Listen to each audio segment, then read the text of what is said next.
This man, sprawled out and waiting for the end, is our protagonist. He was stabbed in the back by his absolute closest homie. Just as he thought he was catching a one-way flight to the afterlife, some legendary powerhouses from this world crashed the party, igniting a cataclysmic duel. They won't let his story end here. Dragging his shattered frame through the dirt to scavenge for scraps, he stumbled upon a divine medicinal pill. After swallowing it, every drop of poison in his veins was purged. His energy channels were completely revitalized, and his luck didn't run out there. He unlocked the mystical ability to manifest and enter mental illusions. Not only can he simulate real-time combat, but he can also perform infinite derivations of complex martial arts maneuvers. While ordinary cultivators burn out trying to master a single stance, he simply enters a meditative derivation for one night. He reaches the stage of great success instantly. Everything is perfect. Let's stop the small talk and get to the action. The journey begins. Inside a crumbling shack, the hushed voices of two wanderers drift through the air. I heard there's a gold mine of abandoned houses in Little Forest District. Why don't we try our luck there? Haven't you heard the ghost stories? If you're tired of living, be my guest. Flies swarmed the air, crawling over his limp hand. He didn't even have the strength to flinch. An old man in tattered rags and white hair turned toward a man dressed in red. Gazing at our protagonist, he whispered, "Young man, you've been clinging to that final spark of life for days. If there's a burden in your heart, let it go and find peace." But he was still awake, his mind a whirlpool of agony. Let it go and find peace? Sure, but if I don't fight what's left, I refuse to accept this end. His sworn brothers, there were 5 of them in total. They hid venomous daggers behind their smiles. He walked straight into their trap. In the final struggle, one of them lost their life. The old man, moved by pity, trickled some water into the hero's mouth. Suddenly, the old man gasped in shock. The sun was just blistering hot, so why is it suddenly snowing? Actually, the world has been spinning out of control lately. All of Fonglam City is falling into chaos. The old man stared into the distance, dazed. He reached out to catch a wandering snowflake. Wait, why is this snowflake glowing? He watched the tiny, luminous crystal settle on his finger. In a heartbeat, the old man's fingertip was frozen solid. On the nearby branches, some birds turned to ice statues while others flew away. The forest animals met the same fate. It seemed every living soul touched by the white snow was instantly petrified. The old man's entire body was encased in ice.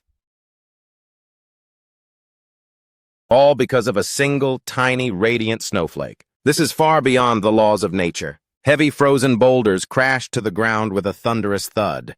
Our dying hero lay there, watching the snow descend. He realized these were snowflakes saturated with Tao source. A single touch meant certain death. One was drifting right toward his face. He squeezed his eyes shut, motionless, surrendering to fate. He welcomed it as a release, but at that exact moment, a colossal fireball plummeted from the heavens, incinerating the ruined shack where he lay. That deadly snowflake was instantly consumed by the roaring heat of the flames. It shattered into nothingness. The shockwave was staggering. As the fireball cratered into the earth, the hero turned his head to witness the scene. The rhythm of the Tao is so overwhelming. He wondered what kind of entity could wield such power. A silhouette flickered in the center of the heat. Someone was actually standing there. He emerged as the surrounding inferno began to flicker out. He looked up at the sky, his eyes burning with irritation. Senseless slaughter. Is this what you call your Tao? This man is Kwang Luong, a master from the Chu state. The figure hovering in the clouds slowly descended, mocking him. Senseless slaughter? Did I hear you correctly? In the eyes of Ta Quang Lit, does the life of a mere ant even qualify as a life? This long-haired warrior is Kong Duong Bok of the Tan state. He brought an entire legion with him, manifesting a storm of jagged ice arrows. They prepared to unleash their technique. 10,000 flowing immortal feathers. A rain of thousands of arrows fell. Kwang Luong countered instantly with massive spheres of flame. Chusun! The fireballs expanded rapidly, incinerating the swarm of frozen projectiles. It was an epic clash of fire against ice. The Tan State soldiers were struck with fear. What? We combined our essence to create a storm of 10,000 arrows, a feat matching high-level Dao arts, yet he evaporated it in a blink.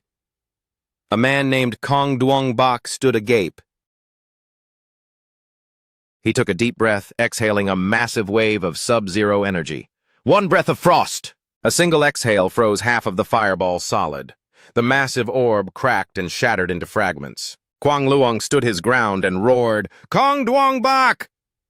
He unleashed a pillar of fire to meet the frost breath. Suddenly, he stiffened, sensing something from the flank. High above, a flurry of razor-sharp daggers dived straight for him. Kwang Luong was boxed in with no escape. The weapon struck home, sending him plummeting through the air. He smashed into the earth with a violent impact. Streaks of light flashed across the sky like lightning. Yet he rose again, standing defiant amidst a forest of daggers pinned into the ground around him. A man wearing a bird mask, perched atop a massive avian beast, spiraled down mockingly. Impressive. Even while enduring the agonizing soul-shredding of the 9-yin mysterious slaughter array, your spirit doesn't waver. No wonder Tan State begged our Mo sect for assistance. This grotesque figure is Mo Kinvu of the Mo sect. Kwang Luong, boiling with rage, prepared to strike, bellowing, "Mo Kinvu!" Kong Jung Buk pounced on the opening like a predator. He barked orders to his unit for an immediate blitz. "End him now! Disciples, lock the formation!" The mob surged to encircle their target. An eerie cerulean light pulsed from their forms as their lips moved in rapid, rhythmic incantations. Every cultivator's neck began to swell grotesquely, tilting back toward the heavens. From their gaping maws, thin streaks of frozen blue energy whipped out, revealing themselves as the flickering tongues of hideous spectral serpents. This was the dreaded chaotic water snake venom technique. Thousands of these vipers wove together to construct a shimmering halo of frost. Kwang Liet, consumed by fury, tightened his grip on his blazing blade and let out a roar. "Kong Jung Buk, you went through the trouble of bringing the 9-yin profound slaying formation, so why bore me with these pathetic parlor tricks?" he snarled while frantically cleaving through the tide of ice snakes. The severed heads of the serpents hit the earth with a series of heavy, wet thuds. Kong Jung Buk was far from finished with his assault. Hovering in the air, he raised his palms to condense twin spheres of pure frost. "Boring? Do you still think this is a game, Ta Kwang Liet? Unleash the formation's true essence!" The mangled snake fragments on the ground suddenly began to writhe. Before his eyes, the severed pieces began to knit themselves back together at the point of the wounds. The creatures reconnected and sprouted new heads, restoring the swarm to full strength. Kwang Liet continued his desperate charge, sword in hand. He understood the nature of these aquatic serpents. They were fueled by the 9-yin profound slaying formation. Even if cut into pieces, they would regenerate and multiply without end. Worse, a single bite would inject profound yin energy, paralyzing his internal Dao origin circulation. His rival stood firm, exhaling a deeper chill. Second breath, frozen bloodline. First breath, breath of frost. The frigid gusts supercharged the vipers. Kwang Liet was soon buried under the writhing mass. His situation was becoming dire. Second breath, frozen bloodline. Mak Kinvu watched the spectacle from the sidelines with a cold smirk. And now for the third breath, in the frozen corpse. A secret art truly worthy of the Tan country's Kong Dung clan. Even Ta Kwang Liet seems helpless this time. Indeed, the fire wielder was being smothered by the relentless snakes. The swarm grew so dense that his entire body was entombed in a layer of creeping ice. It appeared that Kong Jung Buk had finally secured the victory. Suddenly, a blinding flash of solar energy erupted from the center of the serpent mass. The cult leader jolted, sensing the tide turning. Kwang Liet ignited the blood-burning, soul-searing technique, detonating the snakes off his body in a massive blast. Mak Kinvu, waiting for an opening, launched a flying dagger rain, sending a lethal barrage of knives whistling through the air. Kwang Liat flicked his wrist, countering with a series of high-velocity fireballs. The flames zipped past the assassin as Kwang Liat clenched his fist and shouted, "Detonate!" The fireballs exploded in midair, a chain reaction that completely pulverized the ice snake formation. Kung Jungbuk stood frozen in disbelief. My 9-yin profound slaying formation shattered. Glowing embers from the blast began to drift downward. They transformed into beautiful, shimmering petals, the incinerating fire flowers. The Tan Country warriors stood entranced by the spectacle. Exquisite! One arrogant fool even reached out a hand to catch a falling blossom. It's just a flame flower, a minor trick. Watch your superior erase it. Before he could finish his boast, the petal erupted, incinerating him into a pile of ash. Kung Jungbuk finally realized he was leading a pack of idiots. He screamed in a panic, "You morons! That's Ta Kwang Liat's signature incinerating flame flower! Use water-type Dao arts immediately to shield yourselves!" The remaining survivors scrambled to follow his lead. Mak Kin Vu also shifted his strategy. The rumors were true. At 19, Ta Kwang Liat had leveled an entire city with this power. He released his counter-move, soul-waking flying elegance. A swarm of spectral birds dived straight into the exploding fireballs to neutralize the heat. The heavens were a chaotic canvas of crimson flames, sapphire frost, and the glint of steel. A literal apocalypse unfolding above. As fire clashed with ice, a heavy rain began to fall. The protagonist lay below, feeling the cold droplets splash against his face. Watching the godlike struggle, he could only gasp, "So much power. What kind of monsters are these?"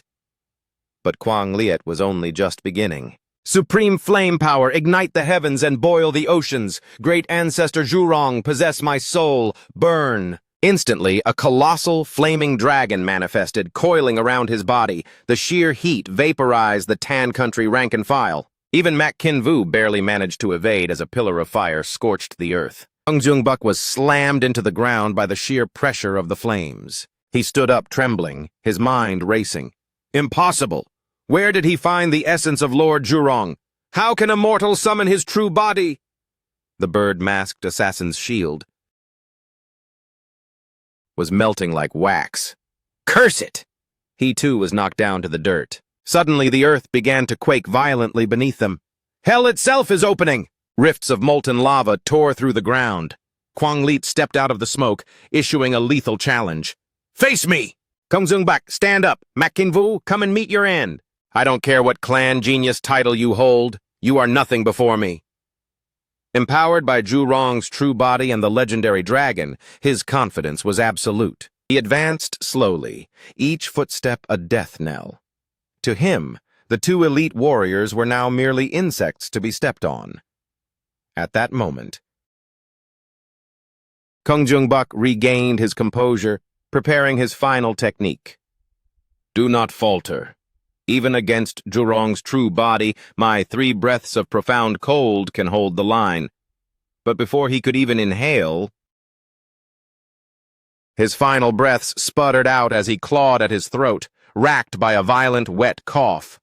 Cough! Cough! Mak Kin Vu!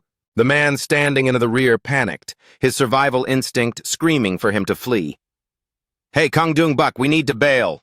Kwang Lung paid him no mind. His focus was locked solely on Kung Jungbuk. Defeat in this valley is an inescapable fate. The shame of my nation and the blood of my family can't be cleansed, even if I dived into the depths of the Yellow River. But as for Ta Kwang Liat, tears suddenly welled in his eyes. Yet every droplet that escaped his eyes vaporized into steam before it could even hit the ground. He found the irony of his situation hilarious, throwing his head back in a manic, booming laugh. The only person allowed to take my life is me. The only flame permitted to sear my soul is Zhurong. My neck is right here.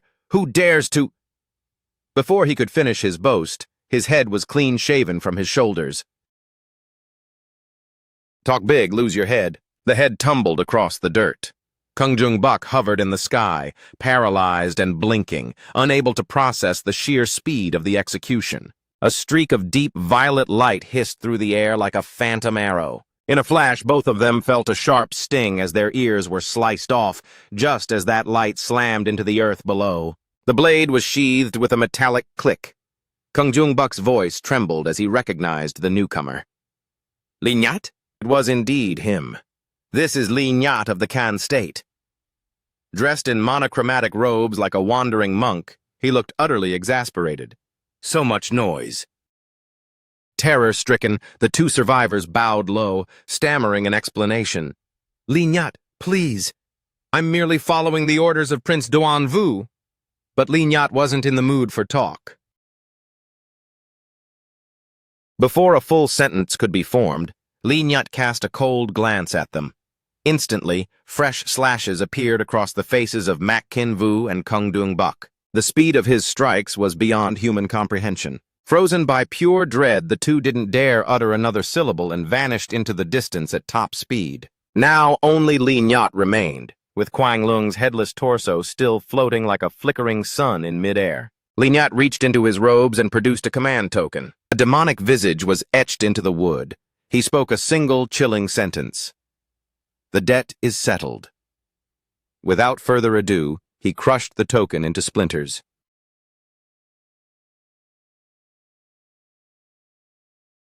With a gaze sharper and colder than a winter frost, he stared down Kwang Lung's levitating remains. He squinted one eye, curving his hand like a makeshift telescope to peer upward. He locked his aim onto that blazing torso within his narrow field of vision. He tilted his body left and right, adjusting his stance until the angle was mathematically perfect. Suddenly his palms snapped open, his eyes flared wide, and he whispered a playful boom! In that heartbeat, Kwang Lung's torso detonated into a pillar of fire. Charred fragments of flesh rained down onto the scorched earth. As for the executioner, he stood amidst the falling ash, laughing with sadistic glee. The chaos dissolved back into an eerie silence, as if the sky hadn't just been torn apart. Golden sunlight bathed the world once more. Inside the skeletal remains of the house, our hero gasped for air. Suddenly he forced his palms against the dirt. His entire frame shuddered as he fought with every fiber of his being to sit upright. His mind suddenly sharpened with a cold clarity. I refuse to accept this. I'm not ready to die yet. He began to drag his broken body out of the ruined temple.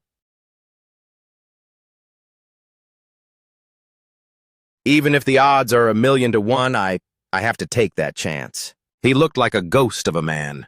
His knees buckled and his legs shook as he stumbled blindly forward, staggering with every agonizing step. Eventually, he simply tumbled down a steep embankment. Gravity was faster than walking. He landed face down exactly where the charred remnants of Kwang Lung had fallen. The pieces were nothing but blackened cinders. Our hero had banked everything on one gamble, that a powerhouse of that caliber might have left behind a single artifact or treasure capable of mending his broken self. He tapped into a hidden reservoir of willpower. He began digging through the debris with bleeding fingernails, burnt meat, calcined bones, scrap metal, a scorched finger. It's gone. The fire consumed everything. I knew it was a long shot. Suddenly, a glint in the ash caught his eye. Wait, is that a porcelain vial? He snatched it up, his eyes searching for a label or a sign of hope. Could this really be it? He didn't hesitate, uncorking it and swallowing the contents in one gulp. Wisps of white smoke immediately drifted from his lips. His eyes flew open as a searing sensation surged through his core. I know this feeling. This is exactly what I needed. A power I once possessed, but let slip away. Fiery, spectral tendrils began to wrap around his arms and legs. The medicine began aggressively purging and reopening his blocked energy pathways on the spot. His primary meridian channels surged with a violent energy, lifting his entire body off the ground. Light began to pour from his eyes, nostrils, and mouth in a brilliant display of spiritual rebirth. After a few intense moments, the glow receded, and he settled back onto the earth. He felt as though he had been completely remade. Sacrifice paves the way for life. The whims of fate are truly a mystery. He limped back to the ruined temple and began digging into the soil to create a final resting place for the old man. I owe you my thanks, brothers, for looking after me. while I was at death's door. And thank you, Senior, for the meridian opening pill that granted me a second life. The man burying you is no nameless vagabond. I am Kung Vong of Fonglam City, Thuan Thanh Ha, loyal son of the Trang State. With these words, he offered a deep, solemn bow. May your spirit finally find eternal serenity in the heavens above. Faint, shimmering embers of light began to drift upward from the resting place.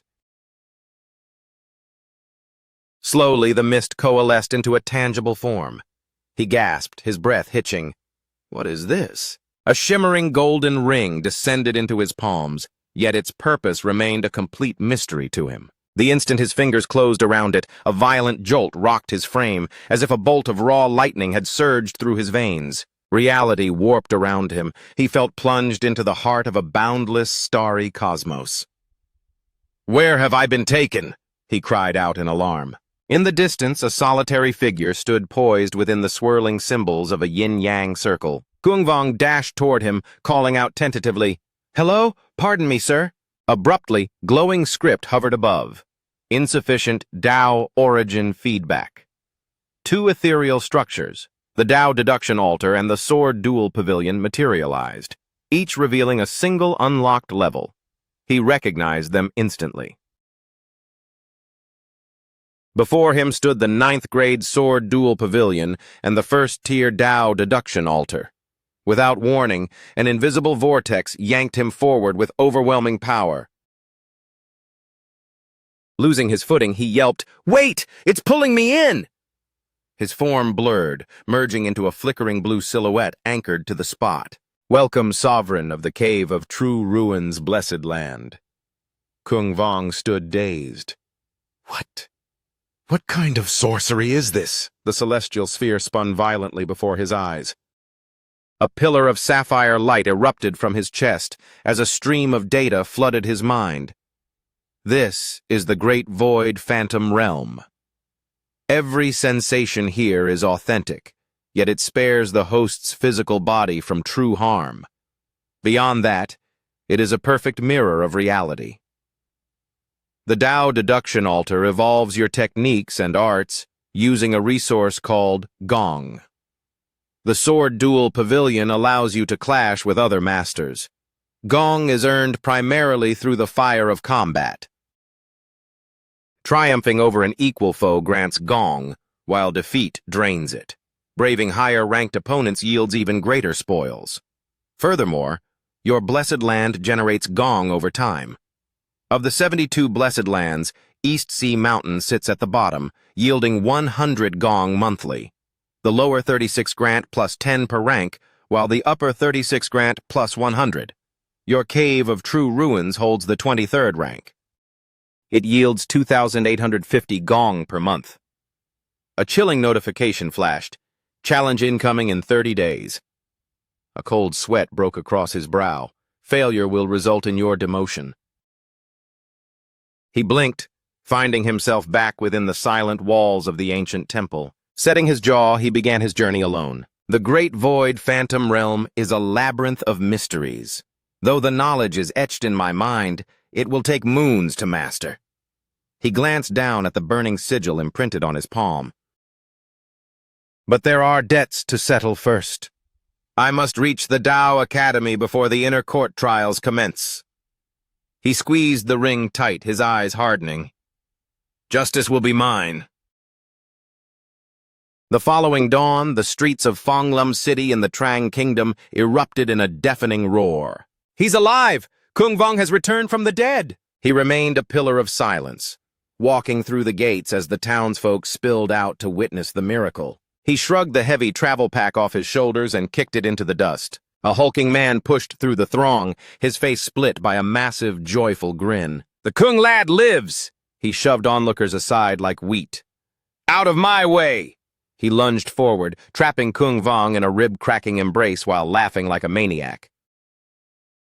It really is you, you little scoundrel. We all thought you'd kick the bucket.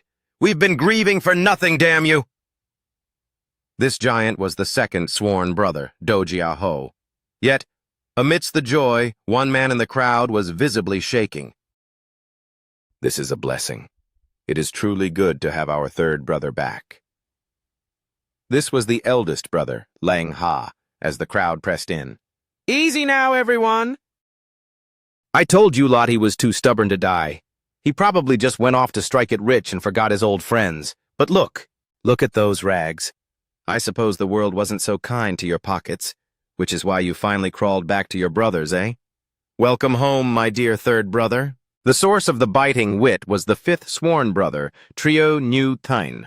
The group crowded around him, a cacophony of laughter and chatter. Lord help me, if you don't drink us under the table tonight, you aren't leaving. Ignore him, that old tiger just wants an excuse to get drunk. Watch it, Trio Nhu Thien.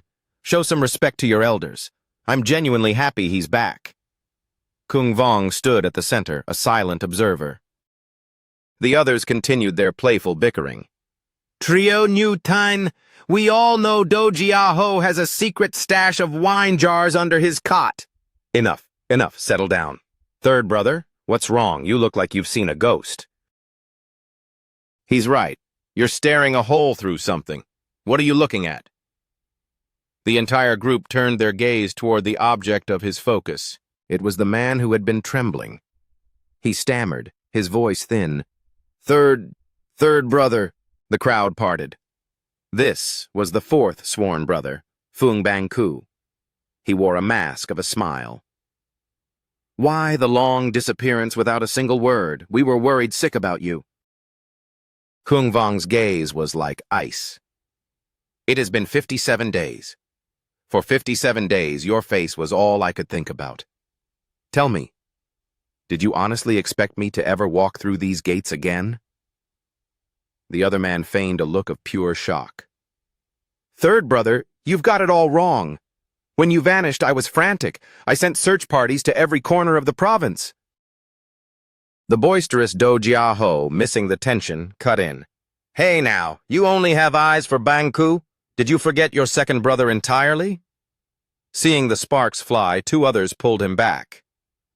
Let's give them some space. Kung Vong ignored them, his eyes locked on his prey. I'm sure you searched.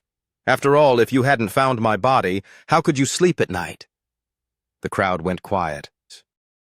Whispers rippled through the onlookers. What's he saying? Senior brother Fung has always been the soul of honor. Wait, is Kung Vong accusing him of something? Lang Ha stepped forward to calm the waters. Third brother. You've clearly suffered. Let's sit and speak plainly. If you've been wronged, we stand with you. We'll take this to the District Dao Academy or even the Tuk Lo Academy if we must. But let's find the truth first. Don't let rage cloud your mind. There may be a snake in the grass trying to tear us apart. Kung Vong slammed a heavy container down beside the eldest brother. I value our bond more than life itself, but sadly one among us traded that brotherhood for a handful of silver. Fung Bang Ku's expression turned predatory. His eyes flashed with a sudden venom. Careful, Kung Vong. Without proof, that's a slanderous lie I won't tolerate. Kung Vong's fury finally boiled over. His patience snapped. With a swift strike, he shattered the container, roaring, Here is your proof! The crowd surged forward to see. Fung Bang Ku's eyes narrowed into slits. Tumbled on the ground was a stout old man, bound tightly with cords and gagged with a filthy rag, capable only of pathetic, muffled whines. It was the Fung family's own steward, Kung Dak Tai. Kung Vong's voice rang out like a death knell. This loyal dog of yours delivered an invite, claiming you wanted to toast my victory over the West Mountain Bandits and my new Meridian pill at Vong Nguyen Tower. You never showed. Instead, he insisted I drink special wine you'd supposedly saved for me. Who knew the vintage was laced with lethal poison? A streak of steel hissed from its sheath. Fung Bang Ku moved with the speed of a striking viper. He lunged, burying his blade deep into the old servant's skull. Traitor! My family treated you like kin, and you conspire with bandits to frame me and kill my brother? The old man died before he could draw another breath. He hacked at the corpse in a feigned frenzy. This cur must have spun a web of lies to save his own skin. Third brother, you cannot believe the words of a dead rat. Kuang Vong reached into his robes and pulled out a scroll. I expected you to silence him. It doesn't matter. He already signed a full confession detailing your orders, complete with his thumbprint. Care to read it? The traitor froze, his mind racing. It's a forgery. Third brother, what do you want from me? What will make you see the truth? But blood calls for blood. There was no turning back. Third brother, must we truly end it like this? His frame shook, his hand trembling as he gripped his bloodied sword. Suddenly he collapsed to his knees, offering the hilt of his weapon up to Kuang Vong in a desperate plea for mercy. Don't play the martyr. Even if that lowly servant, Phuong Doc Tai, was the one who pulled the trigger, I am the master of my house, and I won't hide behind excuses. If third brother's heart is still consumed by this grudge, then take this blade and strike me down. I won't utter a single word of protest. Sob. I am so deeply sorry, he wailed, putting on a tragic performance as tears flooded his face. The surrounding crowd began to murmur and take sides. Senior Brother Phuong, please get up. A man of your stature shouldn't throw his life away. We all trust in your honor. He had no interest in slaughtering a pathetic actor and staining his hands. He replied with icy indifference, There is no need. The burly, tiger-like man nearby curled his lip and stepped in to play peacemaker. That's the spirit, third brother, fourth brother, let's just bury the hatchet and move on. Before the words could fully leave his mouth, the protagonist unsheathed his steel. Your blade is tainted by your touch. If I am to deliver justice, I shall use my own. He raised his hand high, leaving Phuong Bang Ku paralyzed with shock like a garden statue.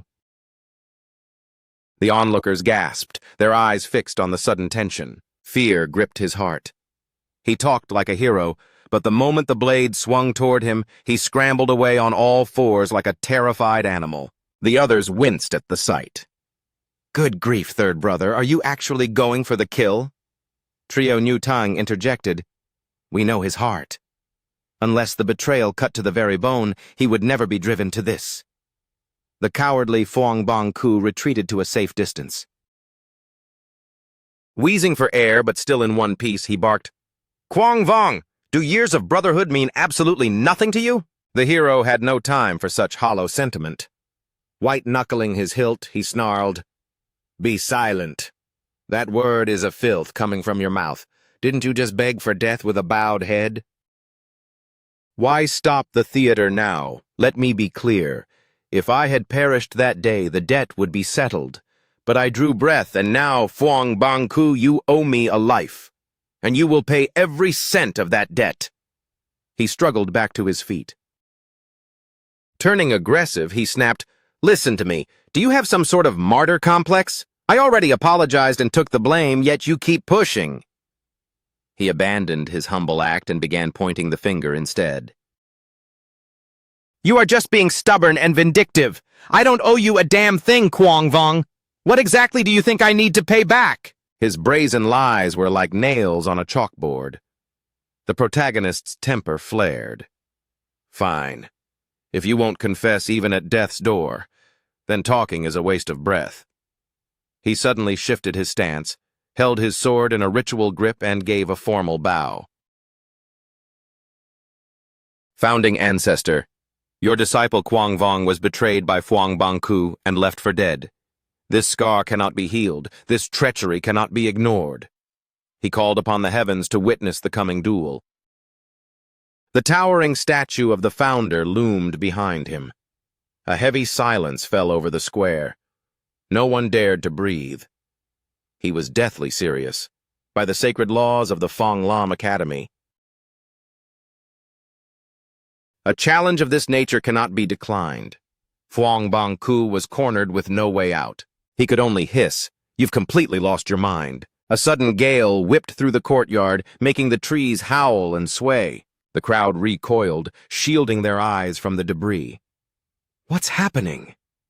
Amidst the chaos, Kuang Vong stood like a mountain, unyielding. Fuang Bang Ku spun around, sensing a presence behind him. A shimmering figure materialized in the air. An elder dressed in charcoal robes, his hair swept into a regal topknot. The students shouted as one, "The Dean!" "Our humblest greetings, Dean." The old master landed and announced that the Tao itself would preside over this trial by combat. This was Dong A, the venerable head of the Fong Lam City Tao Academy. He raised a hand and produced a glowing jade brush. It flew from his fingers and plunged into the earth, vanishing beneath the stone. Instantly, the ground beneath the rivals began to groan and rise. Massive, mystical vines were surging upward. Within seconds, a high-altitude arena was forged for the two of them. The platform beneath Kuang Vong soared into the sky. They stood eye to eye above the world. The spectators watched from far below. Fuang Bang Ku panicked inwardly. The Dean has sanctified this as a death match. I have to flee. If I stay and kill him, the Academy will dig into my secrets. He didn't hesitate. He made his move. He turned to leap from the platform, desperate to vanish, but there was no escape. A razor-sharp vine lashed out, stopping inches from his eye. He froze mid-step, his courage failing him instantly. The elder waved his hand in a gesture of pure irritation. "The law is set. Pick up your steel." The vines snatched his sword and flung it high into the air. He was forced to catch it or be defenseless. The clash was now inevitable. The old man seemed to sense the dark truth behind the feud. With a stern face and a gaze that could pierce armor, he thundered, "Commence!" The crowd below erupted into a frenzy of cheers. The top student of the Outer Academy, Kuang Vong, versus the second-ranked, Fuang Bang Ku. This is a clash of titans. The three friends watched in a cold sweat. "Big brother?" "It's out of our hands, Lang Ha. The Dean himself is the judge. We have to let this play out." The rivals dropped into their combat stances. The protagonist intended to take that traitor's head. Fuang Bang Ku, despite his guilt, tried to turn the tables with a lecture. "Wasn't it enough that you survived? Why do you have to push me into a corner? All I ever wanted was to be the strongest." The moment the words left his lips, he lunged forward, his blade aimed for a killing blow. Annoyed by the hypocrisy, Kuang Vong gave a chilling warning. "Save your breath for the afterlife. Today your life ends on my blade." The traitor leaped back, let out a derisive cackle. "Ha ha! I've always hated that arrogant look of yours." He stood his ground, screaming as he ignited his inner power. A surge of raw spiritual energy exploded from his body. The three friends stared in horror, their faces pale. The burly man gasped. "The Tao Meridian Awakening. Bang Ku has already unlocked his potential." Triu Newtan immediately spat. "Filthy thief! He stole Third Brother's Meridian opening pill for himself." The pieces finally clicked for everyone. He had the gall to glare down at Kuang Vong. "Your sword skill might be better, but I have the power of the Meridian opening pill flowing through me now. I am a Tao soldier. How can a mere mortal hope to beat me? Ha ha ha." He had no idea he wasn't the only one who had evolved. The protagonist's aura flared even brighter than his rivals. Every muscle in his body thrummed with newfound strength. "You're right. To earn that pill, I went into the West Mountain alone. I fought through a sea of blood to wipe out that bandit den. I took 13 wounds, 2 that should have been fatal. I nearly died on that mountain." He locked eyes with his betrayer. With a mocking sneer, he asked, "That Meridian opening pill is saturated with my own blood and sweat. Tell me, Fuang Bang Ku, does it taste like victory?" The traitor froze, his entire frame shuddering in disbelief. You've awakened your meridians too?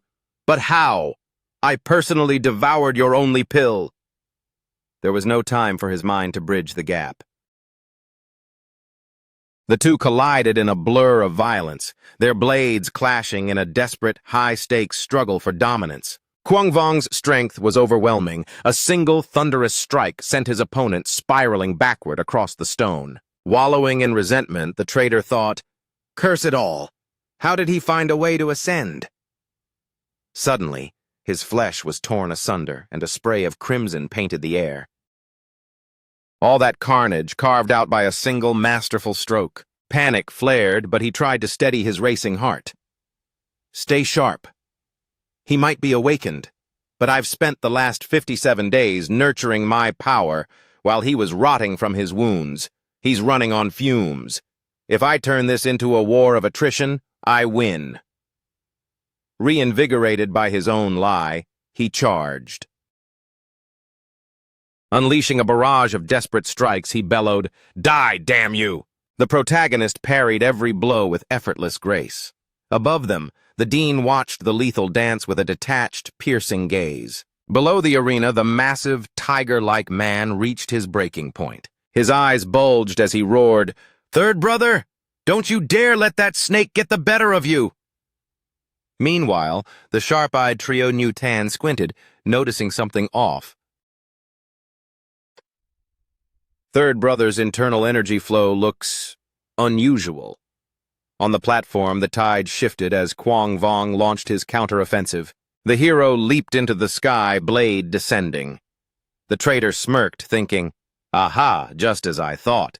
He can't maintain his awakening. He's overextending. There's the opening." He lunged toward the protagonist's exposed midsection.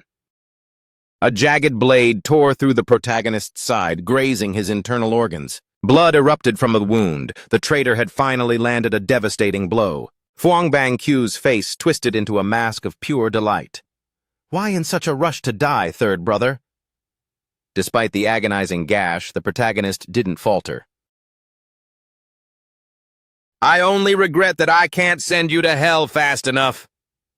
With a lightning-fast riposte, the protagonist's blade whistled through the air and caught the traitor's wrist. His hand was severed instantly, flying off the stage. From this moment on, he was merely one-handed Fuang. He let out a blood-curdling shriek of pain. The protagonist's boot slammed into the floorboards. He lunged forward like a released arrow, his eyes burning with a vengeful ruby light, intent on finishing the job. A heavy, bone-shattering punch buried itself deep into the traitor's chest. The impact was so violent it was a miracle his entire ribcage didn't collapse into splinters. His broken body was sent hurtling toward the edge of the high arena. But the mystical vines were not finished with him yet. They snaked out of the air, snagging his ankle and violently whipping him back into the center of the killing floor. The trial by combat was a circle of iron. There was no way out but death. No escape. Quang Vong tightened his grip on his sword. During those 57 nights of living in a waking nightmare, I replayed this moment 1,000 times. The traitor lay crumpled on the ground, shaking like a leaf caught in a storm. The realization finally dawned on him. Damn it! He baited me. He took that hit on purpose to lure me in. The protagonist nonchalantly pulled the traitor's sword from his own side and tossed it away. He marched toward the trembling man. Finally, the debt will be paid in full. Fear finally broke Fuang Bang Ku. Cowering on the cold stone, he blubbered, "Third brother, please, have mercy, just this once, let me live." He scrambled on his knees, trying to bolt toward the edge of the arena again. Quang Vong looked down at him with eyes full of pity and scorn. The traitor, weeping and snot-nosed, looked toward the spectators for a savior. "Help me, Dean! Save me! I am a son of the Fuang lineage. We are one of the 3 pillars of this city." The old man didn't even blink. The Dean's voice was like a winter wind.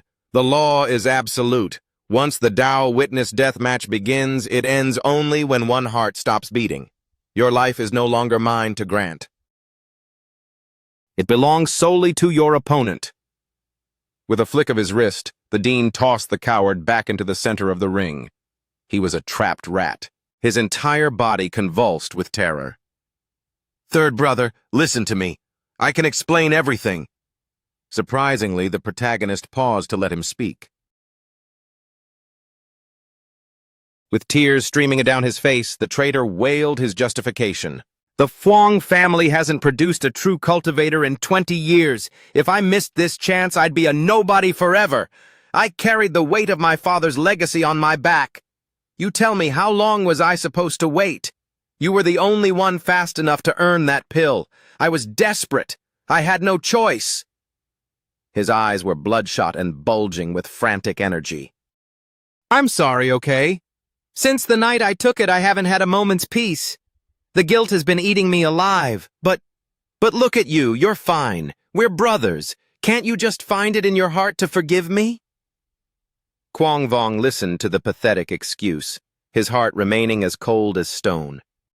Without a word, he raised his blade and drove it straight through the center of Phuong Bang Ku's chest. One last agonizing scream tore from the traitor's throat. He slumped over, life extinguishing instantly on the arena floor. Only then did the protagonist whisper, "If I forgave you, I'd be betraying the version of me that suffered in that darkness for 57 days. Sleep now, it's over." Suddenly, a profound transformation surged through his spiritual veins. My internal energy, it's suddenly flowing with the clarity of a mountain stream. The world blurred into a kaleidoscope of light. He saw shimmering threads appearing in the air. Is that an earthworm? No, is that the true spirit of my Tao meridian? I see it now. The heat of battle has forced my meridians to resonate with the Tao source itself. A sudden voice behind him made him flinch. Quang Vong. It was the dean standing right there. The old master commanded, "Follow me to my private meditation chamber. Everyone else, the show is over. Disperse." He bowed his head immediately. "As you wish, Dean." Voices drifted from within the sanctuary. "Aside from the deathbed confession of Phuong Dak Tai, do you possess any physical proof that can be displayed to the public?" He bowed with deep respect and answered, "I do not, Master. However, knowing his character, I knew that in his final moments of terror, he would inadvertently reveal the unshakable truth himself." The elder's tone turned sharp with reprimand. "You should have followed the proper channels and awaited the Academy's verdict. Do you not realize how reckless and hot-headed your actions appear?" Looking the old man squarely in the eye, he replied firmly, "Quang Vong understands the gravity. But the inner Academy trials are only 48 hours away. Phuong Bang Ku had already awakened his Tao meridians. He was destined to become your personal disciple. I realized that while I might dare to strike down an outer disciple, I would never have the chance to touch a disciple of the Dean. With time running out, I had to gamble everything. He had played every card with surgical precision." The elder's expression softened slightly. "Very well. If you claim the pill Phuong Bang Ku used was yours, then tell me, where did you acquire it? Relate every detail of your ordeal to me without omission." He bowed, the shadow of those grim days passing over his face. "As you wish, it all began at the ruins of the Huanchan Temple. In the end, I discovered a meridian opening pill on the remains of a fallen cultivator named Ta Quang Liet. That is the sum of my experiences at the temple. The fresh graves on that mountainside are my only witnesses." He mused silently while speaking. With the skirmishes breaking out around Phong Lam City, the Dean must be aware of the movements. The city's investigators likely already know the truth. I have no reason to hide anything except for the Tai Shu illusion. Upon hearing the testimony, the old man's knuckles whitened as he gripped his chair, his face contorting with fury. To wage such reckless battles within the borders of Trang State, it is a slap in the face, an absolute insult to our sovereignty. A cold sweat beaded on Quang Vong's brow. He stood motionless in a respectful bow, allowing the elder to vent his righteous indignation. "Enough! The origin of your power is legitimate and clear. From this day forward, you shall call me Master. You are dismissed." He pressed his hands together in a deep salute. "I am honored, Master." The moment he crossed the threshold, a frantic voice called out, Third brother! Wait up!" He turned in surprise. "Nutan? What brings you here, and where are the others?" The youth panted. "Eldest brother," insisted on personally delivering that traitor Phuong Bang Ku's remains back to his family. As for second brother, he's vanished into thin air again. He could guess the reason. He's likely tucked away in some corner with a jar of wine. Even though my hands are clean, I know his heart is heavy over the loss of a brother. The two walked side by side. Nutan tried to lighten the mood. Forget about it. A snake who plots against his own kin deserves nothing but the grave. The others will come around eventually. You've been through hell, third brother. Come, let Nu Than treat you to the finest wine at Triple Fragrance Tower to wash away the gloom. But the hero's heart remained heavy. He let out a weary sigh. Not tonight. I'm bone-tired. All I want is to crawl into my bunk and sleep for an eternity. Nu Than yielded, snapping his folding fan open with a flourish. Fair enough. I suppose I'll just have to keep Lady Dungok company all by myself, then. Quang Vong gave him a playful shove. Go on, then. I'll take a rain check on that offer. He finally reached his quarters. He hesitated at the door, a wave of nostalgia hitting him. The room looked exactly the same, but the laughter that once filled it had evaporated. He pushed the door open. Vivid memories of their shared bond flooded back. Look at this. Your fancy pretty boy silk handkerchief makes the perfect rag for my blade. Hey, put that down. That's premium high-grade silk. Ha! Too late. Next time I'm using it to wipe my backside.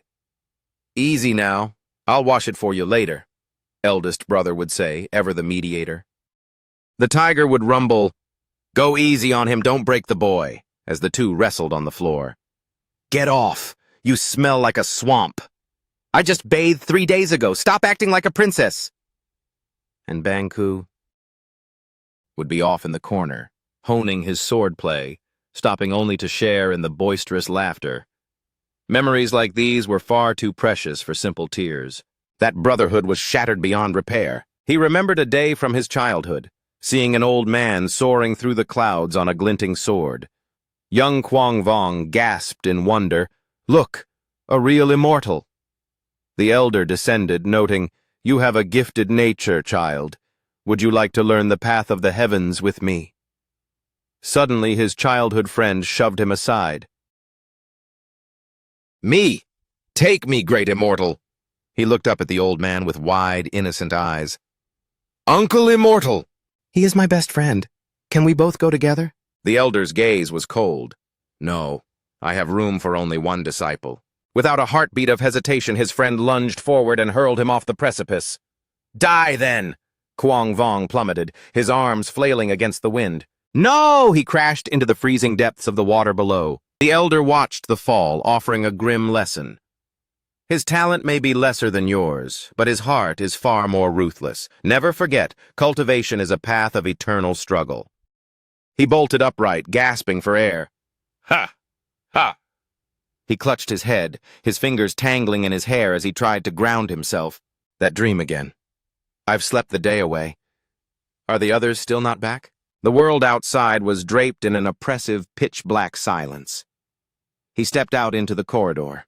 Spying a silhouette in the dark, he asked, Friend, have you seen your brother Lang Ha? The figure stood unnaturally still, then shook its head slowly. Lang Ha? Haven't seen him. Haven't seen. The man's voice became a mechanical drone, his head twitching faster and faster until it suddenly snapped off his neck. The severed head hit the floor with a dull thud. It rolled through the shadows, stopping right at Quang Vong's feet. He spun on his heel and bolted. Demon breach! An infiltration! The head behind him was a mask of nightmare. Its eyes bulged from their sockets, and a long, wet tongue lashed out to taste the air. The head bounced after him with terrifying speed. There's a spiritual film blocking the exits. I'm trapped in the corridor. The headless torso began to gallop toward him as well. He steeled his nerves, preparing to ignite his Tao origin. You want to play Ghost? Let's play. A devastating high-impact roundhouse kick. He sent the head flying, slamming it back onto the stump of the neck. The strike connected, but as he looked down, his blood ran cold. His foot was soaked in a dark, unnatural gore. Before he could even check for injury, Quang Vong froze, watching in horror as the demon's head rotated 180 degrees to reattach itself properly. The creature chuckled as it stalked him. My, what a spirited kick. Since when does a lowly outer disciple possess awakened meridians? Delicious. Absolutely succulent. The meat of an awakened cultivator is a rare delicacy. He. He stood his ground, analyzing the threat. This thing is using corpse puppets. Its raw power is far beyond anything I've faced. I can't win a head-on clash. I have to break out. I need to alert the inner academy masters before this place becomes a slaughterhouse. However, an invisible barrier repelled him. No matter how he struck at the air, the seal wouldn't budge. Only then did the grim reality sink in. Curse it! He's locked down the entire dormitory with high-level Tao arts, and I'm down to my last spark of Tao origin. How am I supposed to survive this? Suddenly, he felt a momentary surge and managed to crack the barrier. Losing his balance, he tumbled and rolled across the hard ground. A calm voice drifted through the air. Impressive work, junior brother. I truly didn't expect that you'd have the wit to channel your Tao origin to shatter a spiritual seal. Leave this creature to me. Get yourself to the infirmary and tend to that wound. The speaker was Key ManHwa, a third-year elite from the inner court. Suddenly, the venerable dean materialized beside them. That won't be necessary. I shall oversee this personally. The protagonist hurried to report. Dean! That fiend is a master of corpse manipulation. An outer court disciple has already fallen victim. As he spoke, the leg he had used to strike the demon throbbed with a searing, white-hot pain. Ah! The old master leveled a finger toward him. I am well aware. The dean released a specialized toxin-purging thorn from his fingertips. It embedded itself directly into the center of the protagonist's festering wound. Kung Vong's face went pale, beads of sweat forming as the thorn began aggressively siphoning the darkness from his veins. Finally, the thorn popped out of his flesh. The agonizing pressure vanished instantly. Every drop of the vile corpse ichor had been extracted. A shadow flickered across the rooftops in a desperate blur. The dean's eyes sharpened. Wicked cultist! You murder my students and expect to flee? You clearly hold no fear for Dong-Ah. With those words, the old man slammed his palms into the earth, invoking the jade-eat cage. Massive, glowing vines erupted from the soil, snaking toward the sky like hungry serpents in pursuit of the intruder. The demon panicked, shrieking as he ran. Damn!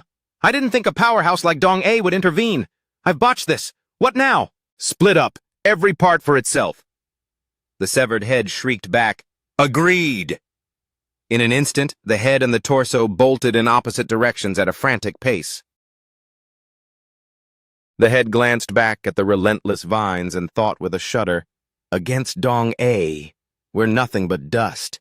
Running is the only prayer we have left. The torso didn't make it. It was caught mid-stride and pulverized into splinters of bone and ash. The head pushed itself to its absolute limit, flying through the air like a macabre projectile. At least I secured the intelligence. He's just a novice Taoist with fresh meridians. I'll bring this news to the Saintess He. Did he truly believe he could outrun the inevitable? Before he could clear the perimeter, a vine whipped forward like a massive fist, caving in his facial features. The old man's reach was terrifyingly vast. The demon was stunned. Impossible! I'm miles away. How am I still within his sphere of influence? Vicious, predatory blooms sprouted from the vines and swallowed the demon's head whole, dissolving even the bone in seconds. The dean withdrew his power, muttering a curse.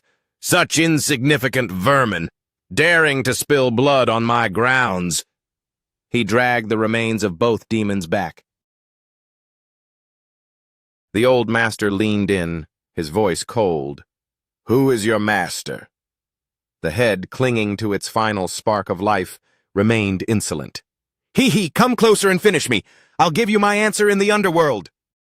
Without hesitation, the man-eating flower snapped its jaws shut, consuming him entirely. The old man stood tall, staring into the distance. A citizen of my Trang kingdom has been butchered within the walls of the Tao Academy. I shall visit the city lord to demand a full accounting for this lapse. Key ManHwa, oversee the cleanup. The students bowed low, shouting, As you command. Kung Vong stood frozen, his mind racing. So this is the true power of a fifth-grade master. Will I ever walk among such giants? Suddenly, Nu Tang appeared from the shadows, clapping him on the back. Third brother? He jumped, startled. What are you doing back here? The younger man wore a comical, sulking expression. Don't even ask. I sat at the Three Fragrances Pavilion all day and still didn't get a glimpse of Lady Dyung-ok. I'm clearly getting more handsome and rich by the day, so why the cold shoulder? Tell me, third brother, why? Wah. He buried his face in the protagonist's chest to moan. Kung Vong was at a loss for words. Enough, you brat. Eldest and second brother haven't returned. Have you seen them? He looked up. I haven't. But knowing them, I can guess where they've gone. The protagonist grabbed his arm. Show me. As they left, a crowd gathered, murmuring. I heard a monster killed an outer court guard. The dean made short work of it. You missed the whole show. Nuthan led the way, filling him in. I heard the Fung family disowned the traitor and refused his body. Eldest brother couldn't stand the thought of him rotting in a ditch, so he brought him here to the banks of the Six Willows River. Sure enough, two figures stood before a mound of fresh earth. The embers of the funeral fire flickered in the dusk. There they are. Look. Eldest brother turned as he heard them approach. Tears tracked through the dust on his face. Nutang walked over, letting out a heavy sigh. The only constant in this life is that nothing stays the same. We used to spend our afternoons here practicing our forms. Who could have imagined we'd be standing over a grave today? The stone was simply marked, Fung Bang Ku. The dead man's sword was thrust into the earth beside the headstone. Eldest brother spoke in a hushed tone. Bang Ku stood by me when I had nothing, so I couldn't leave him to the crows. Kung Vong, do you hold this against me? He replied softly, Of course not. He watched the joss paper turn to ash. We've outgrown our childhood. My bond with you isn't weakened by your history with him. By that same token, don't let my feud with him weigh on your heart. The elder brother nodded. That is wise. As Nutang said, the path ahead is full of shifts and turns, and people only fear what they can't predict, Nuthan interjected suddenly. Let me see! Let me see! He pointed his fan mockingly at the hulking Dojiaho. Are those real tears, you big baby? The giant spun around, snarling. True Nuthan, you little pest! I'll kick you all the way to the next province. Just like that, their usual bickering resumed. Ah, eldest brother, third brother, save me! I take it back. My dear brother Ho, have mercy! Eldest brother stepped forward with a faint smile. If the world wants to change, let it. A refreshing breeze swept over the grassy hillside. As long as our resolve is unshakable, we can stand tall against whatever tomorrow throws at us. Right, third brother? The protagonist nodded firmly. As long as our resolve is unshakable. He watched his brothers with a surprised, warm expression. The three were back to their old antics. Second brother, I'll hold him down, you give him a good flick. Hee. Kung Vong, why are you siding with the beast? Eldest brother, help! All right, play nice. Just don't ruin our fifth brother's pretty face, okay? For a moment, peace returned. At that same hour, the interior of the abandoned temple remained frozen in time, as broken and lonely as the day the protagonist first sought refuge within its walls. A young woman in a soft, rose-colored gown sat in the stillness of the night. Suddenly, a shadow flickered into view. I must ask, is it truly necessary for us to converse in such a wretched hovel? He was a gaunt, skeletal figure. He pressed a silken cloth to his nose, appearing deeply disgusted. Cough, cough! This place is utterly repulsive! This was the bone messenger of the White Bone sect. The girl nibbled on her thumbnail and countered, Repulsive? The Trang State soldiers have picked this place clean a dozen times over. I doubt there's a more sterile spot left. To think the legendary general... Taquang Liet drew his final breath right here. I can almost still sense the lingering traces of his heroic spirit. She was the saintess of the White Bone sect. The skeletal messenger bowed his head stiffly. Let us skip the pleasantries. Wei Ku Tat, the city lord of Fong Lam, is a formidable adversary and he's tightening his grip. We must locate the Tao seed immediately. Any further delay invites disaster. In my view, rather than slowly harvesting 10 commoners, it would be far more efficient to seize cultivators for the blood sacrifice. Suddenly, a sharp point grazed his chin. Seize cultivators for the altar? And who do you suggest? Dong Ah's prized pupils or Wei Ku Tat's elite guards? Eliminating a single outer disciple has already set the city ablaze. If you are so eager to meet your end, don't drag the rest of us down with your recklessness. She was suddenly at his side, her hair needle pressing against his throat. Is this not a better way? Or perhaps you'd prefer to be struck by a bolt of lightning until your bones are ash. Either way, it's a cleaner death than what those two would give you. With those words, she deliberately dragged the sharp hairpin across his skeletal frame, the sound of bone on metal grating in the air. But until the Tao seed reveals itself, you would do well to remember your place. If a single person's incompetence ruins the White Bone sect's master plan, neither of us will survive the fallout. He quickly countered, Then what of the sacrifice? The beggars who haunted these ruins have all vanished. The girl stretched her limbs and began walking out into the night. This temple was merely a smokescreen to distract the curious. If the pawns are gone, they are gone. As for the Gen operation, the Elder made preparations long ago. That is the news I came to bring you. Besides, are you so certain the beggars from this ruin are actually dead? I caught a familiar scent lingering within the halls of the Fong Lam Dao Academy. The skeletal man narrowed his eyes in frustration. The fate of a few vagrants is beneath my notice. Before fading into the shadows, he hissed, A word of advice.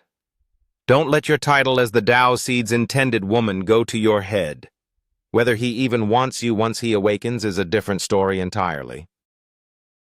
After delivering that parting shot, he vanished in a heartbeat, clearly shaken. The girl remained behind, her gaze turning dark and brooding. Why wouldn't he love me? Why wouldn't he desire me? I have watched over this place for years, waiting for him all this time. The following morning, the scene shifted to a grand lecture hall where a master's voice resonated. The Tao is an empty vessel, yet its utility is never exhausted. It is a boundless abyss, seemingly the progenitor of all existence. It dulls the sharp, unties the tangled, harmonizes the light, and unites with the dust.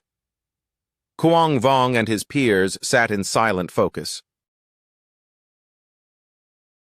The teacher's rhythmic voice filled the room. Ever-present and eternal, I know not its origin. It seems to predate even the heavenly sovereign.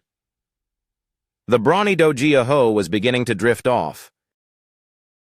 Seeing an opportunity, Newton used a long feather to tickle his nose as a mischievous prank.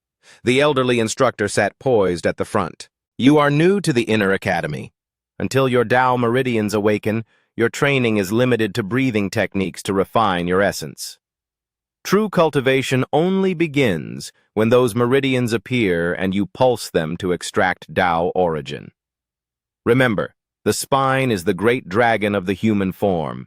The hidden meridian within it is a cultivator's ladder to the heavens. We call it the heaven-reaching palace. To pass through it and unlock the gates of heaven and earth marks the leap from a novice to a mid-tier cultivator. Now, can anyone here describe how we categorize the ranks of power? A student's hand shot up instantly. It was Langha. He recited perfectly. There are 9 ranks. In descending order, 9th rank, meridian wandering, 8th rank, celestial orbit, 7th rank, heaven-reaching, 6th rank, soaring dragon, 5th rank, inner mansion, 4th rank, outer tower, 3rd rank, divine descent, 2nd rank, truth cave, and the pinnacle, 1st rank, Tao manifestation. The teacher beamed. Excellent, truly excellent.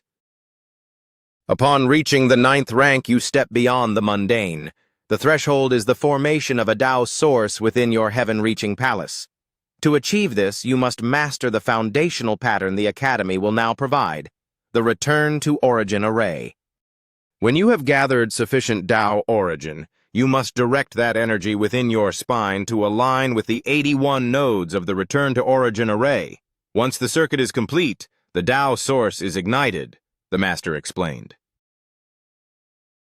Nearby, the tiger and Nu Than were busy poking and prodding each other. Quang Vong felt a sense of restless boredom, finding the theory dry. Only Lang Ha remained a model of diligence. The teacher's eyes thinned with annoyance at the disruption. However, during the early stages, a practitioner can only pulse their meridians twice a day, yielding a mere 2 units of Tao origin. Suddenly, 2 wisps of white smoke darted across the room. They puffed right into the faces of the 2 troublemakers. Even as the teacher disciplined them, his lecture didn't miss a single beat. This means even with perfect daily practice of the return to origin chart, it would take no less than 41 days. The class gasped in surprise. And to ascend to the 8th rank celestial orbit, you must utilize 3 Tao sources to build a minor celestial orbit in your spine. Then combine 3 of those to forge a major celestial orbit. At that peak, your great dragon meridian will surge, and you will glimpse the gates of heaven and earth, the 7th rank. With a casual wave of his fan and a sip of tea, he settled the class. Quang Vong muttered to himself, 81 units for 1 source. 3 sources for a minor orbit, and 3 of those for a major. He crunched the numbers in his head. 1 times 3 is 3, 3 times 3 is 9. At just 2 units a day, wouldn't reaching the 7th rank take roughly... Lang Ha, the group's resident brain, turned to provide the answer. It's about 365 days, but it's rarely that linear. It hinges on your innate talent and luck. Moreover, once a Tao source is established, it begins to generate its own energy, speeding up the process significantly. Quang Vong laughed sheepishly. Right. Thanks, big brother. His mind drifted back to the titans he'd seen. Master Dong hit the 5th rank before 60, and he's hailed as a prodigy in Trang. If that's the case, just how monstrously talented were Ta Quang Liat and Li Nyat in this lifetime? Will I ever even stand in their shadow? The master's incense burner released a thick, fragrant cloud. As the bell rang, the instructor handed out assignments. Review these fundamental principles before tomorrow. Foundational concepts of Tao arts. Quang Vong stroked his chin, pondering. So arts are ranked into class A, B, and C, and each class has high, middle, and low tiers. Nu Than, leaning back in his seat, gave a patronizing sigh. Oh, third brother. Your modest background is showing? Beyond Class A, there are the fabled transcendent grades and the legendary immortal arts. Quang Vong glared at him. Keep talking like that and you'll find out how transcendent my fist is. But seriously, a transcendent grade art allows a single practitioner to wipe a small nation off the map. If the Trang kingdom possessed such power, we would be one of the 5 great empires. As for immortal arts... The entire room leaned in, eyes wide with anticipation, but to their surprise, the master simply lowered his head. Snapping his fan shut, he said, Those are mysteries far beyond the reach of mortals like us. Strive and persevere. Perhaps one day you will touch the path of immortals and bring honor to our kingdom. As they walked out, the brothers chatted. Suddenly, a student caught up with them. Senior brother, please wait. I've been searching for you. Quang Vong stopped. Can I help you? The young man bowed formally. I am Phuong Hoc Tuong, eldest son of the Phuong patriarch. I've come to personally apologize for the treachery of Phuong Bong Ku. He has been officially struck from our family records. We have no place for such a dishonorable snake. It was the first-year student, Phuong Hoc Tuong. Quang Vong simply stared. He had no interest in family politics and turned to walk away. The matter is buried. No apology needed. The young man scrambled after him. Wait, don't go yet. I have more to say. Exasperated, Kwang Vong sighed. "What is it now?" The boy started boasting. "What I mean is, just yesterday, thanks to a meridian opening pill my father bought for a fortune, my Tao meridians have awakened. In this class, only you and I have reached this stage. We really should look out for one another." The arrogance was grating. Kwang Vong didn't even grant him a second glance as he walked away, completely unimpressed. Left standing there, the boy trembled with fury, hissing through gritted teeth. "Mark my words, Kwang Vong." Later that night in the dorms, the group was bare-chested and gasping for air after an intense workout. Kwang Vong stood in the center, looking around at his exhausted brothers in disbelief. Both eldest and second brother are pushing themselves to the limit with their breathing exercises. I can't afford to slack off, or I'll be left in the dust. But today is the 15th of July, the day of my scheduled duel in the Tai Shu illusion. A shimmering golden sigil pulsed in his palm, acting as a silent summons. Kwang Vong realized this trial had to take priority over everything else. The moment he crossed the threshold of consciousness, a voice echoed, "Welcome, Sovereign of the Cave of True Ruins. Battle countdown initiated. 10, 9, 8. What kind of monster or master awaits me?" He tightened his grip on his hilt as the count reached its final seconds. 1, 0. His brow furrowed in concentration. He had spent the last 30 days preparing for this moment. "I've fully integrated the meridian opening pill and begun the pulsing process, accumulating a modest reserve of Tao origin. Victory isn't guaranteed, but I should at least be able to hold my own for a few exchanges." Suddenly, a glowing prompt flashed. "Challenger has conceded." He stood frozen, speechless, as a wave of immense relief washed over him. He stared at his hands and let out a short, surprised laugh. "They gave up?" "Then this blessed sanctuary is officially mine to keep. Not bad at all." The records updated. 23rd rank, the Cave of True Ruins, Blessed Land. This cycle has generated 1,850 merit points.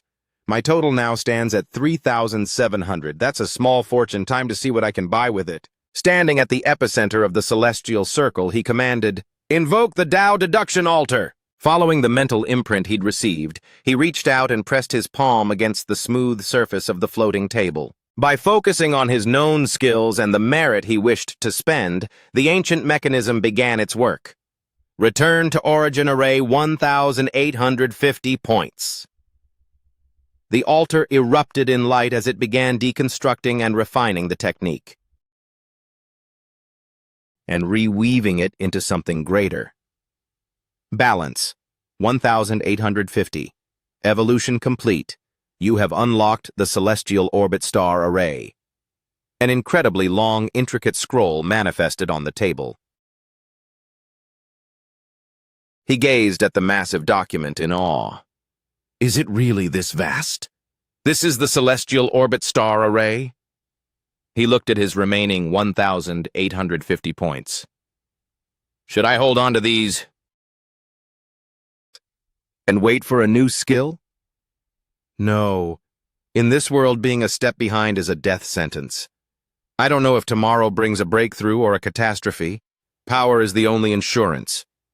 He pressed his hand down once more. Protective swordsmanship, 1,850 points. He thought of the basic sword manual he'd scavenged from a street vendor. Let's see what a god-tier machine can make of a bargain bin skill. The process of synthesis began as glowing glyphs danced and spiraled through the air. A legendary ultimate technique began to take shape from the fragments of the old moves. The radiance was so intense it felt as though his very spirit was being uplifted. Remaining merit, 100. Back in the training hall, a wooden blade struck Nu Than's hand. He yelped and massaged his stinging wrist. Ow, what the hell? I can usually take on a dozen guys at once, yet you've beaten me 20 times in a row today? Third brother, what kind of sorcery is this new style? Kwang Vong sheathed his blade with a satisfied grin. This style was a gift from fate.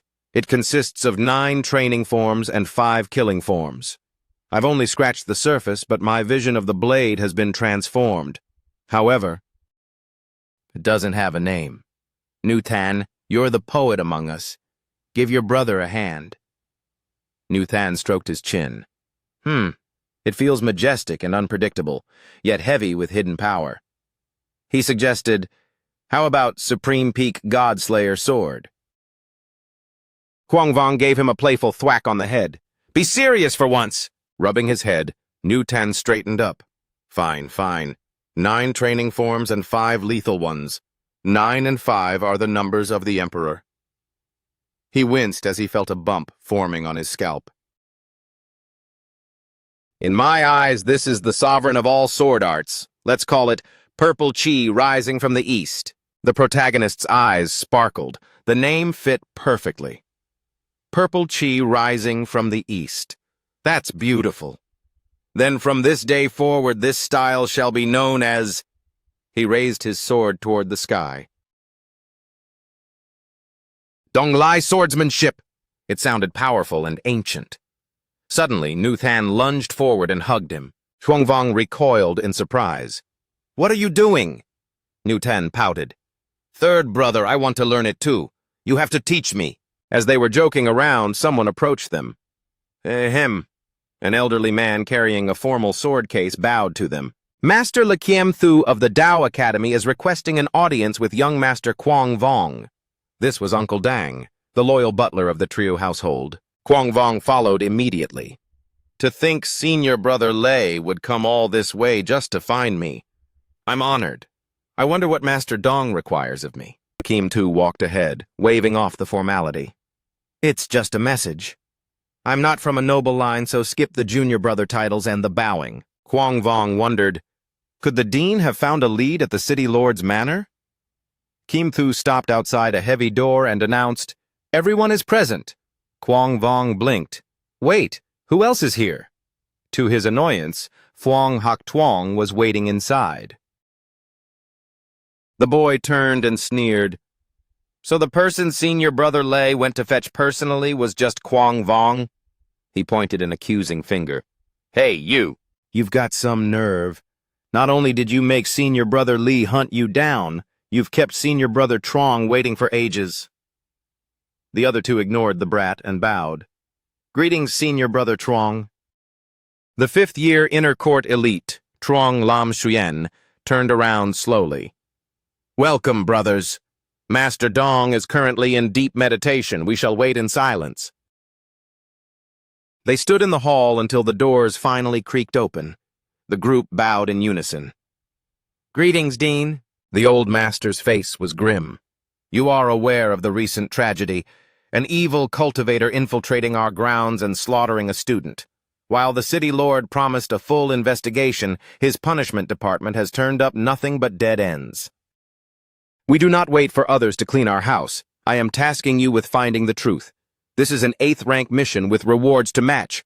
Quang Vong and Phuong Hoc Tuong, you are the only 2 in your class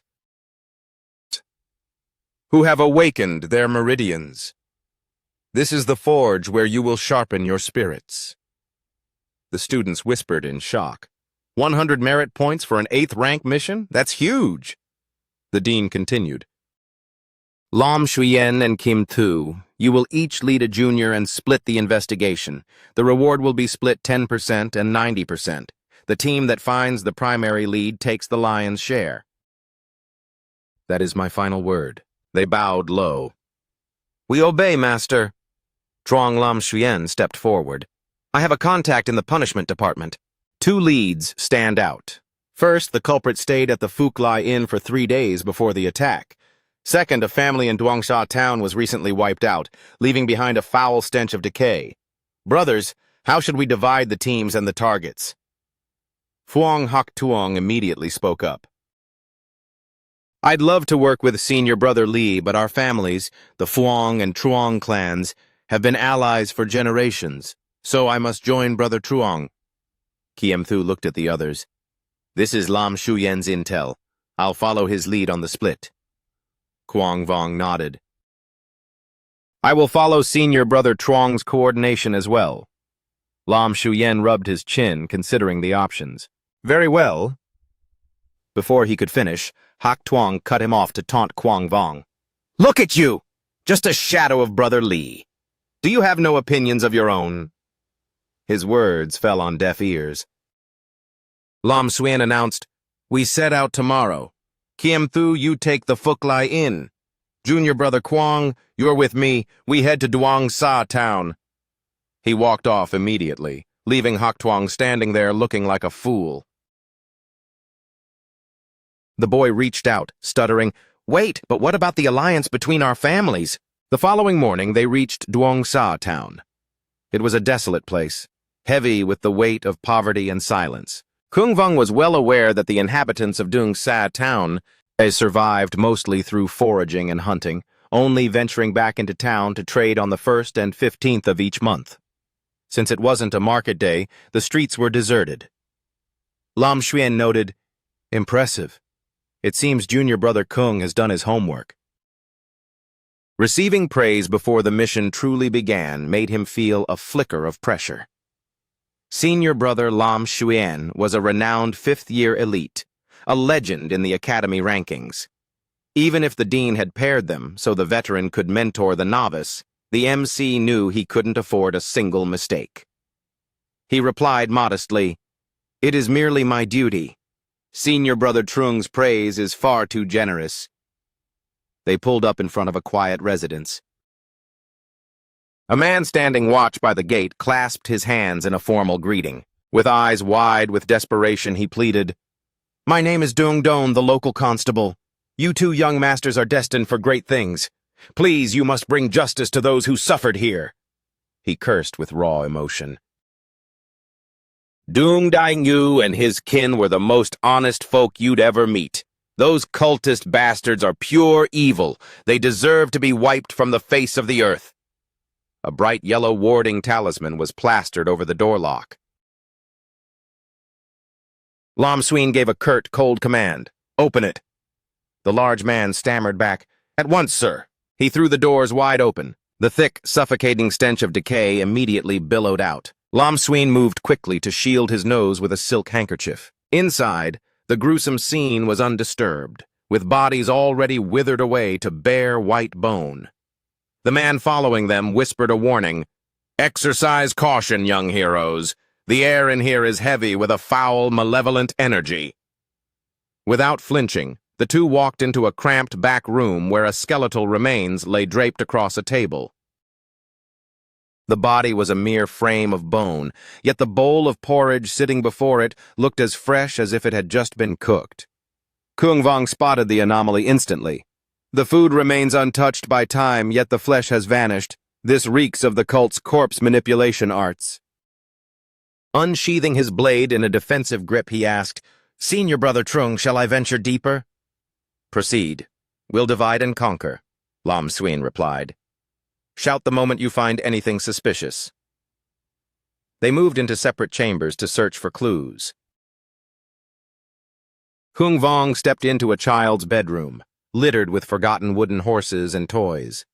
By observing the placement of the skeletons, he began to reconstruct their final tragic moments. The father had been busy in the courtyard, the mother was in the middle of a meal, and the little girl was lost in play in her room. On the desk sat a few innocent, messy sketches. They had been a simple, joyous family, yet their lives were snuffed out by the cultists' cruelty. In a moment of distraction, the little girl's small skeleton began to leak an eerie green vapor. The MC's brow furrowed in a deep, angry scowl. Holding a scrap of paper to block the fumes, he hissed, "Vile cultist filth! May the heavens strike you down for such depravity!" Just as the small skeleton lunged at his back in a sudden ambush, he shouted, "Senior Brother!" He whipped around and delivered a devastating kick to the skull, sending the remains crashing against the far wall. He had struck with the very bottom of his boot, ensuring no skin contact with any potential toxins. Suddenly, a raspy, unnatural voice hissed from the bones. "Heh, little Taoist, you weep for this child's death, yet you're the one shattering her final remains into dust. How very righteous of you." Kung Vong leveled his sword, his eyes cold. "You are the murderer! You are the defiler! You wretched parasite! Do not think your twisted words can shake my resolve!" The MC analyzed the situation. This room has been isolated by a silencing ward. That's why senior brother Trung hasn't come running after that crash. He was trapped in a duel with an unseen foe. The ghostly voice crackled. A stubborn one, aren't you? No matter. No one leaves this room alive today. Just sit tight and wait for your end. Kak-kak. The MC's blade became a blur as he scanned every shadow. If he were strong enough to kill me outright, he wouldn't be wasting time on mind games. He's waiting for my spirit to waver. That means the coward is still hiding in this very room. He swung his blade and roared, "No one leaves? Fine by me." He unleashed the Donglai swordsmanship, venom-bane stance. A brilliant purple light erupted from his blade, flooding every corner of the house with its glow. "Found you. Even if your cloaking spell holds, my steel can still find your flesh." Executing the high-level yin-yang severance, he sent a shockwave that rattled the demon lurking behind the wall. To think a common sword could tear through our white bone Dao's shadow bind. This boy hasn't even reached the foundation stage, yet his blade work is terrifying. He's more dangerous than he looks. The MC hadn't landed the finishing blow yet. He barked again. "Still hiding? Try this on for size." Another strike tore the concealment array to shreds. At that moment, Lam Xuyin swept aside the curtain and stepped in. "Junior brother Kung, is everything under control?" The MC turned, startled. "Damn it, he got away!" He bolted out the door. Lam Xuyin followed, looking perplexed. "What on earth happened?" Kung Vong shouted back as he ran. "A cultist had me pinned under a Taoist seal. Senior brother, did you see anyone flee the building?" He scanned the perimeter frantically, but the trail had gone cold. The other corpses in the house had begun to turn a charcoal black. Lam Xuyin realized the gravity of it. "The two bodies in the yard tried to rise, but I've already turned them to ash. You actually traded blows with the master?" He nodded. "Yes, but I couldn't pin him down. He slipped through my fingers." Lam Xuyin pinched his nose against the smell. With his free hand, he carefully collected a smear of blood from the MC's blade. "This is perfect. The Vice Dean is a master of the 6 hexagrams divination. With this sample, he can track that monster to the ends of the earth. Let's head back. This lead alone is a successful report for Master Dong." Suddenly, he added with a narrow, suspicious look. "But did I misread you? Junior brother Kung, you seemed more than just professional. You looked personally offended." Kung Vong lowered his gaze, his voice tinged with a quiet sorrow. "I have a younger sister. We were inseparable, but after my stepmother died, she moved away to Vongjiang City with her mother's new family. It's been years. Seeing that child treated like a puppet made me think of her. My temper got the better of me. My apologies, senior brother." He then pressed a bag of coins into the local constable's hand. "Constable Dung, ensure this family receives a dignified burial. It's the least they deserve." The man bowed deeply. "My daughter and I thank you for your kindness, master." The two cultivators mounted their horses and began the journey back. Dung Sa town is so isolated it doesn't even have the protection of the official road. The sheer cost of maintaining such routes must be astronomical for the court. Lam Xuyin replied with a heavy tone. And yet, even with that investment, it mostly just keeps common wolves and low-level imps at bay. If a true monster appears, we need masters to intervene, to say nothing of the ferocious beasts. The MC nodded. Common monsters were a threat, but he knew they were prized because their Tao meridians were essential for creating meridian opening pills. So monsters are at least useful resources in a grim way. But what about these ferocious beasts? Lam Xuyin was happy to share his knowledge.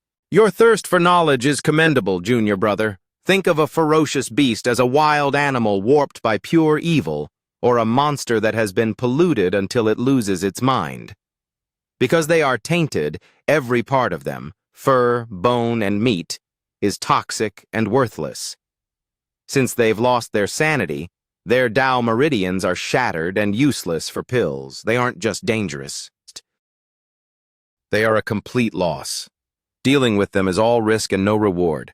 That's why their appearance is heralded as a beast calamity. The pieces clicked into place. I see. I understand now. Suddenly, Lam Shuyen reined in his horse and looked at him with an intense, piercing stare. Now answer me this. These cultists hunted you at the academy, and now they've tried to trap you again here in Dung Sa town. The logic was hard to ignore. The MC blinked in surprise. Yes? It feels as though they are obsessed with you. What secret are you keeping that makes you such a magnet for these demons? Kung Vong's heart hammered against his ribs. Lam Suin's fingers crackled with tiny arcs of electricity, a subtle threat. Kung Vong thought frantically, "The only secret I have is to Kuang Liet's virtual key." Without warning, the senior brother fired a crackling bolt of lightning right past his ear. Kung Vong sat frozen in shock before spinning around to see what the blast had hit. Lam Suin vaulted off his horse, launching himself into the air like a thunderbolt. "I've been tracking you for ages. Tonight we go to hell together." He lunged at the protagonist with the speed of a lightning bolt. Startled, the MC narrowed his eyes, struggling to track the blur of movement as senior brother Trong engaged the threat. Truong barely had a moment to bark a warning about the lethal danger and order a tactical retreat before he vanished into the fray. Suddenly, a familiar rustle caught the MC's ear. He vaulted off his steed and sprinted toward the noise. That unmistakable sound belonged to the sinister cultist from the house. First killing strike, speed essence. As he gave chase, he taunted his prey. "Vile coward, are you terrified of a student? If you have any spine, stop running and face me." The man materialized abruptly, his face twisted in a manic grin. "Ka-ka-ka! You think a petty taunt works on me? Don't flatter yourself. The only one I truly fear is Trong Lam Shuyen, who was just by your side." The MC didn't waste a breath and lashed out with his steel. "For the innocents you slaughtered, die. Dong Lai sword style second killing strike, absolute precision." Huge trunks were lopped off like blades of grass by the force of his swing. He successfully carved a deep gash across the villain's chest.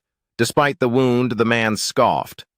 "Your blade work is decent, but you're just a whelp who hasn't even touched the mystic realm or mastered a single Dao art." His muscles surged and his veins throbbed as he balled his fists. "Let me teach you the true meaning of power, giant corpse technique." His arm ballooned into a monstrous hulking limb, driving a fist toward Kuang Vong.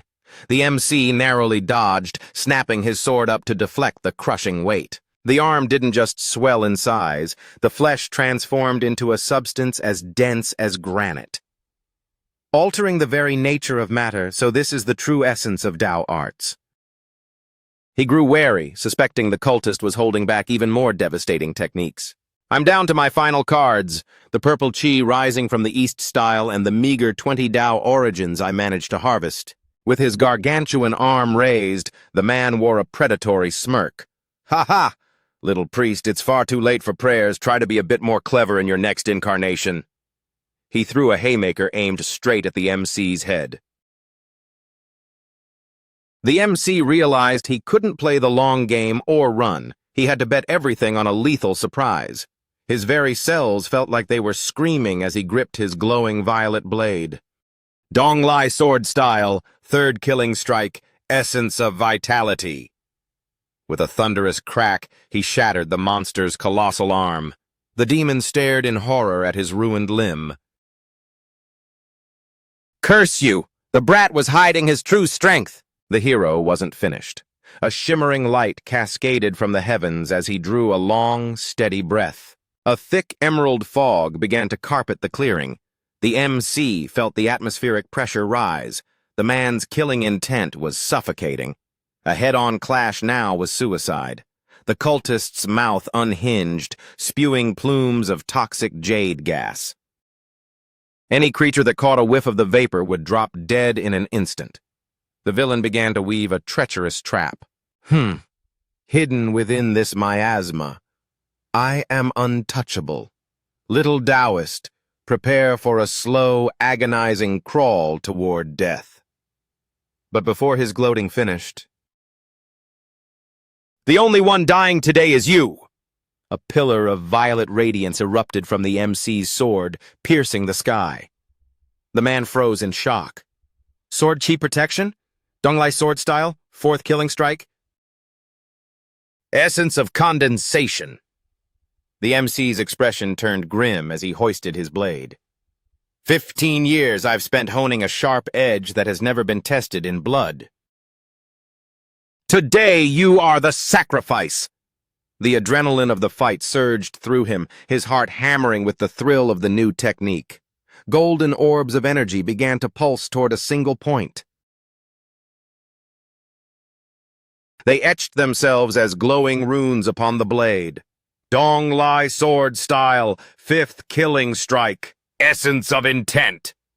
The man's eyes bulged, his skin turning a sickly pale with absolute dread. Can a mere disciple from a blessed land truly wield such power? The sword expanded into a titanic phantom blade, crashing down and cleaving the man perfectly in two. Who dares to defy the path of justice? Before he could even finish his triumphant shout, his limbs turned to lead and he collapsed onto the dirt. The sword in his hand splintered into fragments and he spat out a mouthful of crimson. Drenched in sweat and gasping for air, he wiped his brow. In my current state, forcing my Tao origins to fuel all 5 killing strikes is nearly suicidal. Suddenly, a figure stood over him. It was Lam Shuyen, returning from his own battle. Exactly as I thought. Once you drew that cultist's blood, they were bound to hunt you down to hide their tracks. If their faces were seen, they'd be hunted across the Triang State. The MC looked up, blinking. Senior brother Truong? Static electricity hummed around the senior. I never imagined a junior with no foundation could take down a rank 8 demon single-handedly. I had hoped to keep one alive for the dungeon. He was dragging a 2-headed monstrosity effortlessly before tossing it like trash next to the other corpse. The demon Quang Vong had fought feebly, pulled out a cloth to stem his bleeding. The MC leaned heavily on Lam Shuyen to pull himself up. They only ran because they were terrified of you, senior brother. I just caught them in their panic. I'm sorry I couldn't bring mine in alive. The struggle was too desperate. Lam Shuyen nodded understandingly. Do not apologize. I'm the one who should be embarrassed for underestimating you. The MC looked at him curious. If the blood is the key, can we extract more intel from the bodies? Lam Shuyen shook his head. No. I've already attempted a soul search on those 2 heads. They began the walk back. Their minds were protected by a soul-shredding curse. The moment they are caught, their spirits dissipate. There's nothing left to harvest. Bringing the corpses back is pointless. The MC finally realized the scale of the conspiracy. Right now, your health is the priority. Let's find a local healer to stitch those gashes first. The MC shook his head, pushing through the pain. I'm fine. We can't let the trail grow cold. We need to report back to Master Dong immediately. Lam Suin's face was a mask of unreadable shadows. Very well. But the warding array on this road is failing. We must notify the local garrison to send a repair crew. The scene transitioned to the glittering nocturnal skyline of the city. A group of nobles were gathered on an ornate balcony, deep in conversation. A man whose belly strained against his silk robes was grinning like a madman while clutching a plush quilt. This was Tu Dong, the deputy chief of the punishment department. He blubbered, "Jungok, my darling, I'll give you the world if you ask." He was a repulsive sight, completely oblivious to the shadow in the corner. Reporting to the Saintess, the incident at Duong Sa Town went as expected. Should we prepare a second ambush? A young woman sat by the window, her eyes fixed on the moon. She let out a long, bored yawn. No, don't bother. However, I find myself curious about this little Taoist, Quang Vong. To slaughter my operative with nothing but steel. What kind of technique was that? Who is his master? The subordinate trembled, bowing low. Your servant is useless. I couldn't trace the lineage of his style. It's a form of swordsmanship never before recorded in Fonglam City. The girl flicked her wrist dismissively. Leave me. The man knelt and began a low, rhythmic chant, beneath the Vong Shuyen. Where the yellow springs flow, the great god's light reveals the hidden world. A pool of obsidian ink manifested beneath him, and he sank into the floor. The saintess rested her chin on her palm, her mind spinning. A unique sword style? If you aren't a hidden scion of a great house, then it has to be you. She was undercover here as the courtesan Dun Gok. Suddenly she turned her gaze toward the stars. They have arrived, a voice resonated through the room. Greetings! The scene transitioned abruptly. A palm reached toward an elderly man, and with a single motion, his ethereal essence was violently wrenched from his physical form. The dean concluded the demonstration. A student immediately probed, Master, did you extract any vital intel? Senior brother Lai and I risked everything to storm the inn and secure this captive. He studied the flickering emerald soul trapped in his grasp. This subject's consciousness was obliterated by a psychic trigger embedded within his mind. His memories are gone, leaving no useful information behind. Phuong Hak Tuong, desperate to appear brilliant, wagged a finger. With such meticulous safety measures, I'm certain a clandestine syndicate is pulling the strings.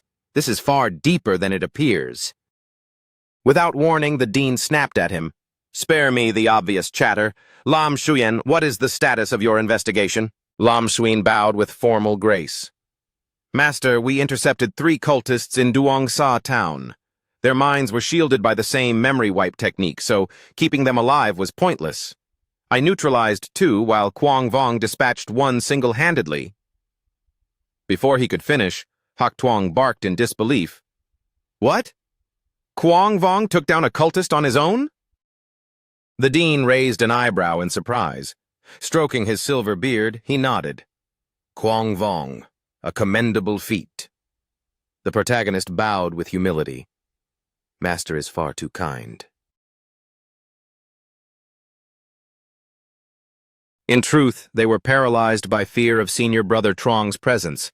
I simply seized a lucky opening. The dean turned to walk deeper into the hall. At least you possess self-awareness. Consider this operation closed. Each of you earns 5 merit points. You are dismissed. Kim Tu leaned over and asked, Quang Vong, do you have any plans for the afternoon? He replied, I'm heading to the merit hall to see what's available. Lam Shuyen shrugged. Missions only care about results. 5 points is better than 0. Hak Tuong alone grumbled. Master called this a rank 8 mission. Why such a pitiful reward? Soon after, Quang Vong stood before a towering spire. He crossed the threshold and entered the hall. He noticed a figure already waiting within the shadows. With a quick gesture, he opened the merit ledger, watching in awe as the holographic displays shifted and pulsed according to his intent. The Trang state must have poured a fortune into constructing this merit hall. Look at that. Senior brother Lei is ranked 17th. Quite impressive. Senior brother Trong holds the 3rd spot with 700 points. How many years of grinding would it take for me to reach that level? Trong Lam Swin has 700. In 2nd place is Ngui Nhim. Ngui Nhim? I don't recognize that name from our academy, yet they've outpaced senior brother Truong. With a name like Nui, they might be kin to City Lord Wei Ku Tat. But who is the champion? He scrolled to the top. Phong Lam City, Truk Duing A, 1,300 points. He gasped. That's staggering. He has nearly double the points of the runner-up. He had heard whispers of this legend. The undisputed eldest brother of the entire academy. He's a phantom, a divine dragon whose head is seen but never his tail. He only accepts rank 7 missions or higher. Rumor says his raw power rivals the academy deans of other provinces. Merit board, show me the standard law sword available for the lowest exchange fee. Standard law sword, forged by Master Trang State smiths from high-grade refined steel. The blade features specialized Dao grooves, capable of storing 1 Dao technique for instantaneous release. Exchange cost, 300 merit points. Huang Vong weighed the imaginary hilt in his mind. Instant activation. Pairing that with my sword forms would make me incredibly unpredictable. 300 points was steep. He needed to keep looking. Suddenly, a wide, jovial face appeared inches from his own. A fresh face in the inner court? I am Vuong Truong Tuong, a third year. The sudden proximity sent the MC leaping backward in a panic. Whoa! He quickly recovered and bowed. Forgive my shock. I am Huang Vong, a recent arrival to the Inner Academy. The man let out a booming laugh and returned the bow. Ha ha ha ha, I startled you. My apologies, junior brother. The MC waved it off. No trouble at all, senior. The man laughed heartily. What a small world. I'll catch you around. The MC politely replied, Take care, senior. He thought to himself, Vuong Truong Tuong, scion of the Vuong family, one of the 3 ruling clans, ranked 7th on the board, even higher than senior brother Lei. Just then, Nu 10 came sprinting up. Third brother, an urgent message from your family. They've been looking everywhere for you. He thrust a letter forward. The MC hurriedly ripped the envelope open. Vong, how are you faring at the academy? I hope you are eating well. Your mother's life here in Vongjiang City has hit a rough patch. I've been so overwhelmed with moving that I haven't been able to reach you. At first, your father's medicinal trade was thriving, but we were targeted by the Lam family. Don't worry, Mother will... He froze at a name. An Anne! There stood his precious little sister, looking up at him with wide, innocent eyes. Big brother! The whole circle of friends gathered around the small girl. Is this your sister? She's adorable. Third brother, if things are tough at home, just say the word. And Anne, would you like to stay with us for a while? The little girl's lip trembled as her face fell. Big brother. Does Mama not want me anymore? Huang Vong knelt down instantly. No, not at all. Your mother is just swamped with work today, so she sent you here to play with your big brother. He winked desperately at his friends to back him up. The 3 caught the signal immediately. One of them scooped her up into the air. They perched the girl high upon the tiger's massive shoulders. The group let out a cheer. Listen up, everyone. We're taking an Anne on a grand tour of Fonglam City. The night market is full of wonders. Anything she wants, young Master Trio is buying. And with me, Du Jia Ho, as her personal throne, she won't have to walk a single step. Let's go. They paraded the girl through the market, feeding her every sweet in sight and taking her to watch the performing dogs. They spent the entire afternoon laughing and playing shuttlecock in the square. Eventually, the little girl's eyelids grew heavy. Big brother, I'm tired. Can we go home? He swung her onto his back and whispered, Anne, did you have fun today? If I could play with you like this every single day, would you want to come live with me for a while? She nodded against his shoulder. Yes, and Anne wants to stay. Suddenly a sob escaped her. But it's just... hic. The others stopped and looked over. The tiger let out a heavy sigh. There's no hiding it. We can't keep the truth from her forever. The girl began to wail in earnest. Big brother, and Anne wants to go home. I want my mama. Wah! Big brother, does mama really not want me? Wah! His heart sank. He felt utterly helpless. He could only murmur, No, little one. Mother Tong will be here to get you soon. He held her close, shielding her. And Anne, don't be scared. Until she arrives, Big Brother will never leave your side. I will protect you. She continued to weep. The rest of the group stepped closer. They all joined in a group hug. And Big Brother Lang Ha will be your shield too. The young men teased and jostled each other even as they held her. Hey now, don't forget handsome Big Brother Nu Than is on duty as well. The tiger's eyes suddenly welled up, and he began to wail even louder than an Anne. Wah! Curse it! This makes me miss my own folks so much it hurts. I want a group hug too, boo-hoo! But just as he reached out, the little girl suddenly shoved them away and huffed, Honestly, you guys are such big babies. They traded confused glances. Dorm life won't work with her here. I need to find a place in the city, but my weapons were just destroyed, and my savings are thin. Third brother, take my emergency fund. It's yours. I've got a bit of drinking money to throw in the pot, too. Tiger, put your pennies away. I'll have Uncle Dang secure a proper estate for our brother. They bickered affectionately on the walk back. Hey, you think you can just run the show because you're loaded? Exactly. Having silver means I can do whatever I want. Let me go. Quiet down, everyone. And Anne is our sister now. We have to be the role models she deserves. The scene shifted to the lecture hall, where a deep voice echoed, "He who does not plan for the distant future cannot navigate the present. He who does not envision the whole cannot master a single territory. Cultivation is like gazing at the stars. If you only look at your feet, you are no better than a frog at the bottom of a well." Therefore, a practitioner cannot grow in isolation. You must grasp the global balance of power. Currently, the world is dominated by 6 hegemonic empires: Khan, Te, So, Tan, Muk, and Kin. The Khan state is the titan of the Central Territory. Positioned at the world's heart, they guard the gate of 10,000 demons. The T state rules the Eastern Territory, tasked with holding back the Azure Sea tribe. Its borders are defined by the endless ocean. The So state reigns over the Southern Territory, a bastion in the far south that stands watch over the eternal immortal forest. The Tan state dominates the west, occupying the world's southwestern reaches and suppressing the Asura tribes within the deepest abyss. Meanwhile, the Muk and Kin states share rule over the Northern Territory as co-hegemons.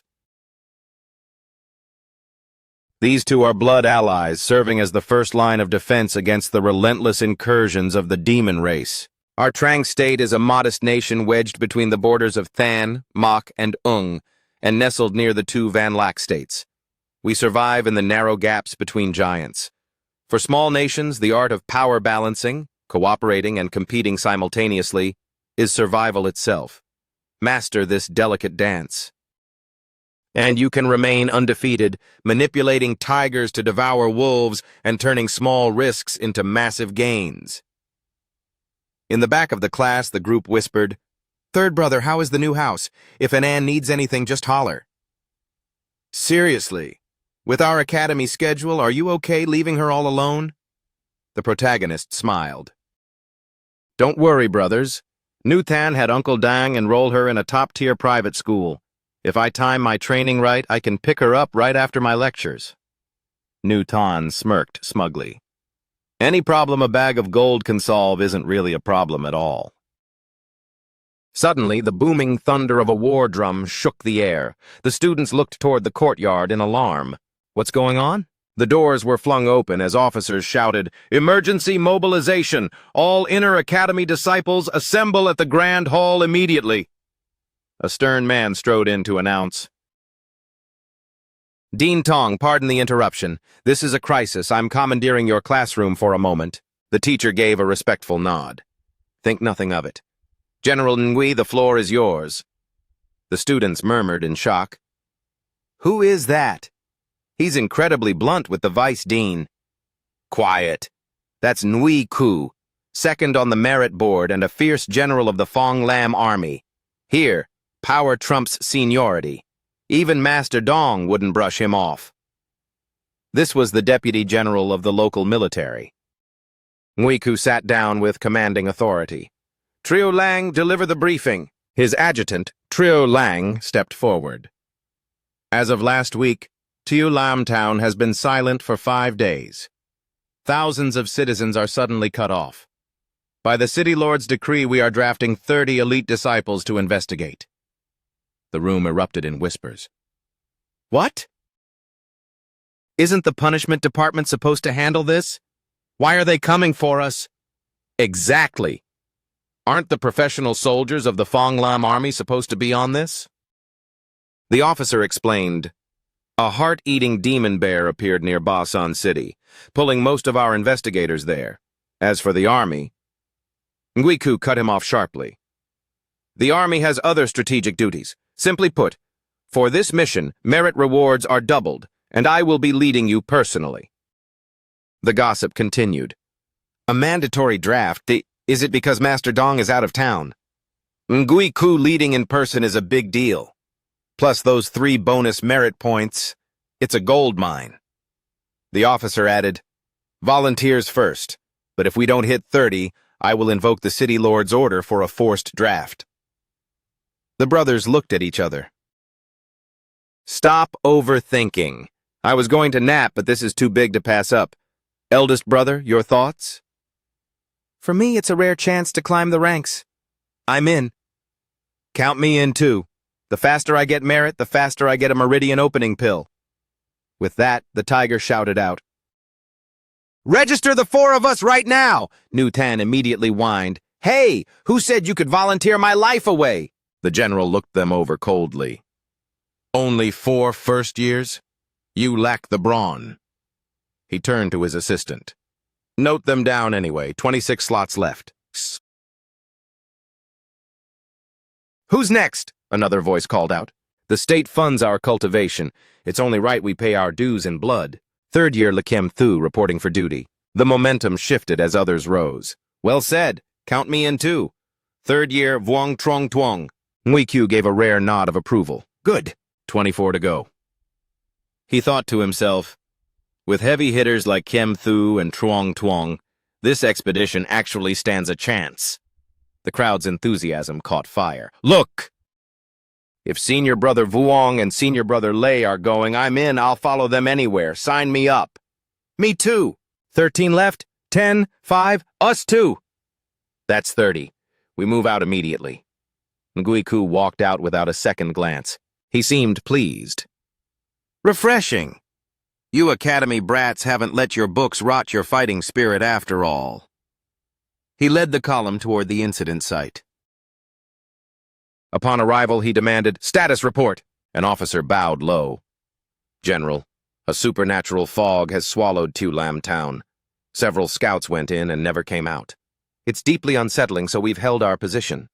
The scene was indeed harrowing. In the sky, obsidian clouds swirled into a terrifying vortex as lightning tore through the air. Ngui Ku's eyes narrowed. "Held your position? Is that why you felt you had the leisure to illegally harvest the sacred lunar cypress trees of Tu Lam Town?" The officer turned pale, trembling. This was only to provide for the widows of the men who went missing. I admit my failing. I beg the general's mercy." Behind him was a wagon stacked high with forbidden timber. Ngui Q barked out orders. "Seize the timber and return it to the central camp. Every man here loses a year's salary. The commanding officer is stripped of rank pending a full inquiry. The rest of you, move out." Quang Vong noted the harsh discipline. Ngui Ku is perceptive, but his methods are ice-cold, devoid of any empathy. The eldest brother whispered, "The battlefield isn't the classroom. His word is law here. Don't draw his fire." The tiger crossed his arms. "I think he's spot on." They thundered through the woods, riding day and night until they reached the edge of the anomaly. Thunder rumbled overhead. Ngui Ku suddenly jerked his reins, stopping dead. The riders behind him halted. Quang Vong wondered, "What's wrong? The horses are refusing to budge." There is something deeply wrong with the energy here. Truong Tuong realized the truth. Animal instinct.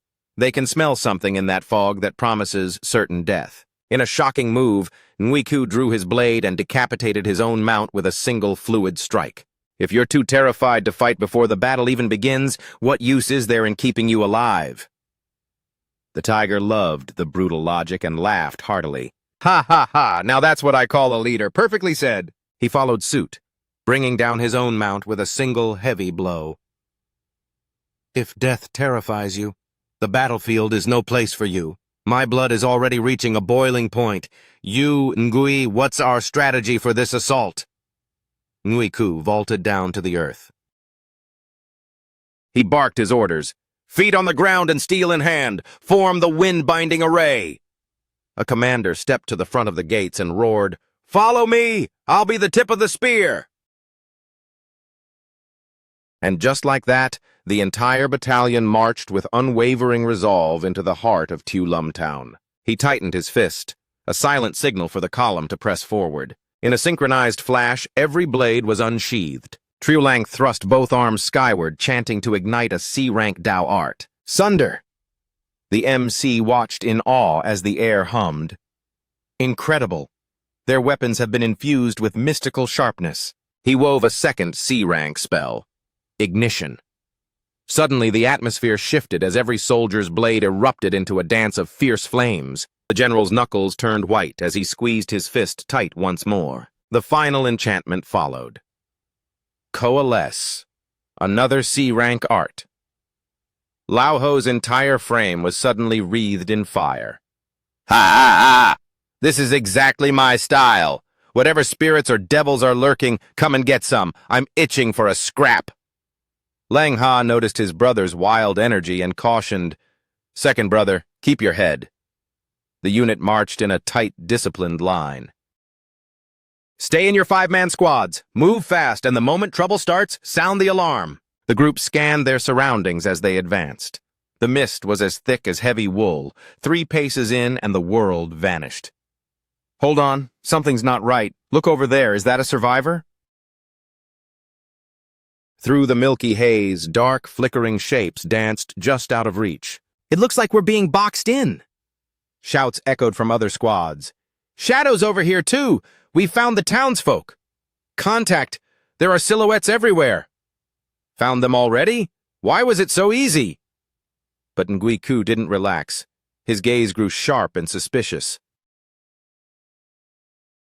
He thundered, "Hold your positions! Do not break rank until I give the word!" With a sudden roar, he unleashed a massive horizontal slash, the sheer force of it tearing a hole through the fog. The figures vanished the moment the mist dissipated.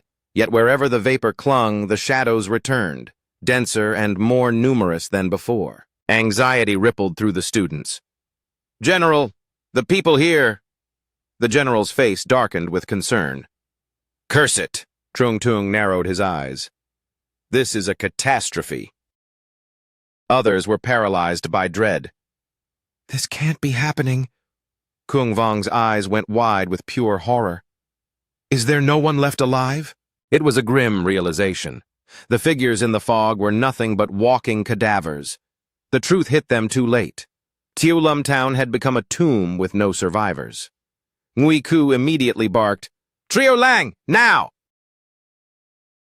Sensing the urgent need, he raised his hands and yelled back, "On it!" In an instant, a massive ring of roaring flames erupted around the battalion, creating a scorched earth barrier against the encroaching dead.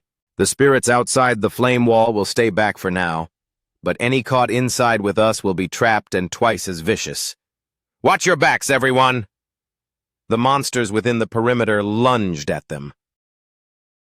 A wave of soldiers surged forward to meet the charging corpses. Steel met rotted flesh in a frantic, desperate melee. The general stood his ground, blade in hand, observing his soldiers. "We've committed to this path. Trio Lang, if you're still coddling them, you're doing them a disservice."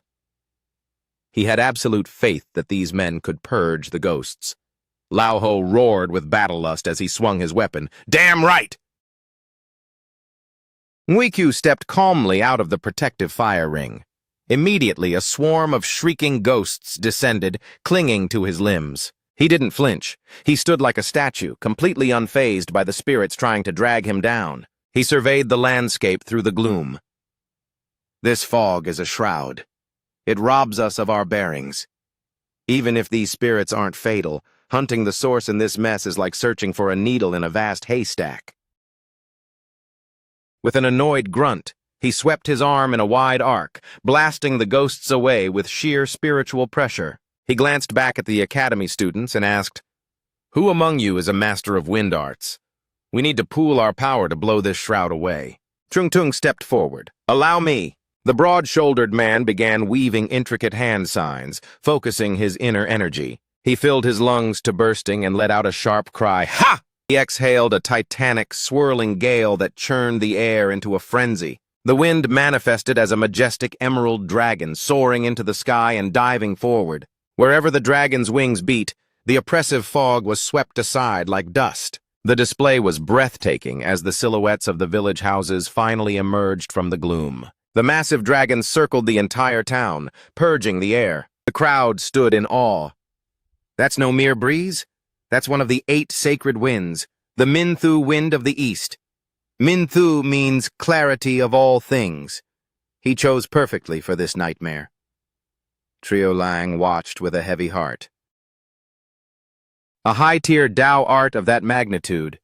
Even 6th grade masters struggle to manifest that.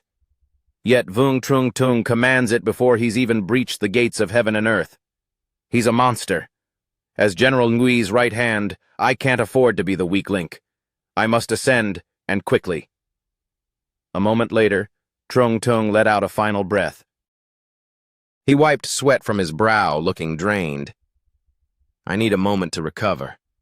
Forgive me. The village streets were now fully exposed.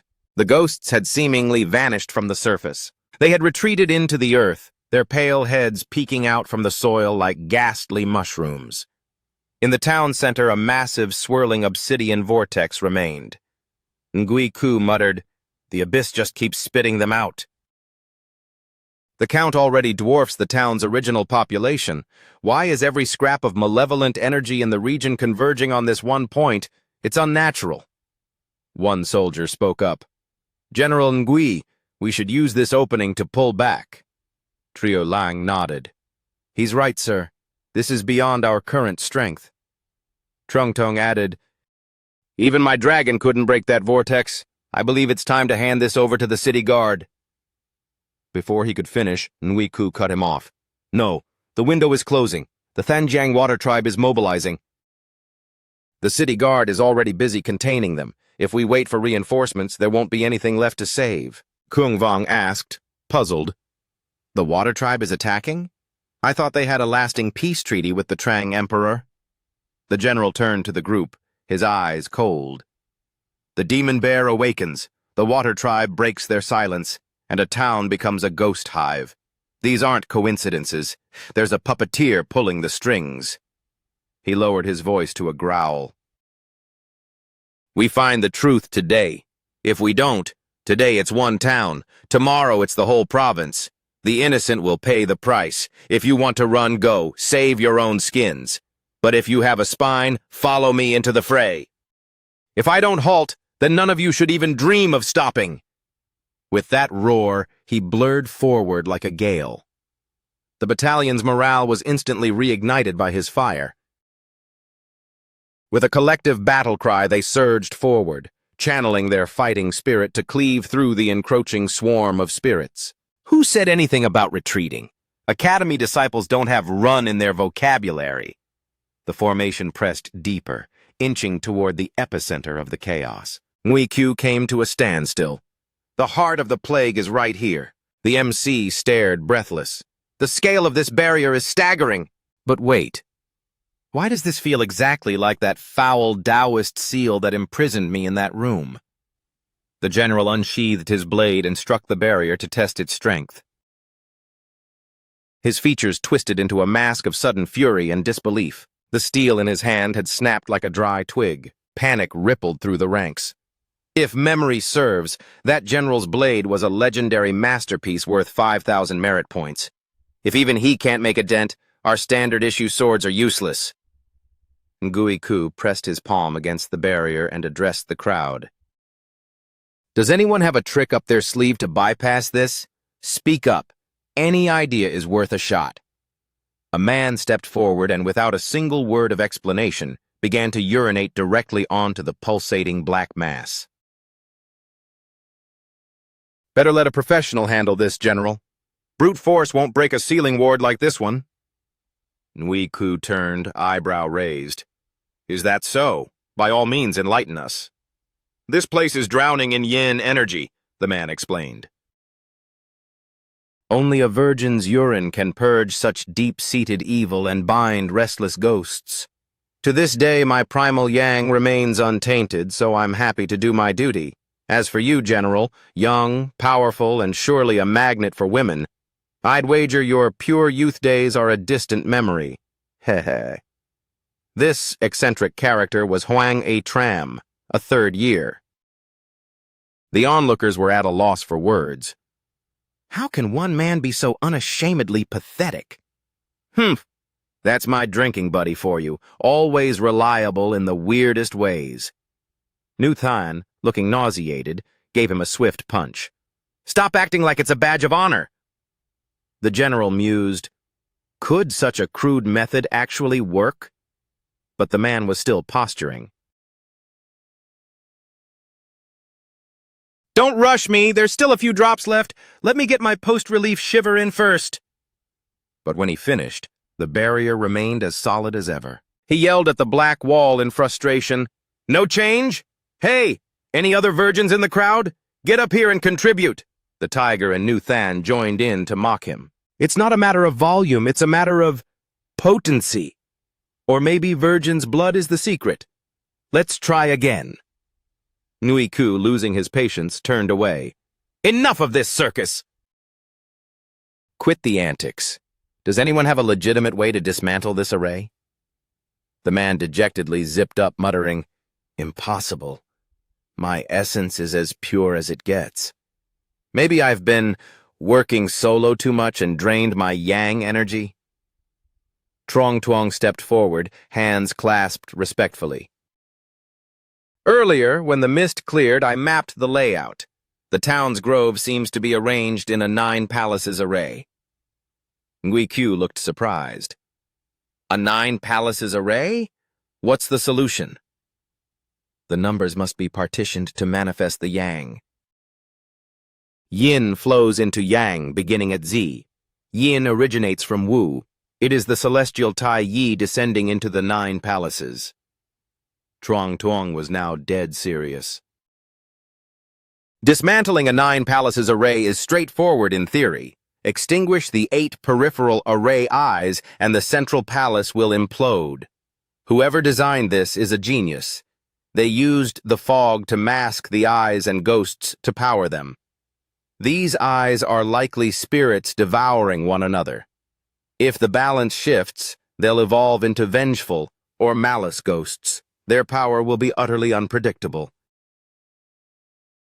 But it's our only path forward. The general barked, No more debating. I'll strike the Khan Palace. The rest of you split into 7 strike teams to neutralize the other palaces and regroup here. Vuong Trong Tuong, stay here to coordinate the offensive and keep 4 men in reserve for emergencies. Trio Lang stepped up. I'll lead my unit to take the Kun Palace. Ngui Ku charged into the gloom. I claim the Gen Palace. Everyone else, find your targets. Quang Vong's group called out. The 4 of us will handle the Sun Palace. Other teams claimed their sectors in rapid succession. Dwai Palace is ours! Leave the Gen Palace to us. I'll pierce the Qian Palace. We've got the Li Palace. Over at the Sun Palace, the MC led with his sword drawn, eyes darting through the haze. The tiger shouted, 1 step, 2 steps, 3, spin. Eldest brother, are you positive this works? We're just pacing in circles. Where's this malice ghost? Lang Ha kept his focus. 4, 5, 6 steps. This is the orthodox method from the scrolls. We follow it to the letter. 7, 8, 9 laps. Still counting?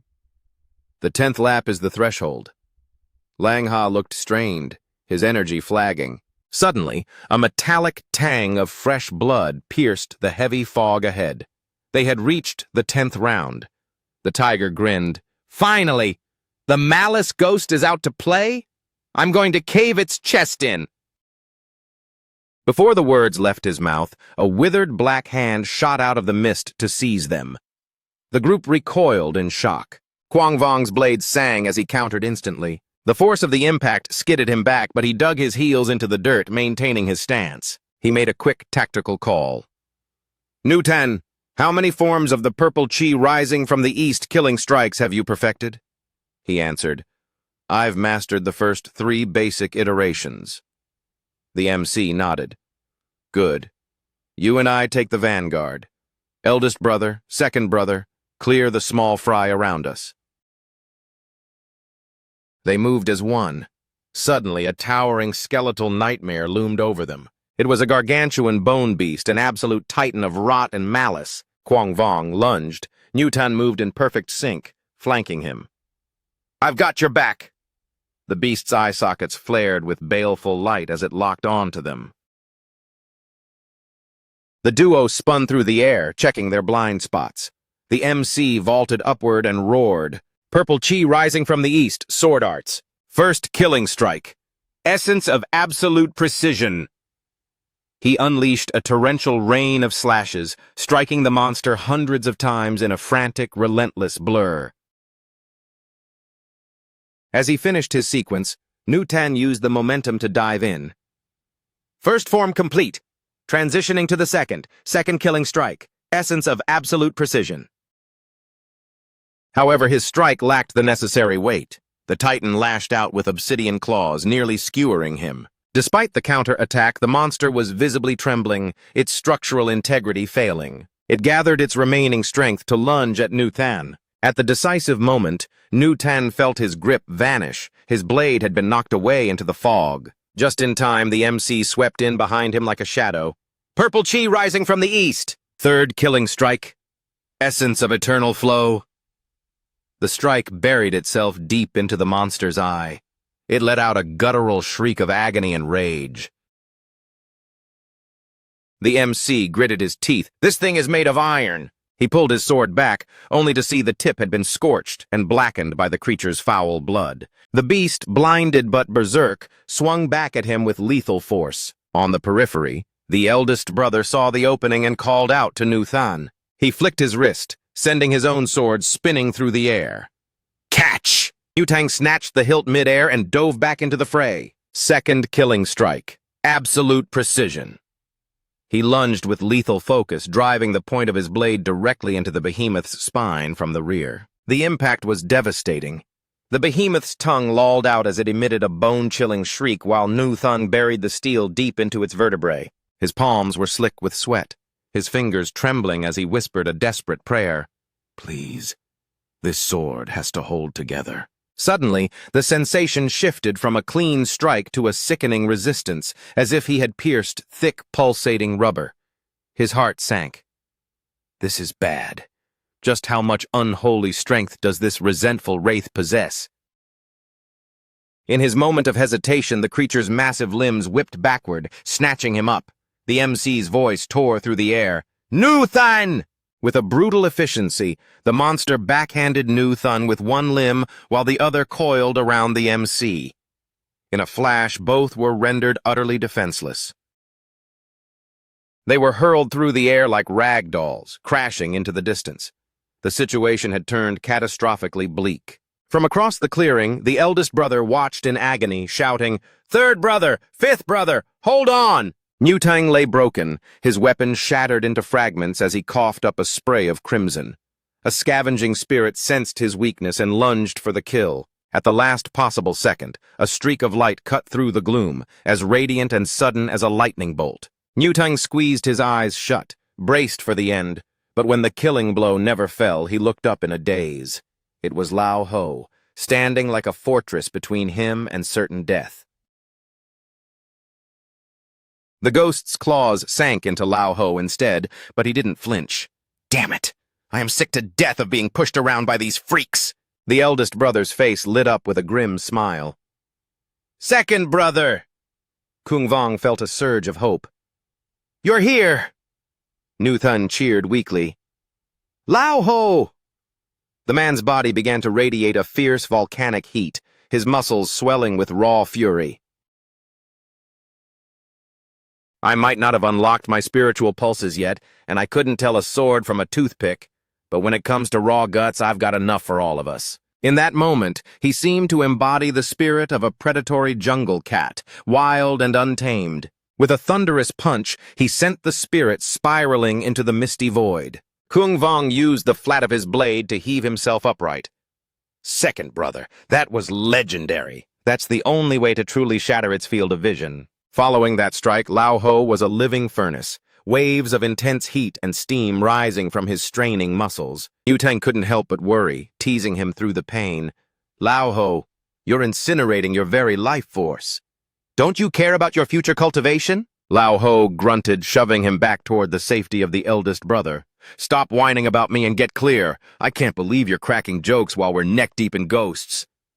Nu Thun stumbled back, still bickering. You stinking tiger! But out in the fog, the wraith remained standing. It was far from finished. It flicked its long, obsidian tongue, licking the gore from its maw with a hungry relish. Fueled by a fresh surge of malice, it slammed its massive fists into the earth, causing the ground to shudder. It reached into its own body and pulled out a cluster of rattling skulls. Tilting its head back, it crunched down on them like dry biscuits, devouring the trapped souls. Nu Thun watched, horrified. It's cannibalizing its own kind! What is it trying to achieve?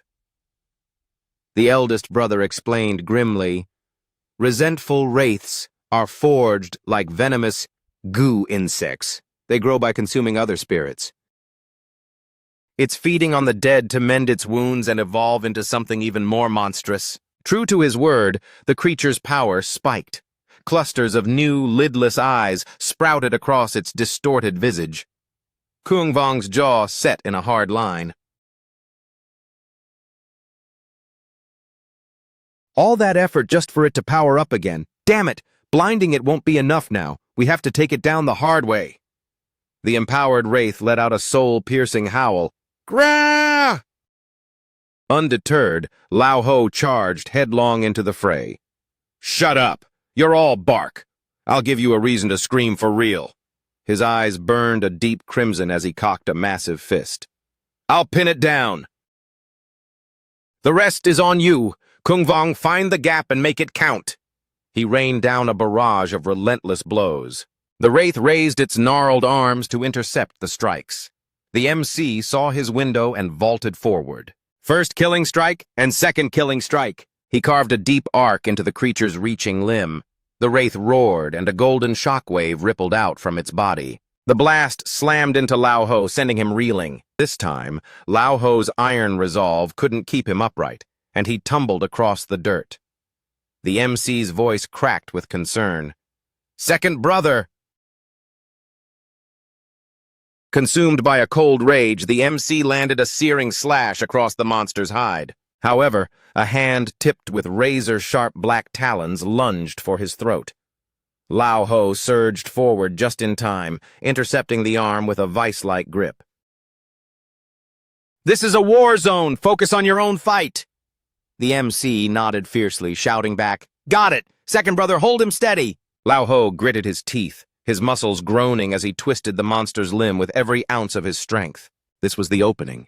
Kung Vong recognized the silent cue and struck with the speed of thought. Dung Lai swordsmanship. Third killing strike. Eternal continuity. The blade sang as it sheared through the monster's arm completely. The two moved in perfect intuitive harmony. Despite the victory, they had only managed to sever one of its many weapons. Lao Ho flashed a bloody grin. Got him! But he missed the creature's second arm, lashing out like a whip. The MC intercepted. Killing strike, concentration. He was pushing his body to the breaking point. The intensity of the fight was overwhelming. This wraith is a different breed of monster compared to that cultist. My Dao origins are running dry. I have to bet everything on this next move. He plunged his sword downward. A concentrated burst of sword chi detonated, severing the remaining arm. The ghost shrieked in absolute agony. With a final, desperate swipe, the creature sent him tumbling into the brush. It stood there, panting and hissing, its tongue darting out to taste the air as it stared at its bleeding stumps. The eldest brother turned his focus to the others.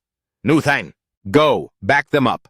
I can hold this line for a little longer. The ancient texts say that creatures of yin have a death pulse. Aim for the central eye on its chest. Nu Thun nodded. Understood. Lao Ho was fading fast, his breath coming in ragged, bloody gasps. Kung Vong rushed to his side. Second brother, stop. If you keep burning your blood like this, you'll ruin your foundation for good. If I back down now, we're all dead. His skin turned a deep, bruised crimson as he spat a mouthful of blood. Even if I burn to ash today, I'm taking this freak with me. The MC watched in awe as Lao Ho suddenly spun back toward the enemy. The monstrosity unhinged its maw, preparing to engulf the MC, while he stood frozen in shock. Where did that phantom vanish to?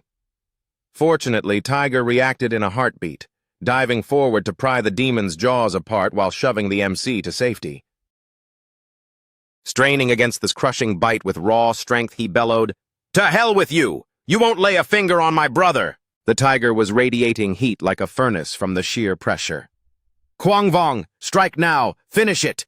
Quang Vong caught the signal and lunged, raining down a flurry of rapid-fire slashes upon the beast. But at the worst possible moment, his blade snapped under the tension. Capitalizing on the opening, the creature delivered a heavy counterblow that sent him reeling. Simultaneously, the tiger was swiped aside by the monster's flailing limb. The beast remained on its feet, swaying like a drunken giant as it staggered back and forth. Newton sprinted into the fray, his blade flashing. "First killing strike, speed essence!" He drove his sword deep into the monster's leg. The creature hissed, its numerous eyes flaring with a malevolent, brilliant light. In that split second, a projectile whistled through the air, embedding itself directly into its brow. The massive entity buckled and fell. Newton raised his sword, poised for a final execution.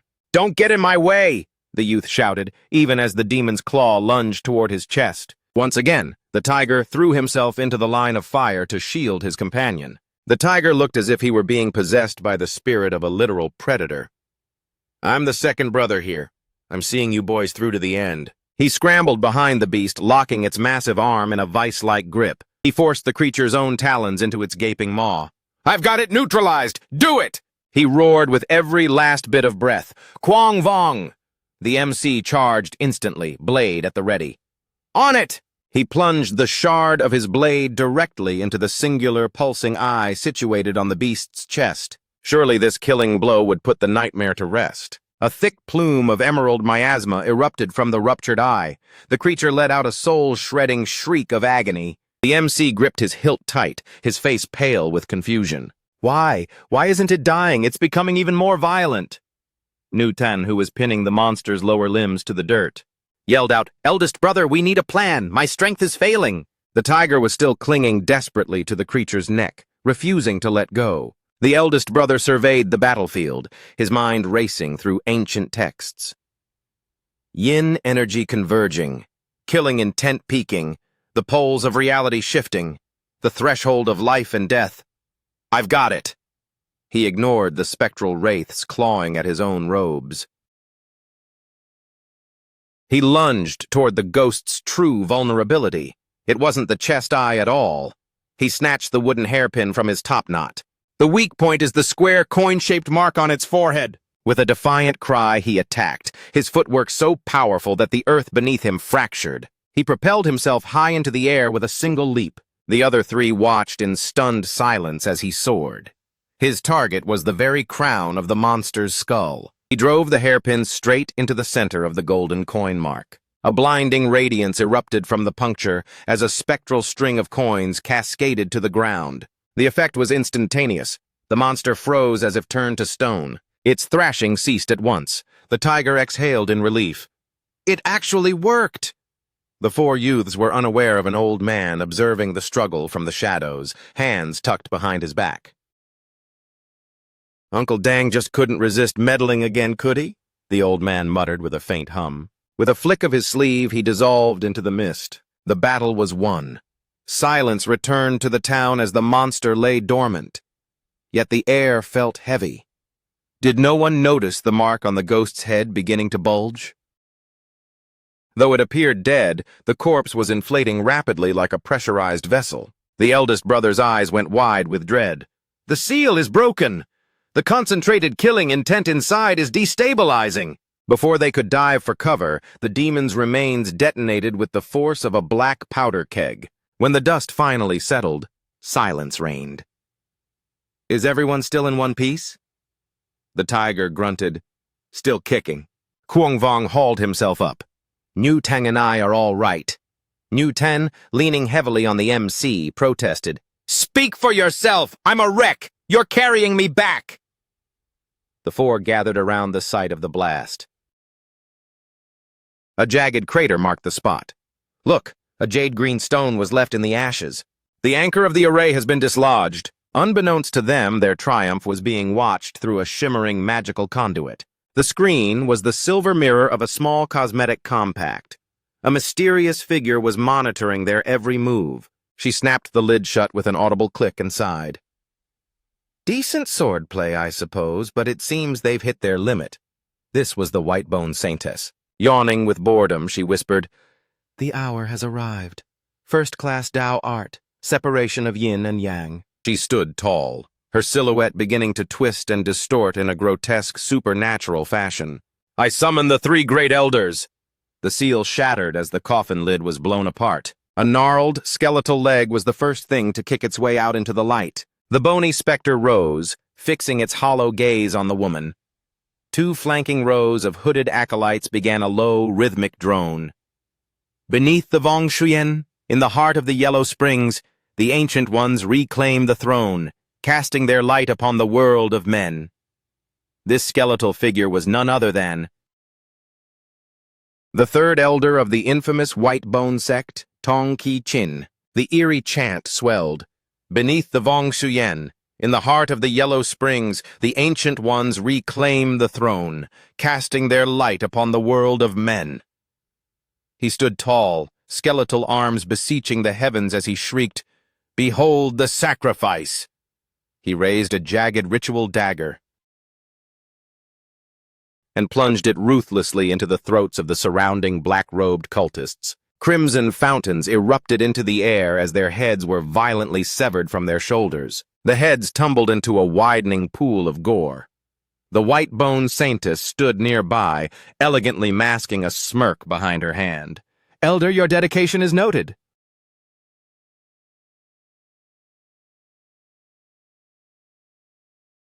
The skeletal man remained frozen, his skull still tilted back toward the darkened sky. His frame shook with a fanatical tremor. Dedication? To return to the divine embrace? He gripped a razor-sharp blade. He drove the steel deep into his own brow. Is the ultimate glory. A hand, distorted by extra fingers, reached desperately toward the firmament. A sickly, spectral green radiance emanated from the massive palm, casting a ghoulish glow over the ritual site. The gargantuan hand tightened into a crushing fist. The saintess casually tossed two more heads into the center. She peered into the abyss of the pit. "Accept our gratitude, gods of the deep." The coffin flared with an intense emerald luminescence. Back with the protagonist, the team was busy gathering the pulse stones. Ngui Ku surveyed the group, barking. "Which sectors of the formation are still inactive?" Trung Tung checked the alignment and replied, "Only the Shun Palace remains. Once we secure its array eye, the seal will be complete." Trio Lang, battered and bleeding from his armor's seams, muttered, "The Shun Palace was left to those four rookies. Only one has even tapped into his power. I fear they've been slaughtered." Even the general's face was masked in grime and blood. "Time is a luxury we don't have. Trio Lang, we're moving out to seize the Shun Palace ourselves." Kim Tu stepped forward, blocking their path. "General Ngui, stand down. You've personally broken 3 sectors. You need to recover your energy. Let me, Le Kim Tu, handle the Shun Palace." The general gave a curt nod. "Go, make it quick." Suddenly, a boisterous voice cut through the tension. "I haven't even spotted the guy yet, but I can hear his ego from here. I caught wind of a high-stakes deal for a foundation pill from the Van State. What a shock. The buyer shares the name Trio. Brother Ko, isn't that just a wild coincidence?" Honestly, he went through all that trouble just to brag about having a pill, didn't he? Quang Vong and his crew arrived, looking exhausted but determined. "Hold your horses, everyone, we're back. Behold the missing array eye for the Zun Palace." Trong Tuong snatched the stones up instantly. "Every second counts. Stand back." He arranged the gems on the earth and began weaving a complex incantation. The survivors gathered in a circle, watching with bated breath. The stones, glowing in a rainbow of primal energies, levitated and spun into the sky. The tiger edged closer to Ngui Ku and whispered, "What's the end game here?" The general didn't look at him. Stay sharp and wait for my lead. Prepare for impact. Suddenly, a collective gasp swept through the ranks. The ritual held. A gargantuan ancient temple began to materialize out of the ether. Human skulls dangled like grim ornaments above the temple's entrance. A titanic swirling vortex of dark energy erupted from the structure. Every ghost in the vicinity stopped in their tracks, their hollow eyes turning toward the gate. Nguiku roared a command that chilled the air. "Ignite the red signal!" Triu Lang's brow furrowed in grim realization as he replied, "Understood, sir." He produced a crimson flare tube, and a fierce blood-red flame immediately surged from the tip. These signals carry heavy weight. Yellow for a crisis, red for a total city collapse or loss of territory, and black for a national fight to the last man. The red streak pierced the heavens. Terror gripped the disciples. From miles away, that red light cut through the heart of the vortex. The spirits were forcibly drawn toward it, staining the entire sky the color of fresh blood. Every soul for miles around looked up in silence. The common folk whispered in fear, "Why is the sky bleeding?" Elsewhere, a warrior in the middle of a skirmish recognized the dire omen. "Should we turn back?" "No, stay the course. Those two monsters are already on the scene." Renowned masters and hidden talents began racing toward the crimson light to lend their strength. The old master sat in a meditative pose, letting out a weary sigh. "I'm getting far too old for these wars." Meanwhile, Quang Vong's squad remained huddled within their protective ring of fire. He watched with a pounding heart as the spirits ignored them, marching toward the light with haunting, expressionless faces. They moved as a singular, terrifying tide, an army of the damned numbering in the thousands. From a bird's-eye view, the landscape was a sea of spectral light and crushing shadows, all being funneled into a single pinpoint destination. Nguiku whispered to the group, "Legend speaks of the Ghost Gate, the thin veil where the living and dead collide. To see it manifested here, this is a catastrophe of mythic proportions." The MC turned to Kim Thu. "What exactly is this Ghost Gate?" But even the veteran was shaken. "I've only read the fairy tales, I have no idea." Suddenly something shifted. The spirits weren't just passing through.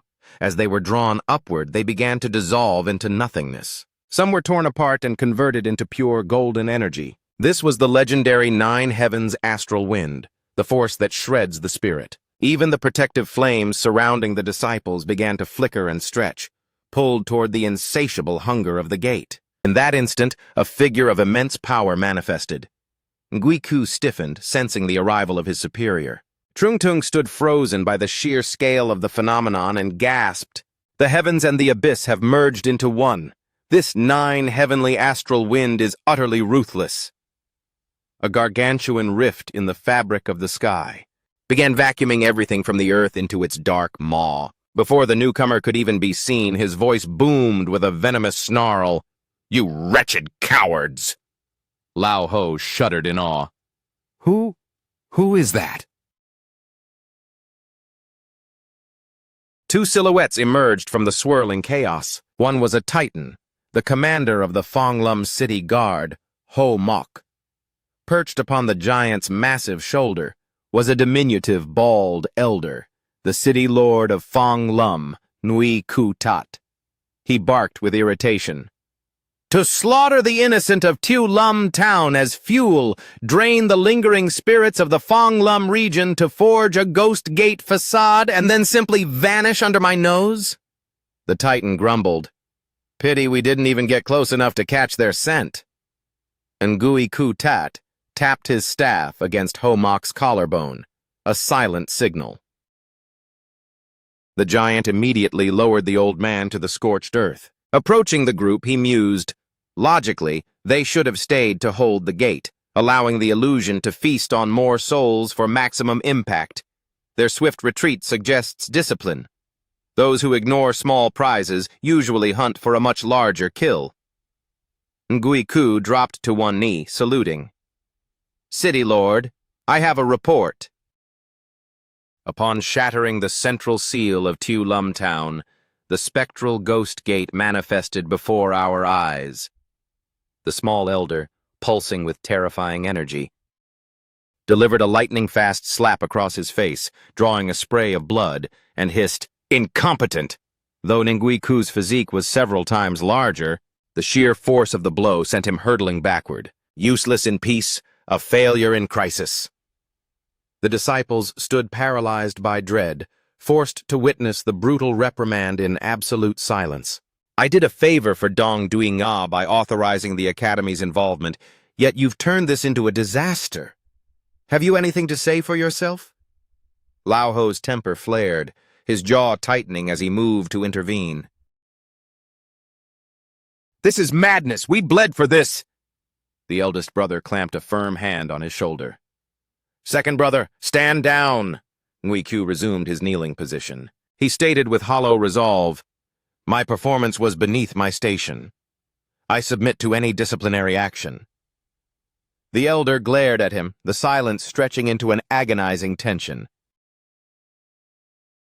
Finally, the Titan Homok leaned down to whisper a reminder to the city lord. We cannot linger. The Thanjiang water tribe is stirring along the borders. The short elder vaulted back onto his shoulder with predatory grace. He threw a final command over his shoulder. Nguiku is stripped of one rank and his pay is suspended for a year. All participants are to be penalized collectively. He dared not offer a rebuttal, bowing his head in submission. I accept the city lord's judgment. The elder vanished into the horizon with his giant. The White Bone sect has dared to summon a ghost gate. We cannot remain passive. Set the lures. We must draw the serpent from its burrow. The giant rumbled, As you command, sir. The scene shifts to the Thanjiang water territory, where a thunderous river carves a path through towering cliffs. A graceful figure glides beneath the crystalline surface, making her way toward the submerged Thanjiang water palace. The architecture mirrors the world above, yet it is a realm of liquid light and ancient depths. A man with emerald green hair took a deliberate sip of tea and remarked, The jade mist tea provided by the Trine Court is truly exceptional. Messenger, won't you indulge? A figure draped in a heavy hooded shroud sat across from him, sneering. If a few dried leaves can buy your loyalty, young lord, it is no wonder the House of Trang has kept the Thanjiang water tribe under their heel for generations. The green-haired man, adorned with crimson horns, was Tong Thanwok, the heir of the water palace. He replied with icy composure, You think such transparent taunts move me? Whitebone messenger, your tactics are amateurish. I have fulfilled your request. What more do you want? The cloaked, skeletal emissary exuded a palpable coldness. Young lord, our pact required you to go ashore and sow true terror. Instead, your warriors merely swim in circles. Your father once fought for the promises of Trangthua Khan. How is it that the son has no spine for his own word? The heir slammed his porcelain cup onto the table. Guards! Without hesitation, he barked an order. Recall the Du-Dung Battalion 3 miles back. Do not disturb the residents on the riverbanks. The skeletal figure recoiled. He stood up with a start. Young lord, you cannot... Tong Thanwok, losing his patience, leveled a finger at him and declared, You spoke of my father, and thus you reminded me. My father and the Emperor Trang share a century-old covenant. To aid you further would be to tarnish his honor. I will not be a disloyal son. The Thanha district is now fully mobilized. You have had your distraction, now do not push your luck. He calmly refilled his cup, the steam rising between them. A water tribe warrior on land is like a human in the deep. We lose our strength and our roots, unless you can provide a reason for me to truly go to war with the Trang throne. Do you have the leverage? The messenger faltered. Leverage? What we offer is... The skeleton's eye sockets flickered with an unholy light as he raised a single digit. A dragon pearl! Tong Thanwok's eyes sharpened, his interest finally peaked. Oh? Now that is a significant offering. However, it is only enough to buy the cooperation you have already received. The messenger realized he had hit a wall. He turned to depart, his robes trailing in the current. "Very well. I shall trouble you no longer." He caught a surging current and sped away. Tongthanuk watched him go, his expression souring. A cabal of faceless cowards believing they can dictate terms to me. Their talk of integrity is a hollow joke. An elder with a flowing silver beard emerged from the shadows. "My son, what is your true assessment? The House of Trang is bloated with pride. This current ruler, Trang Chao Mo, is worse than his predecessors, treating us like lowly vassals. He even had the gall to demand my sister, Than Chi, as a political bride for the crown prince. My aunt married into that family once and died in misery. I will not let history repeat itself. The great founder, Trang Thua Khan, was a mere opportunist, a general of the Dung nation who seized power while three kings tore each other apart. When the Dung army came to reclaim their land, he crawled to Tong Huanjiang, begging for salvation and promising to share the world's wealth. For that promise, Tong Huanjiang crushed the Dung navy, securing the foundations of the Trong state. Only then was the covenant signed. Tong Huanjiang's own sister, Tong Uyanhai, was wed to him to seal the bond and became the queen. Yet despite her unwavering devotion and the love the people bore for her, she was betrayed by court shadows and left to wither in the isolation of the cold palace. The silver-bearded elder crushed his cup, his face a mask of old pain. "In the beginning, your aunt and Trang Thua Khan truly loved one another. It was not always a game of pieces. But enough of the past. How will you protect Than Chi? The governor of Than Ha has made our position precarious. Trang Cao Mo is a tyrant, and this district is no longer a sanctuary. Since Than Chi has come of age, I will send her to Fong Lum City under a false identity to study. If the White Bone sect is willing to part with a dragon pearl, they clearly have massive designs for Fong Lum. During the chaos, it will paradoxically be the safest place to hide her. Furthermore, I have dispatched agents to Fong Lum to uncover the sect's true agenda. Their resurgence hides a secret far greater than a single dragon pearl. I intend to find it." The two continued their quiet counsel. "The palace's future rests with you. Lead as you see fit." The heir asked, "Father, I have placed the dragon pearl in your meditation chamber. Use it to fortify your spirit." The elder shook his head gently. "I have examined it. It contained hidden traps, but I have purged them. Take it back for yourself. It can grant you a millennium of progress. I am but a fading shadow with no hope of true ascension. I only remain to shield you and your sister a little while longer." That same evening, atop the jagged peaks of Nudo Mountain, a shadowy figure stroked his beard, a thin smile playing on his lips as he asked, "Well?" The skeletal emissary returned from the depths, kneeling to deliver his report. Tongthan cast a lure for that scoundrel, but the target slipped the hook with ease. The elder wasn't shocked. It was a predicted outcome. After all, that old fox Tong Huanjiang is still breathing. We never truly anticipated the Water Clan would risk a direct collision with the Trang throne. The skeletal figure hissed, "Even so." It's a bitter pill to swallow. We used a dragon pearl as bait, a relic of a species lost since the Middle Ages. Each one left in existence is beyond price. The elder offered a chilling calm. "The Tio Lam Town objective is complete. Our primary goal is within reach. Do not fret over such trifles, messenger. Besides, our dragon pearl is a feast I suspect that little brat's stomach won't be able to handle." This sinister old man with eyes like clouded milk is Elder Luke Diem of the White Bone sect. The hooded figure shifted his posture. His eyes burned with a fanatical fire. He thinks he can play games with the White Bone sect? He has no inkling that once the Tao child ascends, the first blood we spill will be at his Than Jang water manor, bleaching all 700 miles of the river with the bones of his kin. The following morning, Quang Vong and his companions strolled along, their spirits high. The tiger let out a booming laugh. "Ha ha! That foundation pill did wonders. I can feel the heat in my blood surging like never before. Nu Than replied with a smirk. Obviously. Most people treat a foundation pill like a sacred heirloom, but you gulped it down like a snack. The tiger's mind drifted back. That Ngui Ku fellow has some class, though. Even with the mission in shambles, he dipped into his own merit stash to pay us. Suddenly, a familiar face approached. Greetings, juniors. It was Trong Tuong. Quite a surprise meeting you here. Don't let me keep you, I have an errand to run.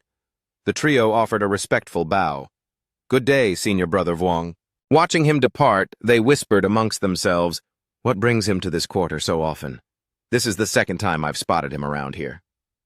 Suddenly, the MC noticed a wiry man lounging by a doorway who called out, Hey, Tiger, you boys here to trade some glory at the merit board? How about a few jars of ale tonight? The tiger grinned, tempted. Sounds like a plan. We've got some merit banked, but we're holding out for Meridian opening pills. We're just here for a bit of window shopping today.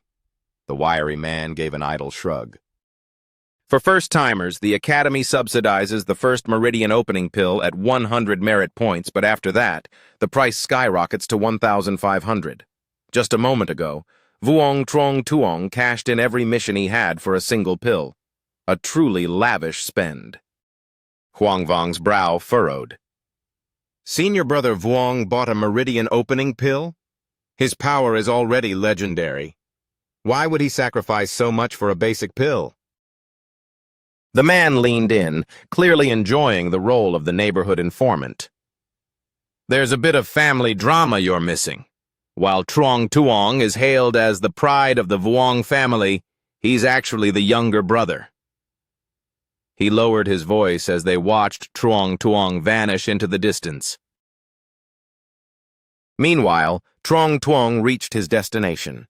He pushed open the heavy wooden door and stepped inside. The residence was a secluded, weathered compound that felt disconnected from the bustle of the city. In the courtyard, a cat basked lazily in the golden sunlight. The air was thick with a heavy, quiet stillness. Trung Tung stood in the center of the yard and called out softly, Brother!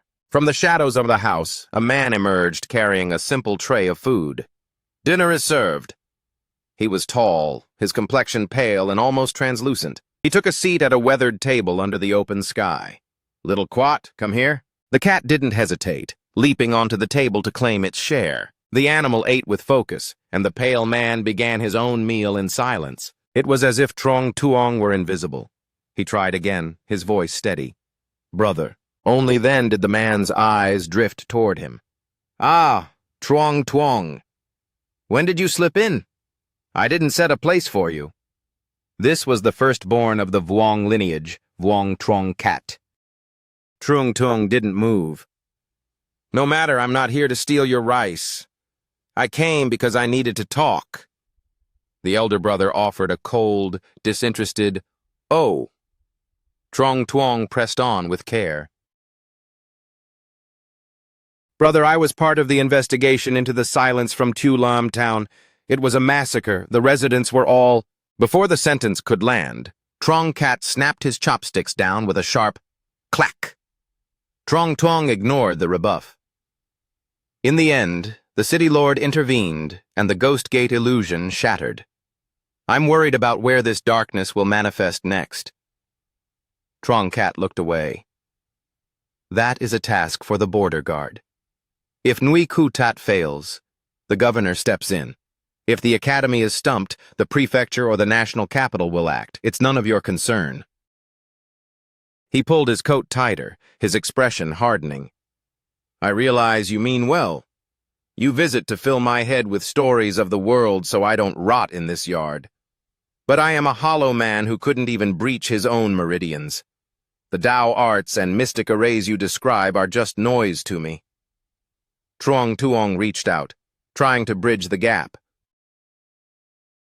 You're wrong, brother, it's not like that. Abruptly, Trong Cat plucked a morsel of meat away from the cat. Little Quat, balance is key. You can't just eat meat. You need your greens. The cat hissed and slashed a claw across his hand in a flash of temper. Trung Tuong barked at the animal. Little Quat, enough! Trong Cat stared at the blood on his hand with a strange apathy. Anger is wasted on it. It's the beast's nature. It cannot change its stripes.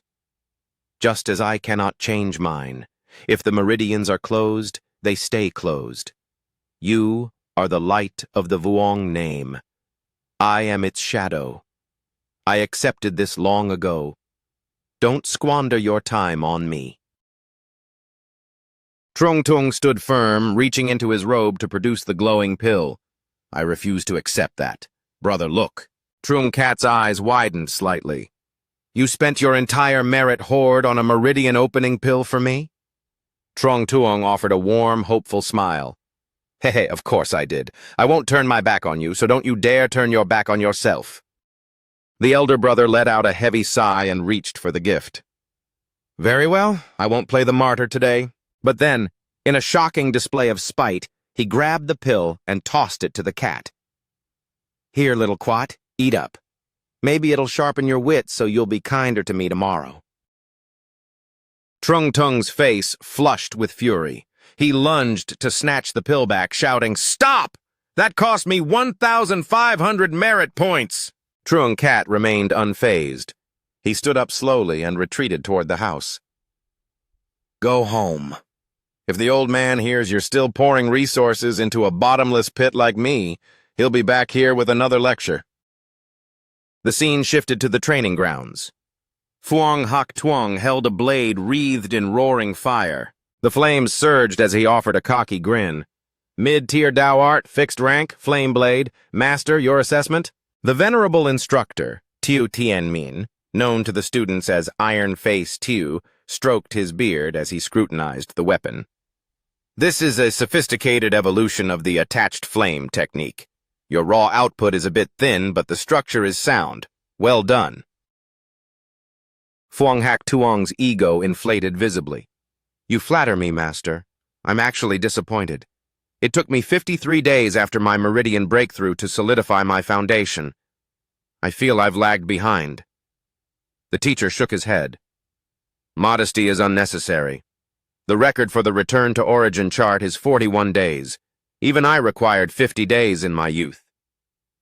Suddenly, Phuong Hoc Tuong's eyes gleamed with malice. Oh, I almost forgot. Senior brother Quang Vong broke through even before I did. Why not give him the floor to demonstrate this art? The teacher nodded. A fair point. Quang Vong, show us what you can do. The MC was lost in contemplation. A weapon forged from spiritual energy must surely surpass common iron. My blades keep shattering after only a few exchanges. Lost in his head, he didn't hear the master's voice. But can a Dao art truly replace a physical sword? Senior brother Lei uses fire arts, yet that ancient blade never leaves his side. I need real steel, but even a basic spirit sword at the merit hall is 500 points. Yasin Saon. The instructor, seeing his prompt ignored, felt his face flush with irritation. He slammed his book against his palm and barked, Kuang Vong! The MC nearly jumped out of his skin. Sir, here! The teacher's voice was a low growl. Quite the ego you have, daydreaming in the middle of my lecture. Fine then, demonstrate the flame blade for the class, and then we'll discuss your discipline. The MC looked down, his voice trailing off. My apologies, Master Tu. I haven't actually completed my foundation yet, so I cannot manifest the art. The old man's fury boiled over. You haven't even laid your foundation and you're already drifting off? You've been granted a path to the extraordinary and you treat it like a chore. Get out! Copy the void scripture 100 times. Don't darken my doorway again until the task is complete. Quang Vong bowed his head in resignation. Yes, master. The instructor dismissed the class with a sharp wave. The tiger leaned in, whispering with a grin, Man, you really stepped in it with Iron Face to you this time. Nu Tan looked at him with genuine pity. That's roughly 3,000 characters per scroll. 100 times. You'll be at it for a month. Heh. Only Lang Ha, the heart of the group, offered a hand. Big brother, I can take some of those off your hands. I find calligraphy helps clear my mind anyway. Phuong Hak Tuong sauntered over, wearing a triumphant smirk. Senior Brother Kwong, I'm mortified. I had no idea you were still struggling with your foundation. After your flashy start, I naturally assumed you'd be leagues ahead by now. He sighed with exaggerated concern. What a tragic setback. The MC gave him no satisfaction, choosing to ignore him entirely. He turned and signaled his friends. It's all right. It's just ink and paper. If the deadline closes in, I'll take you up on that help. Right now, I have to go pick up an Ann from school.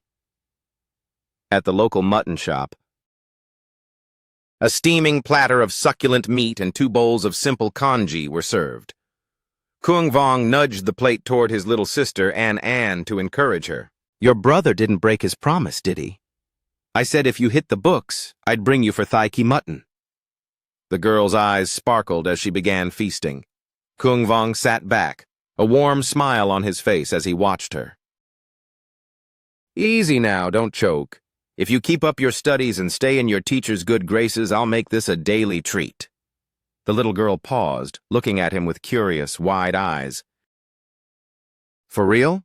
So, big brother, have you ever been in trouble with the masters at the academy? Being grilled on the very day he'd been disciplined made his stomach turn, but he kept his expression steady and played the part of the perfect student. Never, he lied smoothly. Around them, the eatery hummed with the chatter of a busy crowd. In what seemed like seconds, every scrap of food on their table had vanished. I'm stuffed. That was amazing, but brother, why did you only have the broth and skip all the meat? Kuang Vong chuckled. I had a big meal earlier. I'm not that hungry. He then reached into his pocket for payment.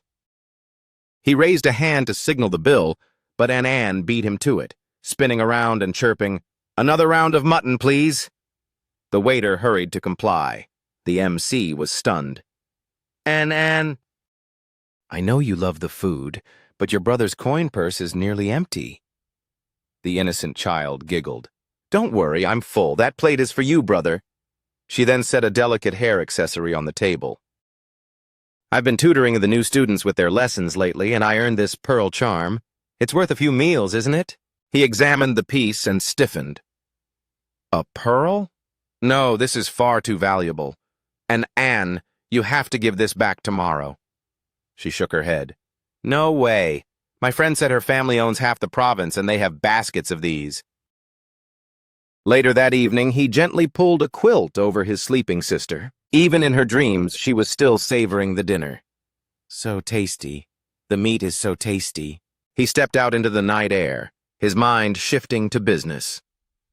Tonight is the 15th of September, the night to contend for a blessed land within the great void illusionary realm. The center of his palm began to throb with a familiar golden radiance. He instantly transitioned into that ethereal dimension. Gripping a shimmering blade, Kuang Vong noted, The keeper of the green jade altar has finally gathered the courage to challenge me, has he? A rhythmic countdown began to vibrate through the air. A Bagua diagram ignited beneath his feet, spinning with increasing velocity. The symbol expanded until it morphed into hundreds of floating stone platforms, creating a massive arena. The MC watched, completely overwhelmed. On the 15th of July, he had stepped back. On the 15th of August, he had done the same.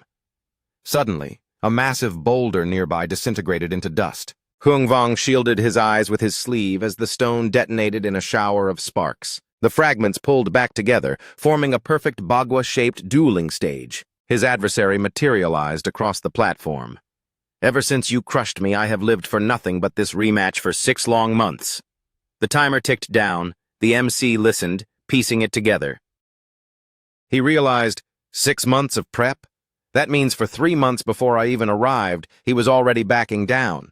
It seems Ta Quang Liat left him with deep psychological scars, but his return proves his desperation to reclaim this land. 4 seconds remain. Suddenly, the challenger offered a formal bow. I have finally grasped a fragment of the ancient gentleman's 9 swords.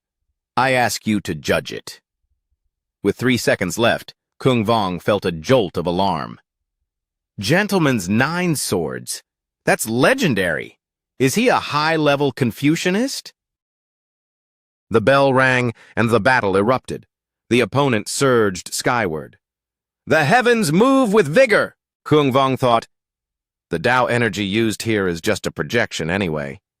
I won't get many chances to fight a master like this. Time to go all out. He ignited every drop of his Tao origin. His blade swelled to a gargantuan size.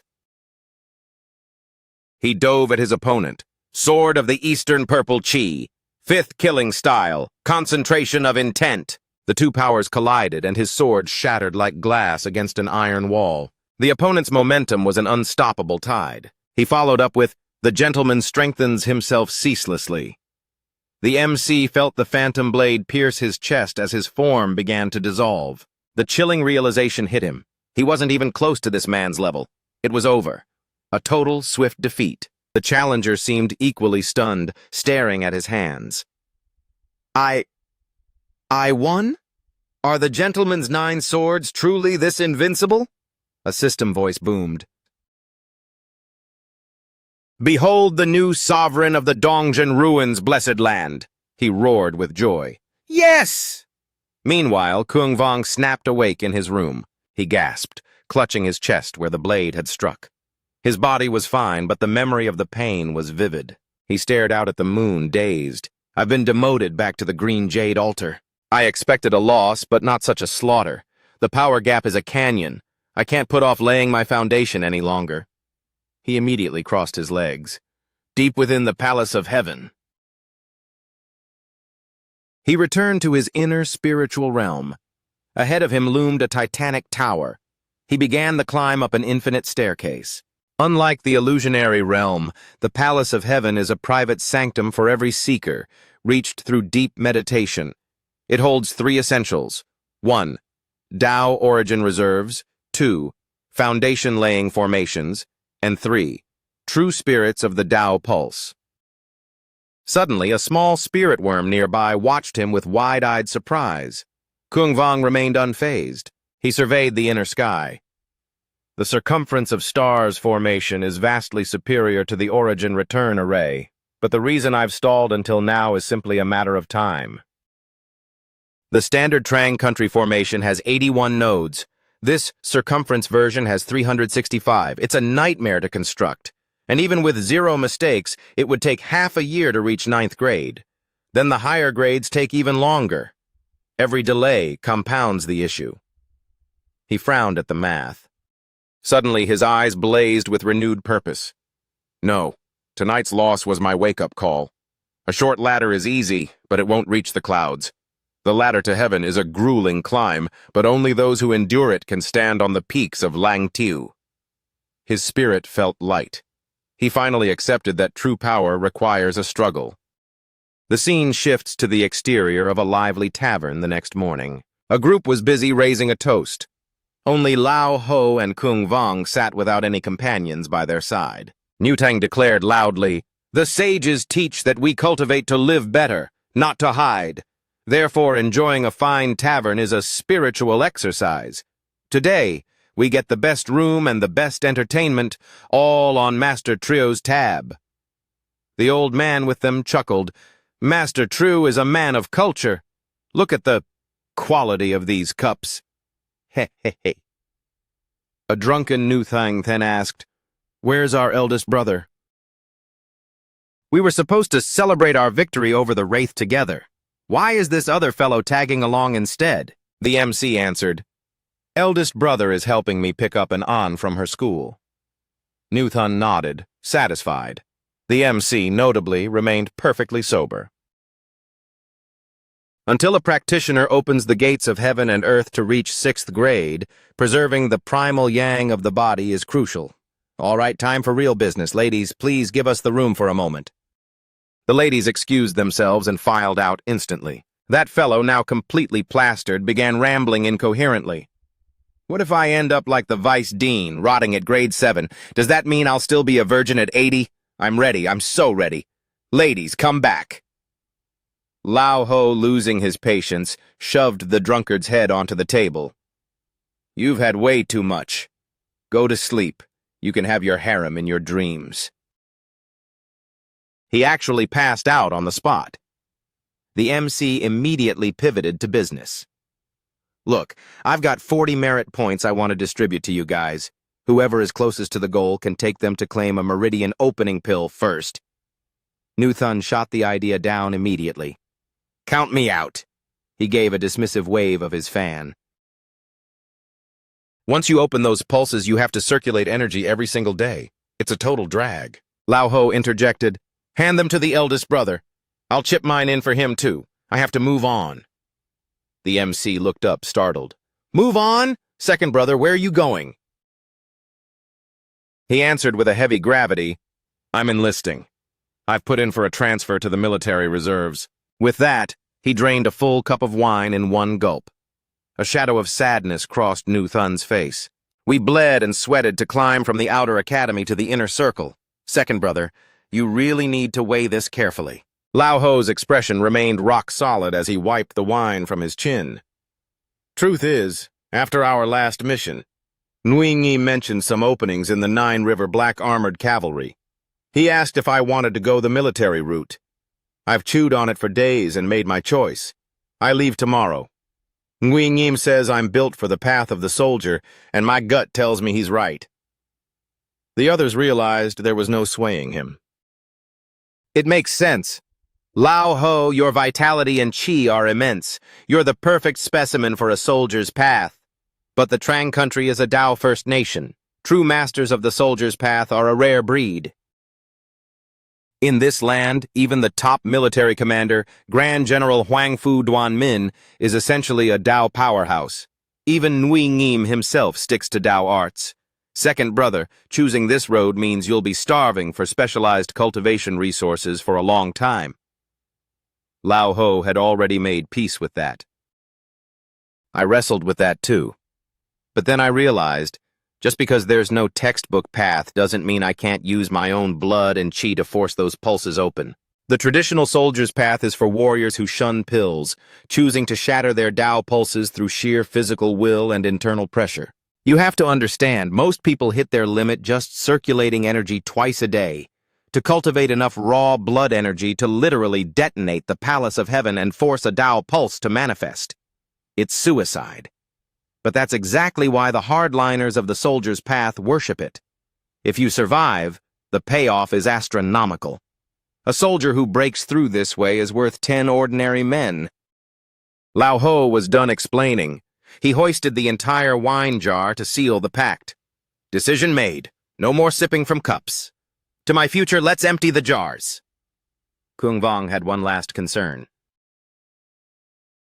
What about your manual? Surely the military provided a cultivation technique. He slid a stack of parchment across the table. Nguyen gave me this. It's the white tiger body tempering art. He called it a standard army technique, but it looks like a beat-up incomplete version. The MC picked it up to scan the contents.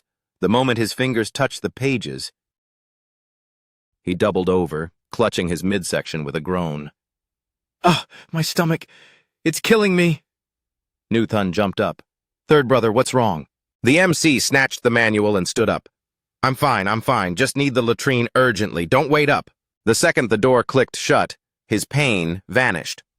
He moved to a quiet corner and instantly projected himself into the evolution altar of the great void illusionary realm. He slapped the manual onto the altar.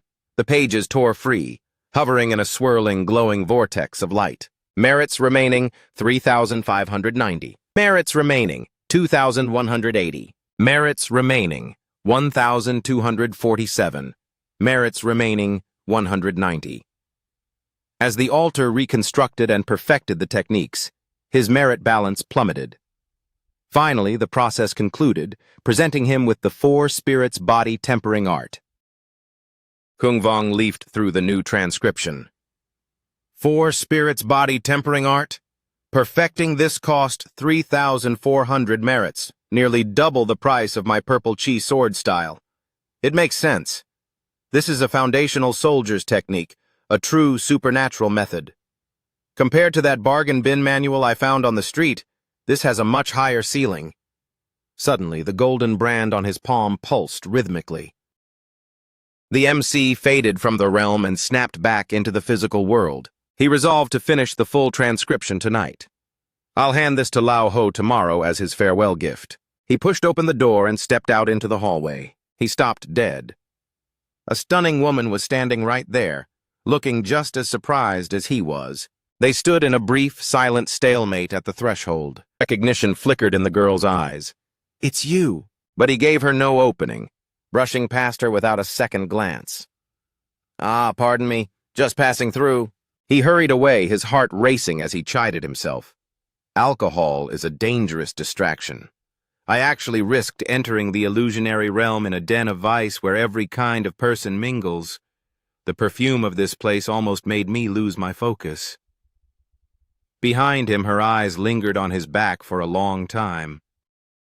Kung Vong slipped back into his seat at the table. "There he is! Second brother, do the honors!" Lao Ho shoved a jar toward him. "Come on, don't leave me hanging. Keep drinking." Nu Thung was already swaying. "Where did you go? To the moon? Drink 3 cups as a penalty right now." Suddenly, a plump woman bustled in, smelling of heavy floral water. "Our dear Master Trieu is looking more dashing by the hour." He looked up, confused. "Mama, what's with the rush?" She ignored him, fretting over the girls who had been dismissed. "Why did they come back crying? How did they fail to entertain you?" Nu Thun leaned away from her fussing. Stop, my head is spinning." He snapped open his fan with a flourish. "You know I have no taste for ordinary blossoms. I've spent a fortune in this establishment, yet you still deny me a single meeting with Jeong-ok. Why the gatekeeping?" At that exact moment, a voice drifted in. "Is that really what you think?" Even the MC, mid-drink, paused to look toward the door. Nu Thung froze, his eyes widening at the vision before him. "Tell me I'm not hallucinating," he whispered. The girl stepped gracefully into the room.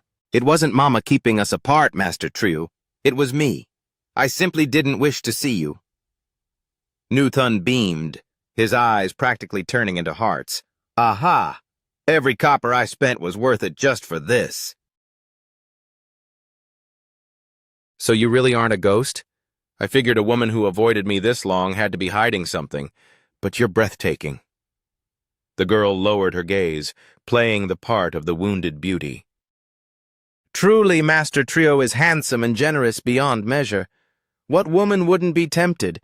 It's just a shame your affection for me is so shallow." As she spoke, she leaned in close to the MC, her hand grazing the back of his chair, as she shot him a knowing look. Kung Vong remained a statue, offering no reaction.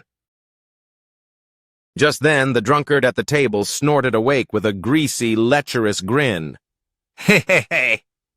Lao Ho recoiled in second-hand embarrassment and immediately began dragging his friend out before he could mortify the entire group. Nu Thun's gaze was locked on the girl, his passion reignited. "I've never chased anyone this long. Lady Jeong-ok, I've spent more time waiting in the 3 Parts Fragrance building than I have at the academy. How can you say my feelings are shallow?" He stepped toward her, his voice rising with theatrical fervor. "My devotion to you is a raging torrent." He looked dead serious as he tried to woo her, pressing a hand firmly over his chest. "It's all right here, in my heart." But the girl just tinkled with laughter, treating it like a charming performance.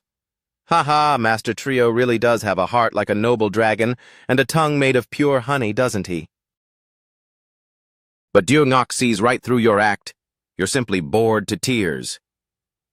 The playful light vanished from Nu Thun's eyes as he locked onto her gaze. He snapped his head away with a sharp huff.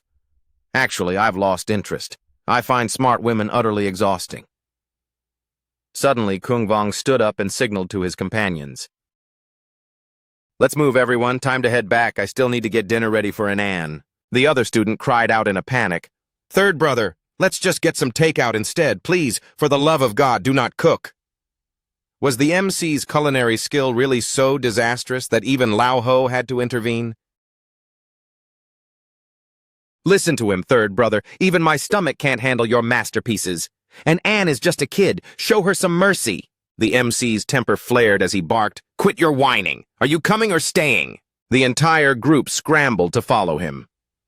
"We're right behind you!" The MC tried to salvage his pride. "My quest for culinary perfection is like my martial path. I never retreat." At that precise moment, the woman's fingers flicked a hidden object.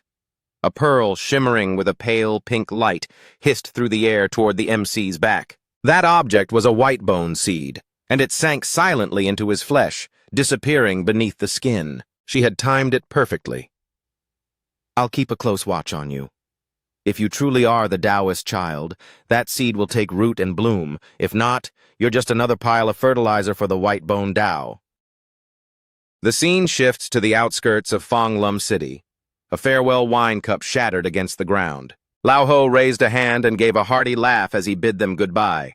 "No more flowery speeches. We'll cross paths again in the world. I'll meet you all at the summit." Kung Vong reached into his robes. "Second brother, take this." He pulled out a hand-bound manual. Lao Ho accepted it, his eyes widening with delight as he scanned the pages. "Third brother, this is top-tier stuff." Nu Thun leaned in, eager for a glimpse. "Let me see! Move over!" As soon as he read the title, he waved it away dismissively. "Body tempering? Keep me out of that labor." Lao Ho turned on him. "What do you know? A technique this refined, look at it twice and you won't be able to turn away. Eldest brother, care for a look?" Lang Ha, adjusting a heavy pack of supplies, shook his head. "I'm currently focused on unblocking my pulses and stabilizing the Palace of Heaven. I can't afford to let other styles distract me right now." Lao Ho looked back at the MC in surprise. "You're giving me the only copy? What about your own training, third brother?" The MC gave a reassuring nod. "Don't sweat it. I've already made other copies. Next time we meet, let's see who has mastered it better." Lao Ho grinned fiercely. "Deal. I might not match your sword talent, but on the soldier's path, just you wait and see." The four of them shared a moment of comfortable silence before breaking into laughter. It was time for the final departure. Lao Ho threw a thunderous punch at the sky and roared, "See you in Tanan!" The four brothers bumped fists, a silent vow to reunite in the imperial capital. May you soon reach Tanan, the heart of the Trang nation and the gateway to the National Tao Academy. For Do Da Ho to make it there, he must rise to a position of real power within the Nine River Armored Cavalry. Little and Anne wanted in on the bond, thrusting out her small fist. Me too! Me too!" Lao Ho chuckled and hoisted her onto his shoulders. The girl made a request. "One more time!" He laughed, his voice booming. "All right, little one. Let's go, brothers. See you in Tanan." This shout was even more powerful and spirited than the first, echoing across the plains. With the oath sealed, Lao Ho leaped onto his steed and galloped into the distance. In that moment, the wind died down and the clouds broke apart as autumn drew to a close. The Four Spirits body tempering art began its work. White Tiger uses metal energy to harden bone. Vermilion Bird uses fire to refine the form. Black Tortoise uses water to nourish the blood, and Azure Dragon uses wood to fortify the acupoints. Deep within Kung Vong, he was drained, his eyelids drooping with fatigue. Every time I finish a session, the Tao origin in my Palace of Heaven feels more fluid. This is a massive help for setting the formation nodes. I'm almost there. Nu Thun, sitting to one side, suddenly blurted out, "Hey, third brother, if you're going to train, go ahead, but why do you have to be butt naked?" The MC jumped in shock and shrieked, "Ah!" Realizing he was missing his pants, he scrambled to cover up. Red-faced and fuming, he barked, "Body tempering makes your skin feel like it's on fire. Obviously, it's better to be undressed. When did you even sneak in here?" The other teased him mercilessly. "Been about half an hour. You were so in the zone, I didn't want to break your focus. Don't worry, I've seen everything there is to see." Kung Vong was fuming but helpless. "You actually know the word focus? I shared that manual with both you and eldest brother. He's working himself to the bone to open his pulses, but you're just fooling around, wasting your natural-born talent." The other lazily bit into a piece of fruit. Life's a blink. Not having fun is the real tragedy. But I'm actually here for business today. Spar with me, third brother. This counts as study, right? If you want me out of your hair, then have a heart and let me win just once against your purple cheese style. The MC picked up his writing brush. Keep dreaming. If I let you win, you'll just use it as an excuse to slack off even more. Let me finish my study schedule, and then I'll give you the thrashing you're asking for. Every day was a meticulous plan, checking off goals as he went. While writing, he mused, eldest brother is nearly at the merit goal for his pill. Second brother is training like a demon in the barracks. He'll break through soon. If I don't move faster, I'll be eating their dust. As for the circumference of stars map, I've locked in nearly 100 nodes, but there are over 200 left. I can't afford a single day of laziness. Once the ink was dry, he went out to help Nu Thun sharpen his blade skills. After the training session, he hurried off to his lectures. Once class was over, he picked up An and spent the evening tutoring her. His days turned into a blur of disciplined, repetitive hard work. After a later lecture, Nu Thun waved over to the eldest brother. He turned immediately. Third brother! Fifth brother! The Academy has ordered a mandatory gathering at the City Lord's Manor today. Any idea what's brewing? Eldest brother explained, it's about the annual Three-City Dao debate. This year, we're the hosts here in Fonglum. The Three-City Dao debate is a prestigious tournament where neighboring academies exchange techniques, serving as a warm-up for the district exams in November. For instance, the Dai Sun district holds the North Wind Snow performance for Than Lam and Bok Lok. It's a major tourist draw. Our event is a bit more grounded. The three competing cities are Vong, Jiang, Fonglum, and Ba Sun, and the city was alive with workers assembling the various combat stages. The crowd swelled by the minute. Several competitors were already warming up on the central field. Hung Vong and his squad chatted as they watched the spectacle. This is the first time the dean has hosted since his appointment, so he's going all out. Seeing the master and the city lord together means today's debate is more than just a friendly match. The elder, Dong Duinga, stepped forward to address the students. Tradition dictates we choose 2 representatives from the first, third, and fifth-year classes. A first-year win earns 10 merit points, third year gets 20, and fifth year gets 50. The brusque city lord added, I'll make this simple. Win. If you lose, my guards are authorized to show you exactly how disappointed I am.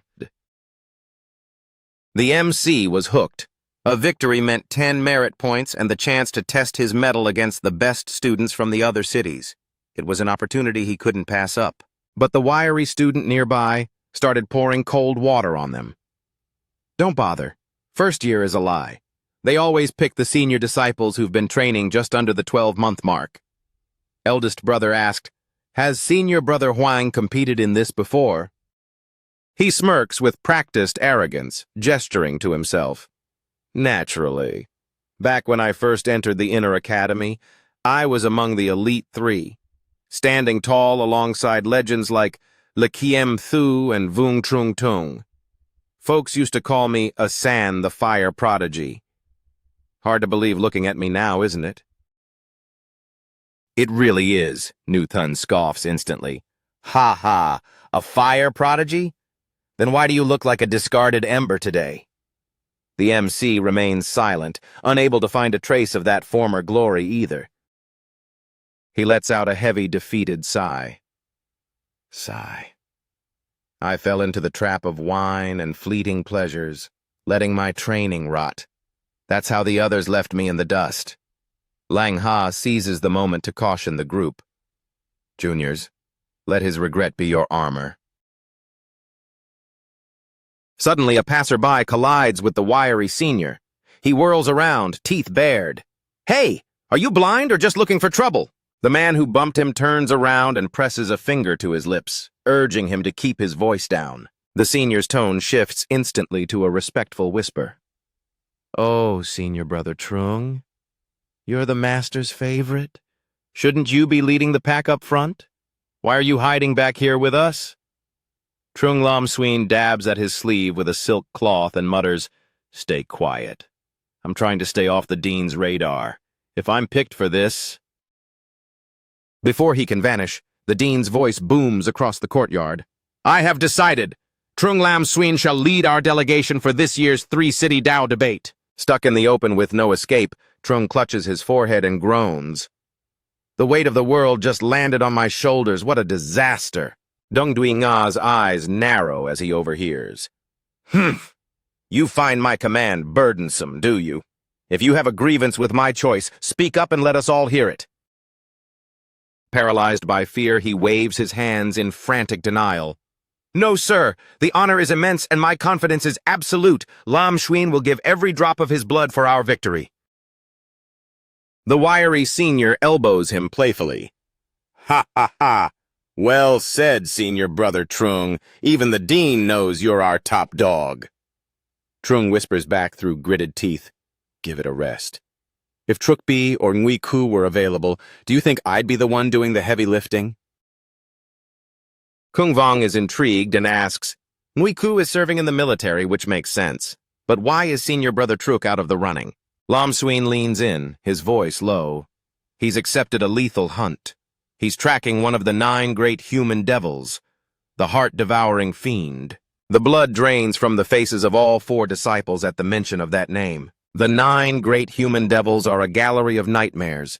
The self-oblivion devil, the masked devil, the all-evil devil, the bloodthirsty devil, the fortune-teller devil, the head-chopper devil, the flesh-plucker devil, and the soul-eater devil. Their atrocities are a dark stain across the Trang country. Even heart-devouring, supposedly the weakest, is a grade 6 titan who has mastered the gates of heaven and earth, a true heart-winner tier expert. To think Truk B, a mere academy student, is hunting such a monster is terrifying. Dong Dui Nga continues his address. For the first-year bracket, I've decided to reserve a special slot for our newest recruits, proving that our lineage grows stronger with every generation. The ego-driven Fung Hak Lang assumes the spotlight is his. Has the word already spread that I'm close to manifesting my second Dao illusion? His lackeys fall over themselves to agree. Senior brother Fung has the aura of a king. Who else could it be? The choice is clear. Step forward. Kung Vong! The old master points his finger directly at the MC. Fung Hak Lang's smug grin freezes in place, his face flushing with the heat of total humiliation. He erupts in a childish fury, screaming, Hold everything! Dean, I refuse to accept this. This is a mistake. The master glares at him, his patience thin. Since when does my word require your permission?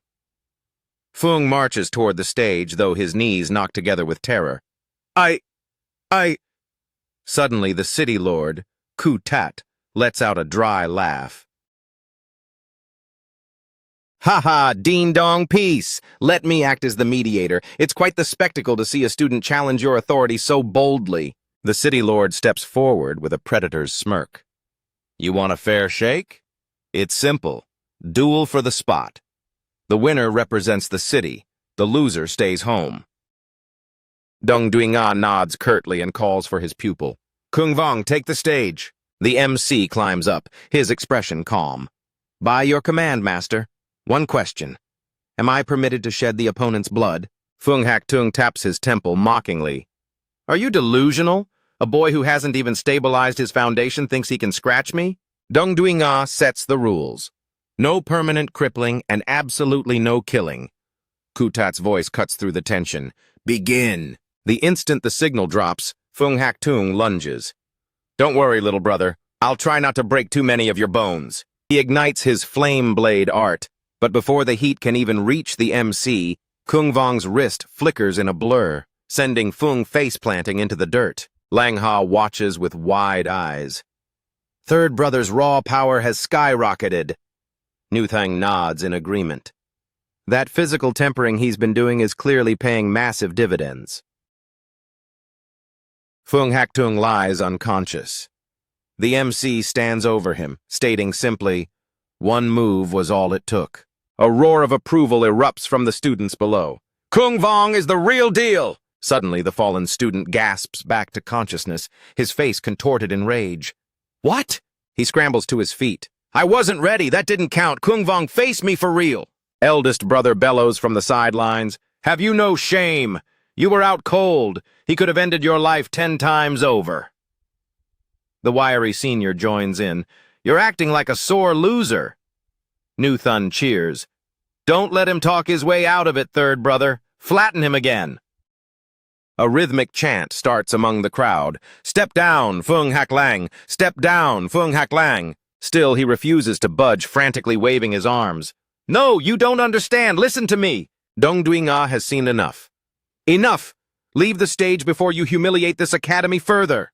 He stomps away, his heart full of venom, turning back to spit one last curse. Enjoy your moment, Kung Vong. But mark my words, you'll never survive the foundation-building phase. The MC ignores the hollow threat. The scene shifts. In the quiet of a private room, a hand traces the line of a spine. It is Dong Duy-nga inspecting the MC's progress. You fool! The formation you're building! This isn't the origin-return array I taught you, is it? The MC stays silent. The truth is out.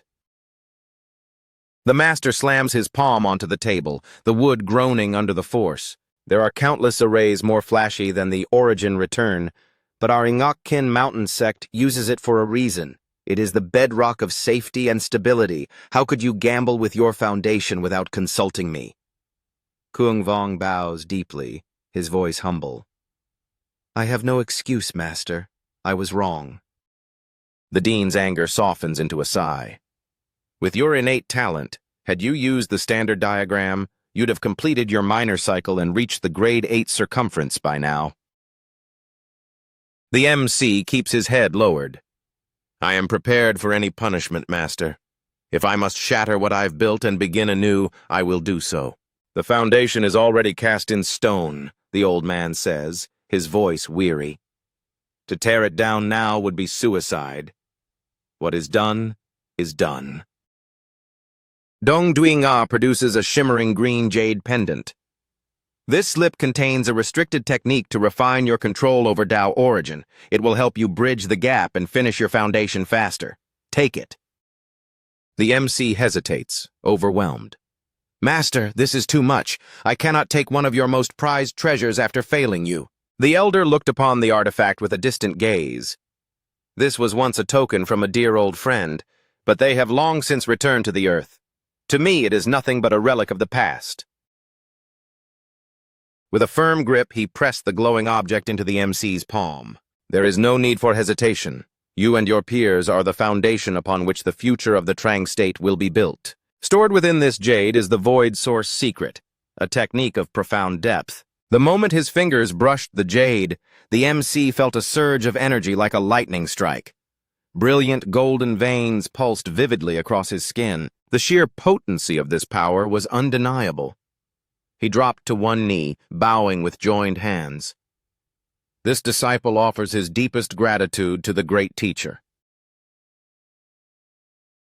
The elder dismissed him with a weary wave of his hand. You may go now. Waiting outside, 2 figures, one tall, one small, stood waving their hands in greeting. As the MC approached, Lang Ha held out a sealed envelope. Third brother, a messenger from the Phuong family left this invitation for you. Kung Vong's brow rose in surprise. The Phuong family? What do they want? He broke the seal and scanned the contents. Ha! It seems Phuong Troc Hao wants to host me at the Vong Nguyet Pavilion. The eldest brother looked concerned. Is that Phuong Haklin's father? Do you truly intend to attend? The MC didn't hesitate. Indeed. I see no reason to hide. And Anne, how would you like to join your big brother for a magnificent feast? The little girl's eyes sparkled as she cheered. Yes, I want to go, I want to go. Her excitement was purely for the menu. The eldest brother, still uneasy, offered to tag along. Third brother, this smells like a Hongman trap. Let me back you up. The MC shook his head. No, that won't be necessary. Believe me, the Phuong family isn't foolish enough to assault an inner academy disciple in broad daylight. It was a logical point.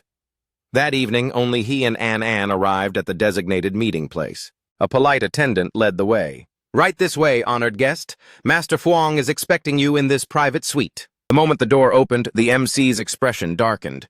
Why on earth is he sitting there? Occupying a large portion of the room was a massive, hulking man. It was the formidable Ho Mok. The elderly Fuang Trak Hao looked up, his eyes bright with a hollow warmth. "My nephew has arrived. And this must be your sister. What a darling child. Come, sit, make yourselves at home." He reached out to pat An, but the girl, sensing his insincerity, ducked behind the MC and clung to his arm. Kwong Vong took his seat at the lavish table. Seeing only the three of them, he bypassed the pleasantries. "I assume Master Fuang didn't invite me here just for the scenery. What is the purpose of this meeting?" The old man let out an easy laugh. "Ha ha, patience, young man. Let's enjoy the meal first. You shouldn't discuss business on an empty stomach." Little An poked at her food, her eyes darting toward the giant. "This bearded uncle looks even scarier than Big Brother Tiger," she thought fearfully. Ho Mok sat as silent and imposing as a granite cliff. The sheer scale of the man left the little girl trembling. The evening continued within the gilded walls of the luxury establishment. An attendant presented a shimmering gold tray. The old man gestured toward it. "This is a golden abacus, hand-forged by a master artisan. It carries my wish for your sister to grow into a brilliant and sharp-witted woman. It's a small gift from the heart. Please, accept it." Kwong Vong was far too experienced to fall for such gestures. He rejected the gift with a cold stare. "Save the trinkets, Master Fuang. Let's speak plainly. Why am I here?" The old man let out a scripted sigh of regret. "Nephew, the truth is, regarding the unfortunate business with Bang Ku, the Fuang family owes you a formal apology." The MC raised a hand to stop him.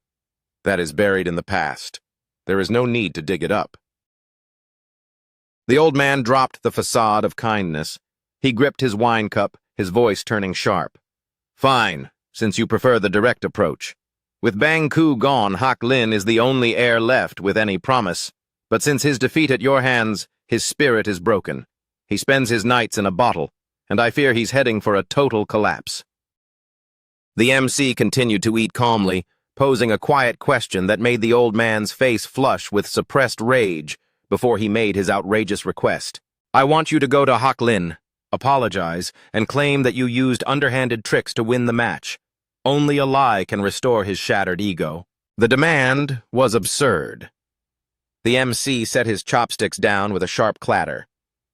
"The truth is fixed, and a lie is just a hollow shell. You're asking me to compromise my integrity for a fabrication? I refuse." The old man wasn't finished. He produced a box containing a luminous white jade. "It's not for nothing. A simple bow, a few false words, what is that worth compared to this?" The MC recognized the item instantly. "A Tao origin stone?" The old man nodded. "The real thing. This stone is condensed from exactly 100 Tao origins. Imagine the progress you could make in a single night if you took it." The MC's hand drifted toward the box. "I see. You're saying my pride isn't worth 100 origins." The old man's laugh was triumphant. "I knew you were a pragmatist." But the MC's eyes turned to ice as he slid the box back. "Perhaps my pride is cheap, but Fuang Hak Lin, he isn't worth a single grain of sand, let alone this stone." The old man's smile died instantly. "You insolent!" The MC stood up, taking Anan by the hand. "Anan, put the food down, we're leaving." The old man blocked their path, his face twisted with fury. "Kwong Vong, I offered you a peaceful way out for the sake of decorum, but do not mistake my kindness for weakness. The Fuang family can crush you if we wish." The MC stood his ground. "I'm aware of your reputation. The Fuang clan is a pillar of this city, while I am just a student." The old man gestured to the silent giant to intimidate the boy. "Do you think your student status is a shield that can never break? Do you have any idea who this man is?" "This is my cousin, Fuang Trak Dong. He is a general of the city guard and the most trusted advisor to City Lord Ngui Ku Tat. In this city, he is a titan among men. Even your Dean Dong A would have to mind his manners in his presence. Indeed, the man loomed over the MC, a mountain of muscle and menace. But the MC recognized him immediately. This was the same man who had accompanied the city lord during the crisis at Tiulam Town. As a general of the city guard, his rank far exceeded that of Ngui Ku. The MC hadn't realized the Phuong family possessed such high-level political muscle. The giant finally made his move. He slammed his fist onto the table, shattering a ceramic plate into 1,000 pieces. "You are overstepping your bounds, boy!" he roared. The shock sent the drumstick in Anne's hand flying across the room. She watched its flight with wide, tearful eyes. "Oh no, my drumstick!" The massive man with the tiny temper glared down at the MC. "Quang Vong, I offered you respect and you spat on it. Do you have any sense of self-preservation?" The old man leaned back, a smug smirk playing on his lips as he watched the intimidation unfold. Suddenly, Ho Mok whirled around and snarled at the old man. "You spineless worm, Phuong Trak Hao!" "Blast it all. You told me this meeting was about the very survival of our family's legacy. That's the only reason I wasted my evening here. And it turns out you just wanted me to play the bully against a child? I may carry the Phuong blood, but I am the son of a mistress, and I've never touched a penny of your family wealth. I earned my rank through the city lord's favor. I discarded the name Phuong Trak Dung years ago. My name is Phuong Big Beard, a title given to me by my commander. If we weren't related by blood, I'd throw you out this window. Don't call me again unless it's to pay respects at the graves." He then turned his attention to the little girl. Seeing her trembling, he realized he had terrified her. The giant tried to soften his features into what he thought was a friendly expression, cooing in a high-pitched voice. "My apologies for the noise, little one." But the result was a terrifying grimace that sent Anne into a fit of sobs. "He's even scarier now! Big brother, help me!" He stood there paralyzed, looking utterly devastated by her reaction. Fortunately, this titan of a man was actually reasonable, allowing the siblings to exit the eatery without further trouble. Back in the private room, only the elder Master Phuong remained, his face contorted with simmering fury. "Get out here!" Phuong Hactung was rolled into the room by an attendant. The old man whirled on his nephew, his voice a sharp bark. "Did you catch all of that?" Intimidation and bribery both fell flat. Kung Vong bested you through sheer unadulterated skill. Even if I drowned you in Tao origin stones to inflate your power, you still wouldn't touch him. This is a chasm in raw talent. Haktung's expression was grim, his eyes sunken and dark from nights of restless brooding. The patriarch's heart was heavy with the sting of his recent failure. He gestured sharply. "For your sake, I choked off your cousin's resources. For you, I traded away countless fortunes just to wedge you into the inner academy. I even burned my most vital bridges. And in return, not only are you the laughingstock of the city, but you're rotting away like garbage, dragging the Phuong name into the dirt." The boy felt his mind fracturing. He collapsed into a fit of sobbing, wailing, "I didn't choose this. I was on the verge of manifesting 2 Tao vortices, yet he still snuffed me out like a candle. I have no talent, I admit it. But what am I supposed to do? Did I not try? I gave it everything. Father, what more do you want from me? Tell me."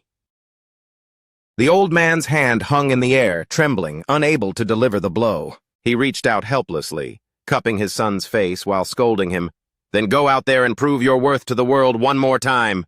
As long as you're willing to fight, I'll pay any price. Even if it costs me my last breath, I will lift you up. But you must commit, my son." The following morning, deep within the shadows of the pine grove, a man struggled to haul a heavy stone wagon, his form entirely swallowed by a thick cloak, his breath coming in ragged, steamy gasps that sounded like a wounded animal. Iron chains rattled across his body. Before he could even steal a breath, a stone from the wagon struck him as a voice jeered, "Little Nyong Nyong, put your back into it faster." The girl lounging in the wagon was Ton Tiu Man, the champion representing Ba Son City. "We're nearly there. It's just a final sprint to the finish. Almost at the gates." Within the city walls, vibrant banners fluttered and flowers bloomed in a magnificent display. The diminutive Kutat stood on a high vantage point. The strategy is set. Once we lay the honey trap, they won't be able to resist. When those cultists break cover, we spring the trap and purge them all. Even though you serve National Minister Do Nhu Hai and I am loyal to Grand General Huang Fu Duan Min, and our factions are at odds, for the sake of Trang, we must unite to tear out the White Bone Dao. I didn't realize you'd gathered so much intelligence. The plan is sound, but this White Bone Dao is a mystery to me. How exactly do you need me to help? Dong Dui Nga stood nearby, thoughtfully stroking his silver beard. Moreover, with the three-city Dao debate in town, security is at its peak. Is the prize truly worth them gambling their lives? Kutat locked his hands behind his back. There is only one way to find out. As for the souls lost at Tiu Lum Town, the debt of vengeance sits on both our shoulders. But how certain are you? Even if they show up, are you willing to stake the lives of everyone in the city on this? Dong Dui Nga added, that lunatic wouldn't dare attempt a sacrifice at Tulum Town right under our noses. I'm terrified that if the bait fails, innocence will pay the price. He made the final call. No more second-guessing. Fonglum City is my charge. The decision is made. Kutat snapped back, refusing to yield. Nonsense! Fonglum City belongs to the state of Trang, not you! The elder questioned him with rising heat. Dong Dui Nga, look at the facts. A town wiped out, tens of thousands of lives and ancestral spirits denied peace. Tell me, what nation would permit such a horror? But the smaller man remained unshaken. If the Thanha Water Palace so much as flinches, the entire district army mobilizes. If a single heart-devouring devil is spotted, the investigation bureau swarms like hornets. I've begged the court for support, but they treat us like an afterthought. The throne has abandoned this city. If I don't step up, who will? He leaned in, his eyes blazing. We must seize the initiative. If we let another town fall today, who will be the victims tomorrow? Do you really want to watch that nightmare happen again? Dong Dui Nga exhaled, his face shadowed by resignation. Fine. We follow your lead. Whatever the outcome, we face it together. I will lend my full strength. Consider it my path to atonement. Both men wore expressions of grim resolve. The city lord's gaze was piercing. The word is out. The White Bone Dao won't be able to ignore the bright bamboo. It's a relic from their own sacred grounds, after all. On another note, where is Truk Bi Nga? Isn't he returning to claim his place? Dong Dui Nga looked up at the snapping flags. His stage is much larger than this. He belongs in the National Dao Academy. Fighting here would be a waste of his potential. I'm putting my hopes on Trung Lum Sween to secure that direct entry spot. The city lord nodded in approval. A solid arrangement. The players are in place. We're just waiting for the curtain to rise. The heavy wagon rumbled into the courtyard. The girl, Tu Man, perched atop it. The onlookers gasped. Look at the size of that thing. That's the barbarian of Basun City. Unbelievable. That guy is built like a mountain. He's a freak of nature. Nu Thun pointed. Third brother, look at that. He's literally wrapped in chains. Did Basun send a caged beast to the tournament? Kuang Vong felt a twinge of concern. It's likely. The fifth-year winner gets a free pass into the National Academy. They aren't playing around. The eldest brother turned to hush them. Juniors, mind your tongues. Show some respect. The massive man came into a sudden halt at the entrance. Lang Ha stepped forward with a warm smile, bowing politely. Greetings to our friends from Basun City. I am Lang Ha of Fonglum. Please follow me to the academy so you can settle in before we tour the debate grounds. The giant was a web of heavy chains, held at 4 points by his attendants. He followed silently, a looming shadow. He trailed behind Lang Ha, every eye in the vicinity glued to his massive, bound frame. On a high terrace nearby, 2 men sat sipping water, watching the arrival. One smirked, looking down. Brother, the Ba Sun brutes have arrived. Their lead student, So Bin, was slaughtered by the heart-devouring devil, so their threat level is 0. Ha ha! And with Truk Bi Nga sitting this out, there's nobody left to challenge you. Heaven is smiling on Vongjiang City. That National Academy spot is yours for the taking, Qingyun. Lum Qingyun, the Vongjiang representative, watched the giant without emotion. Keep your wits about you, Qinlei. Never underestimate a cornered enemy or relax until the trophy is in your hand.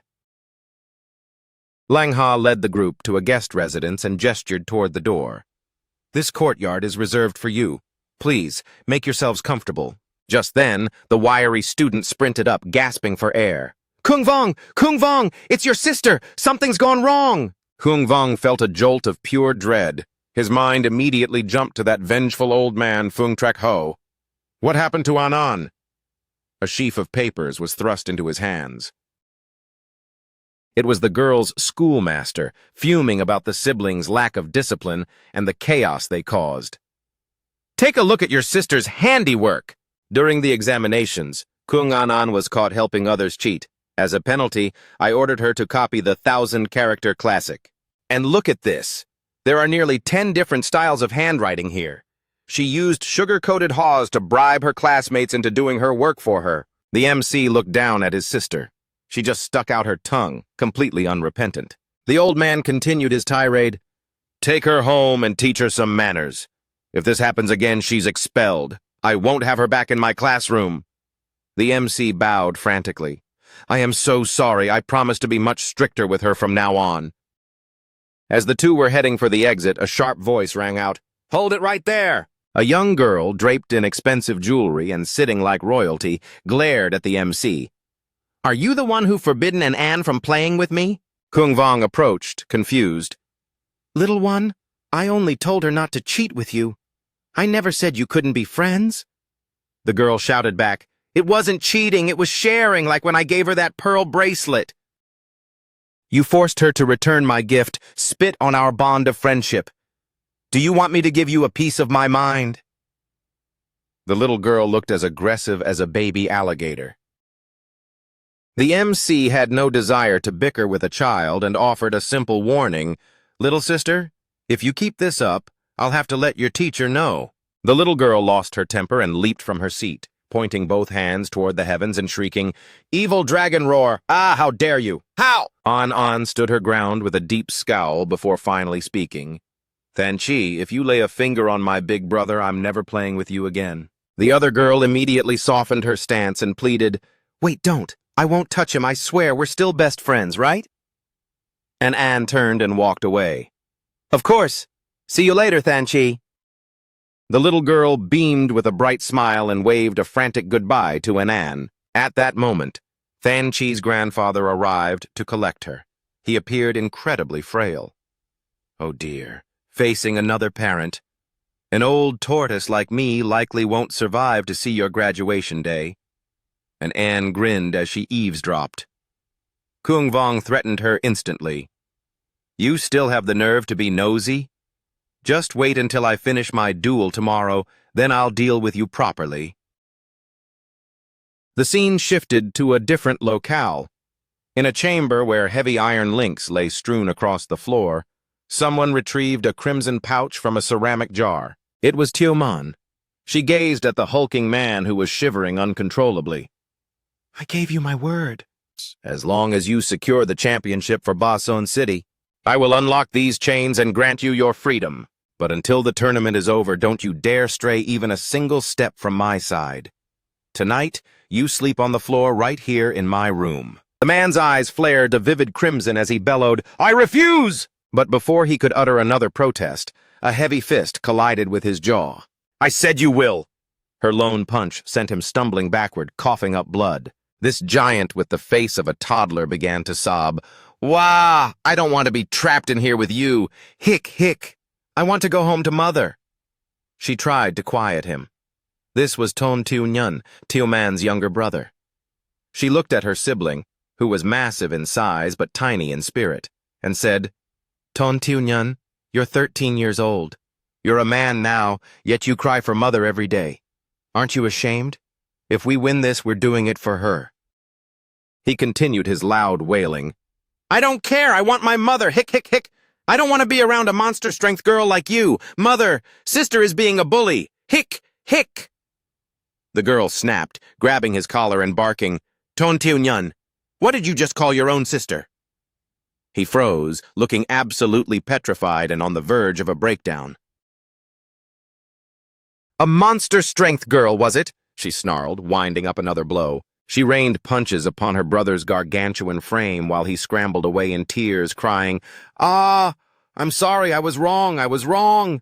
Two attendants, standing outside the door, looked deeply concerned. If this continues, will the young master even be fit for combat tomorrow? The other sighed. The master has a unique constitution. He'll likely be just fine. Inside the room, having finished the discipline, she shifted to a nurturing tone. There. Sister will put some ointment on those bruises. Don't be a brat anymore. The giant man shuddered in terror. Thank you, sister. At this moment, the entire city was saturated in an atmosphere of pure electric excitement. Niu Tang gripped a brass megaphone and shouted toward the sky. Under these lucky morning clouds and radiant light, honored elders and fellow seekers from all lands, lend me your ears. The three-city Dao debate is officially underway. I, Trio Niu Than, shall be your master of ceremonies and chief commentator for today's festivities. The crowd erupted in a thunderous roar. Let the peaks echo with our passion. Let the winds carry the sacred hymns of our world. Let the maple groves bear witness to our soaring spirits. The cheering reached a fever pitch. Niu Tang stood on the high platform, projecting his voice through the megaphone. Fantastic! I can feel the fire in your hearts. But as per our sacred tradition, before the first blade is drawn, I must remind everyone of our straightforward rules. Phase 1 consists of 3 individual duels. The pairing has been determined by a fair and transparent lottery. The victor of each clash will move forward to the final round. In Phase 2, the 3 surviving victors will face off in a round-robin tournament. A against B, B against C, and C against A. 3 points for a triumph, 1 for a stalemate, and 0 for a defeat. The warrior with the highest tally shall be crowned champion. He raised a hand high. The first combatant to take the stage is a first-year representing Fonglum City, Kung Vong.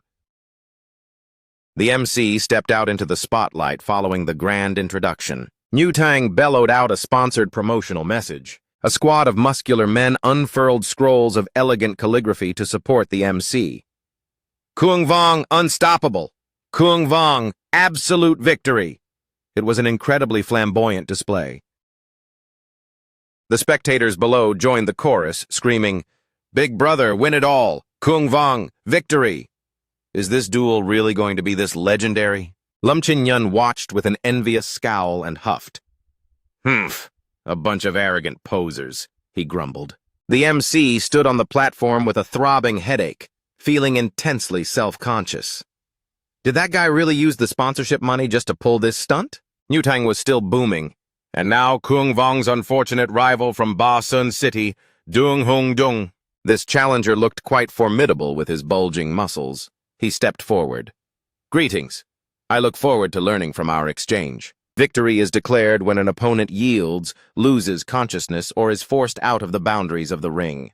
The 6 challengers are ready. Let the duels commence. The moment the signal was given, the MC's rival flared with spiritual energy, dropping into an immediate combat stance. The MC lunged forward, blade in hand. First killing strike! A violet radiance emanated from the opponent.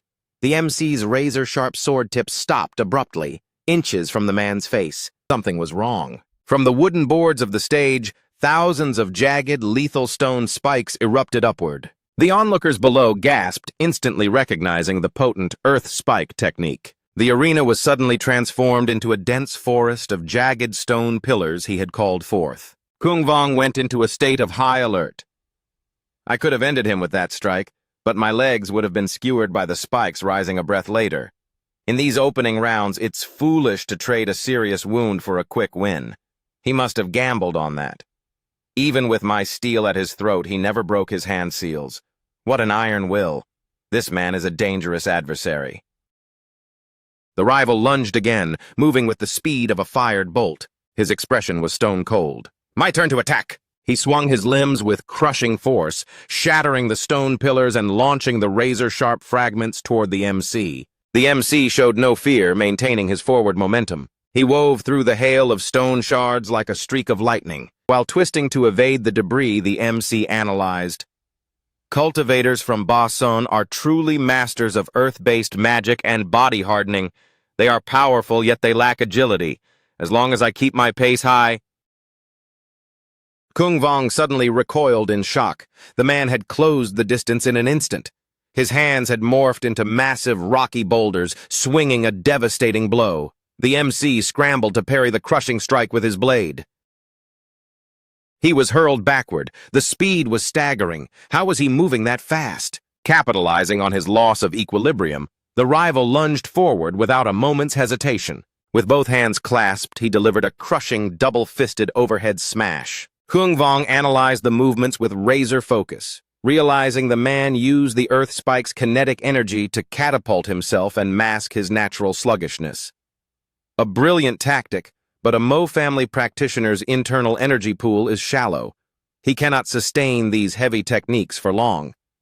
If I simply play the long game, my superior swordplay will eventually seize the advantage. Suddenly, that massive stone-encrusted hand snared his blade in a vice-like grip. The opponent grinned with predatory satisfaction, cocking his other fist back. He snarled a taunt. "Once I shatter your steel, your reach advantage vanishes." With that, he landed a punch so thunderous it sent the MC skidding across the arena. Little An shrieked in terror. "Big brother!" His comrade stood frozen in shock. "Kung Vong!" To their amazement, he dug his heels in and instantly activated the Four Spirits' world-refining Black Tortoise stance. The 7 profound phantasms of a gargantuan emerald tortoise materialized behind him. Even with his weapon compromised, he didn't give a single damn. Newtang bellowed into the megaphone, his voice crackling with excitement. "Unbelievable! Even with his sword out of the equation, Kung Vong just tanked a full power blast from the Bason powerhouse. It seems our boy is more than just a swordsman. He's a physical tempering prodigy. Stay tuned to see what other tricks he's hiding." He leaned into the hype with practiced flair. The rival kept the pressure high, unleashing a barrage of haymakers. The duel had evolved into a raw, bare-knuckle brawl. The opponent attempted a cunning feint, trying to lure him into a trap with a deceptive stumble. The MC didn't bite. Instead, his hands clamped firmly onto the rival's stone-sheathed forearms. Harnessing the man's own momentum, he executed a perfect flip and slammed him into the floor like a rag doll. The wiry observer below watched with wide eyes while casually picking his nose. The stone-clad punch is a heavy hitter, but it's like fighting with 2 boulders tied to your wrists. One lapse in concentration and you lose your center, leaving a gaping hole in your defense. Unexpectedly, the stone gauntlets the MC was gripping began to glow with volatile golden magma patterns before detonating. Kung Vong recoiled, his eyes wide with alarm. The stone shattered in a violent blast, leaving him no room to catch his breath. The rival's remaining hand was already mid-swing, coming around for another devastating hook. That fist erupted with the searing intensity of molten lava. The MC flickered behind him like a ghost, narrowly evading the earth-shattering shockwave of the explosion. Without missing a beat, Kung Vong seized the opening to counterattack from the blind spot, driving a heavy punch into the man's ribs. The challenger was battered, his hands flayed and bloody, gasping for air as he turned. "I never suspected Fonglum City would harbor a body-tempering master of your caliber. Respect." The lean spectator below was fixated on the carnage. He muttered, "Good grief. He actually blew up his own stone-clad fists?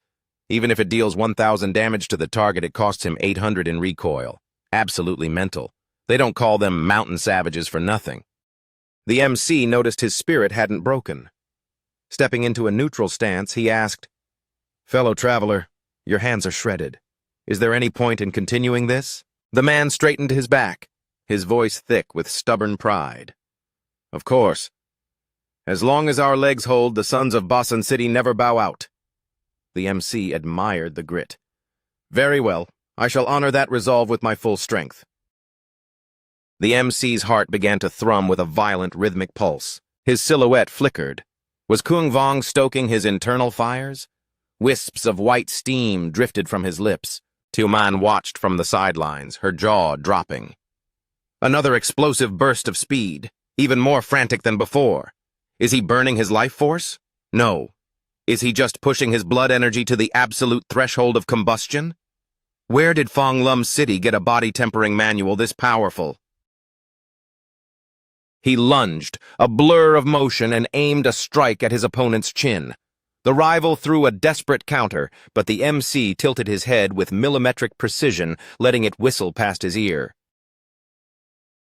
The two began a relentless exchange of blows, a brutal symphony of impact. The technique he unleashed was Vermilion Bird, Phoenix Soaring. The MC charged with the ferocity of a man possessed.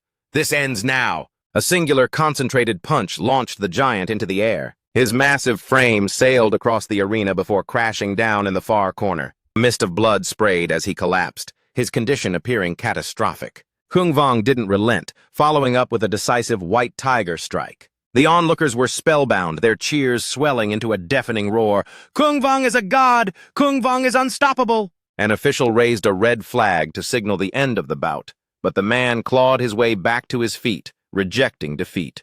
Hold, I'm not finished. I'm not. His entire body was racked with tremors, yet he forced himself to take a shaking step forward. For my kin and my soil, I will not falter. I can keep going, I will, as long as I draw breath. The crowd watched in horror. He was treating his own life like it was expendable. Such is the way of the mountain clans. They fight until the spark leaves their eyes. The MC didn't want a tragedy on his hands. That's enough. He held his palm open toward the man, ready to deliver a merciful end to the fight. Before he could strike, the man's eyes rolled back as he finally succumbed to unconsciousness. The MC rushed forward to catch him, gently lowering him to the floor. He grasped the man's hand in a gesture of respect. You are no savage. You are a warrior of high honor. May I know your name? The man, his face a bruised mess, wheezed out, Dung Hung Dung, of Ba Sun City. Newtang seized the emotional high to amplify the hype. Martial integrity and true virtue. Kung Vong is truly a class act. With this victory, the bracket for round 2 is locked. Our finalists are Kung Vong of Fong Lum City, Triu Tiet Ha of Ba Sun City, and Tang Vong. Lum Chin Lei smirked with unearned arrogance, muttering, Unbelievable. A playground scuffle between rookies, and they take this long to wrap it up. Moments later, the 3 finalists approached the officiating table to draw lots, determining the decisive match order for the second round. In this phase, fortune plays a pivotal role. The competitor who pulls the pass lot earns a much-needed breather while the others clash. The spectators crowded around the ceremonial jar, watching intently as the finalists reached in to draw their fates. The MC glanced down at his wooden tag. I'm the one sitting this round out. Lum Ching Lei's arrogant smirk finally faltered, and he hissed under his breath. What kind of cursed luck is this? You actually get to stroll into the next round on a free pass. He turned to needle the MC. Enjoy your luck while it lasts, Kung Vong. Just pray your limbs stay intact when we finally meet. The MC shot back a daring grin. Oh, I'm looking forward to it. I have a special talent for shutting up loudmouths. I promise you'll look 10 times worse than that rookie you just trampled. A nearby competitor found the exchange equally bitter. He stepped forward to intervene, his voice stern. Fellow seeker from Vongjiang City, I suggest you show your peers some basic respect. Lum Chin Lei rolled his eyes in annoyance. Spare me the lecture. You mountain dwellers trying to preach ethics is truly nauseating. Stung by the insult, the other man growled, We'll settle this score on the arena floor. The contestants moved to their starting marks, the tension in the air almost palpable. Newtang held up 2 fingers, his voice booming, The drama doesn't stop here. The lineup for the second round is officially set. It seems destiny smiles upon the righteous. Kung Vong has claimed the lucky draw and will be resting for the first heat. Lum Chin Lei looked visibly irritated, muttering, Keep playing your games. I'll just wait until I can strip everything away from you. That's when the real fun starts. The mountain warrior from earlier remained undeterred. He tightened his grip and whispered to his fallen comrade, Hung Dong, rest easy. For the honor of our home, I will carry your torch. Taking the stage for this inaugural heat are Trio Tiet Ha of Basun City and Lum Chin Lei of Vongjiang City. The MC jogged down to his friends, waving enthusiastically. Big brother, An. Lang Ha looked him over with concern. Third brother? Why are you down here in the stands? You should be in the medical tent recovering. The MC flashed a reassuring smile. Don't worry, I'm still full of energy. Suddenly, a high-pitched voice cut through the noise. An An! It was the little girl from the academy, accompanied by an elderly gentleman. Hey, I saw your big brother on the platform and knew I'd find you here. And Anne's face lit up. Than Chi! The two girls lunged for one another, instantly lost in their own world of play. It was clear they shared a bond that ignored the surrounding chaos. The MC performed a respectful bow. I believe we met briefly at the school. Are you Master Tong? The old man offered a gentle smile. Oh, you flatter me. My name is Kuei. I'm merely the butler tasked with looking after Than Chi. Grandpa Kuei will do just fine. The lanky student suddenly leaned in, squinting as he stroked his chin. Tell me, Grandpa Kuei, has anyone ever mentioned that you look remarkably like a certain someone? At that precise moment, Newton's roar echoed across the square. Let the battle begin! Every eye instantly snapped back to the stage. Lang Ha leaned toward the MC. Third brother, watch this carefully. Study their patterns and find the cracks in their armor. The MC nodded. On it, big brother. High on the platform, the two rivals began their dangerous dance. Trio Tiet Ha took the initiative, lunging forward with an aggressive strike. Lum Chin Lei stood his ground with cold indifference, mocking him. Why so desperate? I'll be putting you out of your misery soon enough. A glowing runic circle manifested beneath his boots. Earth-piercing tide style. A violent geyser of water erupted, lifting him high into the air. From his vantage point, he looked down with contempt. Such mediocre talent. Trio Tiet Ha ignored the taunt, leveling two fingers like a barrel and shouting, Ignite! But his aim seemed strangely off. Lum Chin Lei surfed the crest of the waves to evade the assault, his voice dripping with arrogance. The same predictable moves, how utterly tedious. Are you deaf as well as incompetent? His watery wake suddenly solidified into liquid fists that lashed out at the challenger. Trio Tiet Ha narrowly avoided the blow, twisting his body mid-air. Stone mimicry! He swapped his position with a nearby rock, using the decoy to slip through the strike. He plummeted toward where Chin Lei stood. I've got you cornered! But the Vongjiang fighter didn't flinch, convinced of his own invincibility. True to his boast, he shifted like fluid, letting everything slide past. Spiraling within his water-shrouded technique, he sneered. Did you really think I was vulnerable? I was just giving you a false sense of hope. From the very first breath, you've been dancing to my tune. The moment you took to the air, you walked right into my snare. Trio Tiet Ha, sensing a shift in the air, whirled around in confusion. Towering walls of water had risen silently behind him, boxing him in. In this struggle of moisture against mineral, it appeared the relentless tide was beginning to erode the stone. Trio Tiet Ha found himself trapped in a watery prison with no clear exit. Raging current cage! The technique was overwhelming, threatening to drown his very spirit. The lanky spectator below watched the spectacle while distractedly picking his nose. If Trio Tiet Ha's three-stage variant pushed a ding rank art to its absolute limit, then Lum Chin Lei's triple wave combo is a masterclass that evolves a simple art into a Bing rank powerhouse. This is more than just strength, it's a fundamental transformation. Kung Vong's team watched with bated breath. Lum Chin Lei uses those insults to poison his opponent's mind. Third brother, stay centered and don't let his words get under your skin. He nodded. I understand, big brother. Things were looking grim for Trio Tiet Ha. He coughed up crimson spray, attempting to harden his skin with stone plate armor to break free. but Lum Qinglei pressed the attack. Still fighting back? Try this on for size. Aqueous Vine Lash. Two high-pressure jets of water whipped across Trio Tietha's chest. This time, however, he managed to catch the swirling currents in his bare hands. But the moment he gripped them, the water sloughed away to reveal razor-sharp emerald vines. Lum Qinglei smirked maliciously. Hook, line, and sinker. Line, and... The vines were incredibly thick and pulsed with a supernatural flexibility. In the blink of an eye, the flora bound Trio Tietha in a crushing embrace. He gasped in realization, "You hit a vine growth spell inside the water whip?" Before he could muster a counterspell, he was slammed face first into the hard arena floor. Lum Qinglei gripped his watery lash, a cruel smirk playing on his lips. Impressive grit. This is how a real lesson is taught. I hope you've got a high pain tolerance, because I'm not letting you quit until I've had my fill of fun.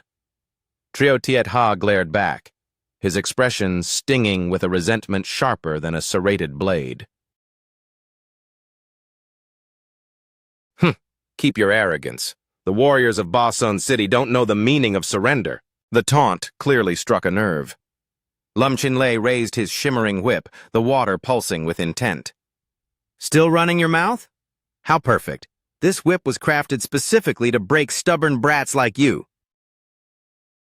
He unleashed a relentless barrage of strikes, sending plumes of dust and jagged stone shards into the air. The onlookers watched in horror. Good grief. Is that water vine whip really that lethal? Something's not right. This is supposed to be a first-year exhibition, but they're fighting like it's a blood feud.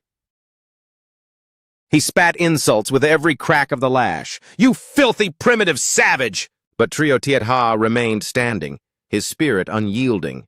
He threw his arms wide, inviting the storm. Is that all you've got? Observing the carnage from the sidelines, Lum Qinyan realized the strategy was a mirror of the previous match, but with a lethal upgrade. This time, the stone defense encased the boy's entire frame, meaning the physical toll of the impact would be exponentially more brutal. He turned to Tontiuman, his voice urgent. Lady Two Man, look at him. Do you truly intend to let this continue? This isn't the Grand County Academy Finals in November. It won't affect his career path. There's no reason to throw a life away for this. The girl remained unmoved. She frowned, her voice like ice. Is it about life or is it about honor? At this moment, I don't have the right to strip him of his choice. The two combatants lunged once more. Lum Qinglei tightened his grip on the whip, snarling, You moron! What does this hollow bravery get you? Once that armor shatters, your defeat will be nothing short of pathetic. The fluid whip lashed out toward his face, but Trio Tietha's hand shot out, catching the liquid cord mid-air. Got you! He countered with everything he had, the devastating stone-clad fist. Lum Qinglei's patience evaporated. Fine. You want a piece of me? Take it. You absolute lunatic. You're half dead and still trying to swing? You just want to land one lucky punch before you go down. I'm done playing with you. Raging tides. One boy was gasping for air, while the other danced around him, dripping with condescension. Ready to quit? My combat potential is at least 3 tiers above yours. You never stood a chance. Trio Tietha looked him in the eye, a bloody grin forming. I'm already 1 step ahead of you. The Vongjiang fighter touched down. He channeled his final technique, water spiraling into a fluid yin-yang diagram. Ha! I, Lum Qinglei, have certainly learned how loud you savages can bark. But a big mouth won't save your skin. This time you're finished. Mid-grade Yi-rank Dao Art. Rain of 100 arrows. He roared the incantation, thrusting his hands toward the heavens. The crowd held their collective breath. Tontiuman was the most visibly shaken. She squeezed her eyes shut, unable to witness the potential tragedy. Newton's voice exploded over the arena. Wait! Lum Qinglei has been snared by a low-grade ding-rank quagmire art. It turns out Trio Tietha has been preparing this trap from the very first second, a masterpiece of deception. The hand seals he made at the start. They weren't for defense, they were for the bog. The earth spikes were just a distraction. He used the same gestures to trick me into a false sense of security. By the time Lum Chinlei understood, the mud had already claimed his legs. "Damn it!" Trieu Tiet Ha watched him thrash in the muck with grim satisfaction. "You bastard, you just wouldn't shut up! I've been waiting for this for a long time!" With the trap sprung, he lunged forward and locked his hand around his opponent's throat. "The next time we cross paths, try to show some respect to the people of Basan City." He poured every ounce of his remaining strength into a single bone-shattering punch that pulverized the guy's jaw. Pinned and helpless, the Vongjiang disciple could do nothing but endure the rain of Trieu Tiet Ha's fists. The MC quickly reached over to shield An's eyes. Lang Ha whispered, "What a masterful ambush." Kung Vong nodded. "Agreed. The Bason folk may look like brutes, but they fight with the precision of a clockmaker." Trieu Tiet Ha, his eyes wild and bloodshot, didn't let up, delivering a relentless barrage of strikes. Lum Chinyan couldn't watch his teammate be dismantled any longer. He stood up abruptly and called for a surrender. Immediately, the blue flag of concession was raised, and Trieu Tiet Ha's fist stopped just inches from the man's face. Lum Chinlei was a bloody mess. His face was so swollen his own kin wouldn't recognize him, with teeth and gore littered across the boards. Adrenaline fueled Trieu Tiet Ha's joy. He stood wobbling on the stage, a battered champion. I won. I am Trieu Tiet Ha of the Trang State, a proud cultivator of Bason. Ha ha! He bellowed his name to the heavens. The crowd was swept up in the raw emotion of the victory. They began a thunderous chant. Trieu Tiet Ha! Trieu Tiet Ha! Trieu Tiet Ha! A scruffy, lean man nudged the MC's shoulder.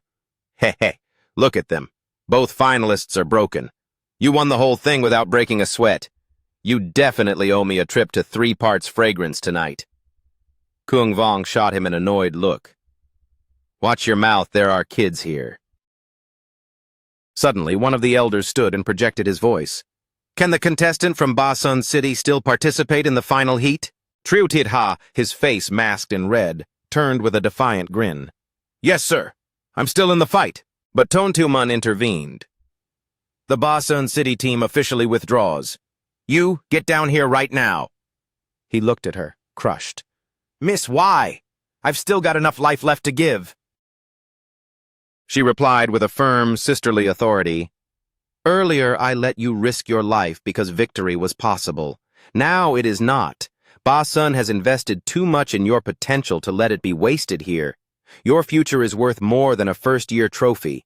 Our city needs you for much greater battles." Her logic was a steel wall. There was no room for argument. Newton's voice boomed through the megaphone. "Attention! After deliberation between the judges and the academy captains, the final results are in." The MC was declared the winner by default. The crowd erupted in a unified cheer. "Kung Vong is the king! Kung Vong is the best!" The 2 bodybuilders Nuthung had hired waved their floral bouquets and chanted, "Treat us! Celebration dinner!" The MC looked around awkwardly. "But I only fought once." Lang Ha cut him off with a pat on the back. "Don't sweat the details, third brother.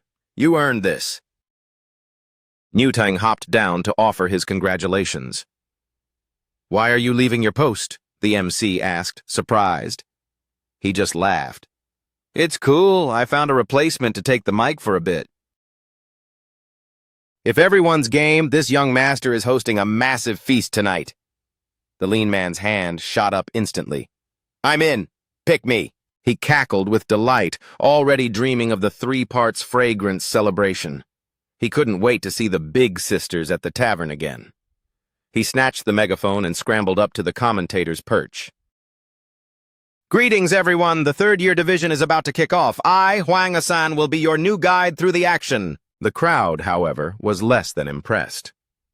"We traded the handsome guy for this sickly-looking fellow? What a rip-off. I'm going home." Huang Asan heard them and barked back. "Quiet down, I can hear you, you know." Match 1 for the 3rd years. Le Kim Thu takes the win. Vung Trung Tung claims victory. The results are coming in at lightning speed on stages 1 and 2. Both Fonglum City representatives have crushed their opponents to reach round 2. Now focus on stage 3. The dark horse from Bason City hasn't moved a muscle since the start. Is he gathering energy for a cataclysmic strike? I'm talking about that absolute mountain of a man. His rival was a water element specialist who threw insults along with his spells. The mountain folk are far too timid. If you're too scared to initiate, then allow me to strike first. He immediately manifested the water spear technique. In rapid succession, he launched 10 high-pressure water columns directly at the massive figure. He followed up with a wind blade assault, sending dozens of air gusts as sharp as surgical steel whistled through the air. The big fellow evaded every strike with surprising grace, but refused to launch a counterattack. The scarred warrior watching from the side scowled in pure frustration. He tanked 2 of my specialized Dao arts without flinching. That cloak of his must be a high-grade protective relic. No matter. It looks like it's reaching its breaking point. He channeled earth spikes once more, causing a jagged forest of stone to erupt violently from the arena floor. Try dodging this! To his horror, the stone pillars simply shattered upon impact with the man's body. They couldn't even leave a scratch. His feet remained as immovable as if they were bolted into the bedrock. The scarred man was paralyzed with shock, unable to process such defensive power. Suddenly, the giant youth shredded his own garments, revealing a massive, rounded physique, and howling at the sky. "I can't hold it back any longer! Ah!" He dropped his weight like a falling mountain, flattening his opponent into the boards instantly. Then, with a perfectly blank expression, he wiggled his hips while frantically looking around. "The bathroom! Where's the nearest bathroom?" Lady Two Men stood on the sidelines with a massive migraine, shielding her eyes. This is beyond humiliating. His pale, rounded backside was now fully on display for the entire stunned crowd. The 3 observers stood in a daze. He neutralized those Dao arts, yet his skin is flawless and unscarred. I can't believe he's just a boy. I took him for some cunning master of disguise. There are no traces of age-masking techniques. Why is his skin so impenetrable? The elderly protector realized the truth and stroked his beard wisely. This is the ancient art of cormorant skin, a rare permanent enhancement-type Dao technique. The scene shifted to a small infirmary where Lum Chinlei lay with his eyes tightly shut, seemingly still lost to the world. The moment his eyes snapped open, he began interrogating his peers. "Why did you surrender on my behalf? Damn it! If I hadn't been caught off guard, that savage wouldn't have stood a chance, and neither would that brat from Fonglum City." His teammates weren't buying the excuses. One asked irritably, "And then what?" Even if you won on points, he'd still be regarded as the top first-year talent. Besides, what if you lost a second time? Remember, unless you are 100% certain, never give the adversary a chance to achieve their ultimate objective. As it stands, he hasn't actually defeated any of you in a direct rematch, so his claim as the top seed will always be questionable. The megaphone crackled back to life. On to the third-year matches.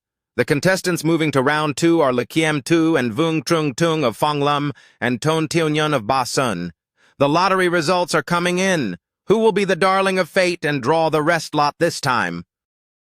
When the dust settled, Lekiem Thu was the one who pulled the lucky ticket to skip a heat. Trung Tung stepped into the center of the ring.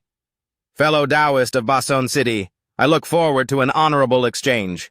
Tionyun, having finally returned from his urgent errand, clutched his stomach and walked up with a serene, satisfied grin.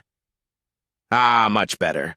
The lanky commentator with the megaphone actually had the nerve to broadcast his taunts. "It's a battle of the heavyweights. The fat guy versus the fat guy. This match is going to be worth every penny." Let's waste no more time. Round 2, the first official heat begins now. As soon as the signal was given, Trung Tung vanished within a sudden mist technique. A thick, impenetrable fog swallowed the arena, blinding the crowd. What is he thinking? The mist trick again? I can't see a thing? Why is the Vung family always so secretive? Tionyun flexed his powerful arms, showing no signs of intimidation. "Ha! I've got to get serious now. If I win this, I can finally head home to see Mother." But his target had vanished into thin air. He peered through the white haze blankly. Where did you go?" "Hey, where are you hiding?" He swiped at the fog here and poked around over there, trying to find a target. Despite his massive frame, he behaved like a lost child, calling out as he searched, "Not here, not there! Hey, brother, where'd you run off to?" Trung Tung remained silent as a ghost, focused entirely on weaving his spiritual energy. Dwindling breath dragon punch! A massive, emerald-hued dragon manifested from the mist, soaring directly toward Tiu Nyun's blind spot. The boy was caught off guard. The sheer pressure of the move shredded the remaining fabric of his clothes. The attacker was equally shocked. The roar of the technique was so intense it stripped the clothes away and began to press against the boy's very flesh. He was left standing in nothing but a simple loincloth. He dug his feet into the arena floor, straining to remain upright against the gale. Gritting his teeth, he forced his body to take a trembling step forward. "I have to push through the wind! I have to resist this pressure!" The commentator was nearly blown off his perch, but he screamed into his mic, "It's a classic Vung family strategy. Use the mist to mask the setup, then unleash their crown jewel, the dwindling breath dragon punch, to master a high-tier art of the Trang state at such a young age. Only Vung Trung Tung could pull this off. But Ton Tiu Nyun of Ba Sun is a beast. He's actually walking into the dragon punch. It's a battle of endurance. Who will run out of breath first?" Trung Tung was red-faced, pouring every ounce of energy into sustaining the gale. The portly Tiu Nyun flexed as he waded through the wind, thinking, "I'm going to run out of steam if I keep this up. I need a shield." Thinking quickly, he conjured a sturdy stone wall to act as a windbreak. It was a remarkably clever move for someone so simple-minded. The eldest brother, Lang Ha, nodded in approval. Using a stone barrier to bleed the momentum of the dragon punch is a very shrewd tactic. The MC added, "True, but against Vung Trung Tung, a wall is just another weapon." Newton asked, "What do you mean by that?" Lady Tumun sensed the disaster unfolding and cursed, "That dim-witted brother of mine!" Just as she feared, the freshly built stone wall began to buckle and crumble immediately. It couldn't withstand the concentrated pressure. Worse yet, the wind began to manipulate the debris, turning the broken wall into a secondary weapon that hammered back against Tu Nyun. Trung Tung narrowed his eyes, sensing the climax of the fight. He summoned his remaining reserves for one final, crushing blast. The Emerald Dragon surged forward with renewed ferocity. Despite his incredible durability, Tu Nyun finally reached his limit and could no longer withstand the onslaught. Suddenly, he jolted in alarm, his gaze dropping to the floor with a look of utter bewilderment. Trung Tung's gusting dragon had literally toppled the heavy stone barrier right on top of him. The impact launched his massive frame skyward, sending him sailing through the air. The crowd erupted in awe, murmuring praises. Even a titan of that size couldn't withstand the blast. Thank goodness for the safety array. The Vung family's techniques are truly in a league of their own. The official on the sidelines signaled the end of the bout by raising a scarlet flag. Little Nun tumbled out of the ring, blinking in confusion. "Wait, it's over?" At the very least, he was fortunate to walk away without any lasting injuries. The wiry commentator roared, "Magnificent! It seems the dwindling breath dragon punch possesses a rising dragon variation. Our champion is Vung Trung Tung." The boy scrambled back to Tu Man, pleading, "Sister, sister, please don't be angry with me." Watching from the side, Kung Vong realized his own four spirits body refining couldn't hold a candle to that cormorant skin defense. His deadly chi from the East sword style was sharp, but likely wouldn't even graze that skin. If I had a legendary blade, I might stand a chance, but as I am now, I can't find a way past that chubby kid. And as for senior brother Vung, he's an even greater enigma. Once that dragon punch is unleashed, I have 0 counters. My strength is clearly leagues behind the third years. He couldn't help but feel a deep respect. In all of Fonglum City Academy, very few, including the faculty, could master a Jia-ranked Dao art. The balding elder spoke up once more. His success is largely due to the unique properties of his Dao Meridian spirit. Kung Vong asked in wide-eyed surprise, "Wait, a Meridian spirit can actually modify the power of Dao arts?" He became intensely curious about his own potential. What kind of special attribute does my little earthworm have? The elder clarified, its influence is monumental. Tao Meridian spirits aren't just categorized by raw power. Their specific elemental attributes dictate a cultivator's ultimate affinity. He continued, I suspect his spirit is a wind sparrow. Being born with an innate wind affinity is exactly why he can manifest a Jia-rank technique far beyond his years. A student pulled a small vial from his robes. It was Trung Tung, looking exhausted. He downed the medicinal pill. Kim Thu watched him and remarked, using recovery elixirs to replenish your Tao energy? It seems you're dead set on claiming the third-year throne. The two shared a friendly laugh. Just a bit of insurance, Kim Thu. Don't take it personally. Kung Vong was fixated on this upcoming clash. Senior Brother Li is so composed and tactical. I'm dying to see how he dismantles that dragon punch. To everyone's surprise, Kim Thu called out to Trung Tung, the fans are starting to grumble. Could we perhaps agree not to use that overwhelmingly unfair dragon punch art? The stout youth agreed with a narrow-eyed, cheerful grin. Fair enough. Just make sure you go easy on me then, Kim Thu. The lean man bellowed into his megaphone.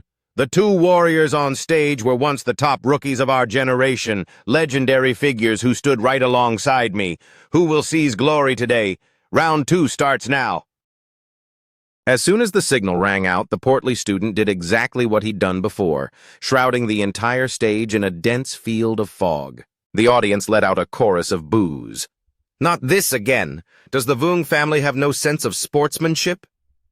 It was a frustrating experience for the fans. They had paid to see a battle, not a white screen. Kim Tu stood his ground, spreading his arms as he channeled a wind-calling spell. Wherever the mist crept, he summoned a breeze to sweep it away. In an instant, the hazy veil was stripped away, revealing the arena. The fat man stood there, his hiding spot gone. A wind-based Tao art? I don't recall you ever showing interest in those. Kim Tu charged, twin blades of flickering flame igniting in his hands. Had no choice. I mastered this just to counter you. Trung Tung realized the danger instantly. Trying to stop me from charging my energy? That's quite crafty. Fortunately, I always keep an ace up my sleeve. He smiled as his hands wove a complex glowing seal in the air. Kim Tu froze, his heart racing. Something's wrong. In such a short window, is he really attempting that move again? The dwindling breath. Dragon punch. The emerald serpent of wind roared into existence once more. Kim Tu was blasted clean out of the ring in a single decisive strike. A shout echoed through the square. Contestant Kim Thu has crossed the boundary. The winner is Vung Trung Tung of Fonglam City. Only then did the truth dawn on Kim Thu. Can you really cast the dragon punch that rapidly? He wondered. This meant that in every previous fight, the long preparation was a lie. The mist was merely a psychological tool to mess with the opponent's head. Yet the victor remained humble as ever. Since I was facing you, Kim Thu, I knew if I hesitated for even a second, I'd be in trouble. Thank you for the lesson, Q. The commentator pointed a finger and shouted, a victory built on brilliant deception. Well played. With 2 straight wins, Vung Trung Tung has secured the third-year championship. Kim Tu stood below the stage, bowing respectfully. A fair defeat. My congratulations, Brother Trung Tung. The fat man waved it off modestly. You're too kind. I hope your next bout goes smoothly. And now for the final showdown of the third-year bracket. Contestants, please take your marks. Kung Vong watched, sensing that Senior Brother Lei hadn't truly pushed his limits. Niu Thang, what's your take? He replied, handing over the top spot without a real fight? I suspect he has a very specific reason for holding back.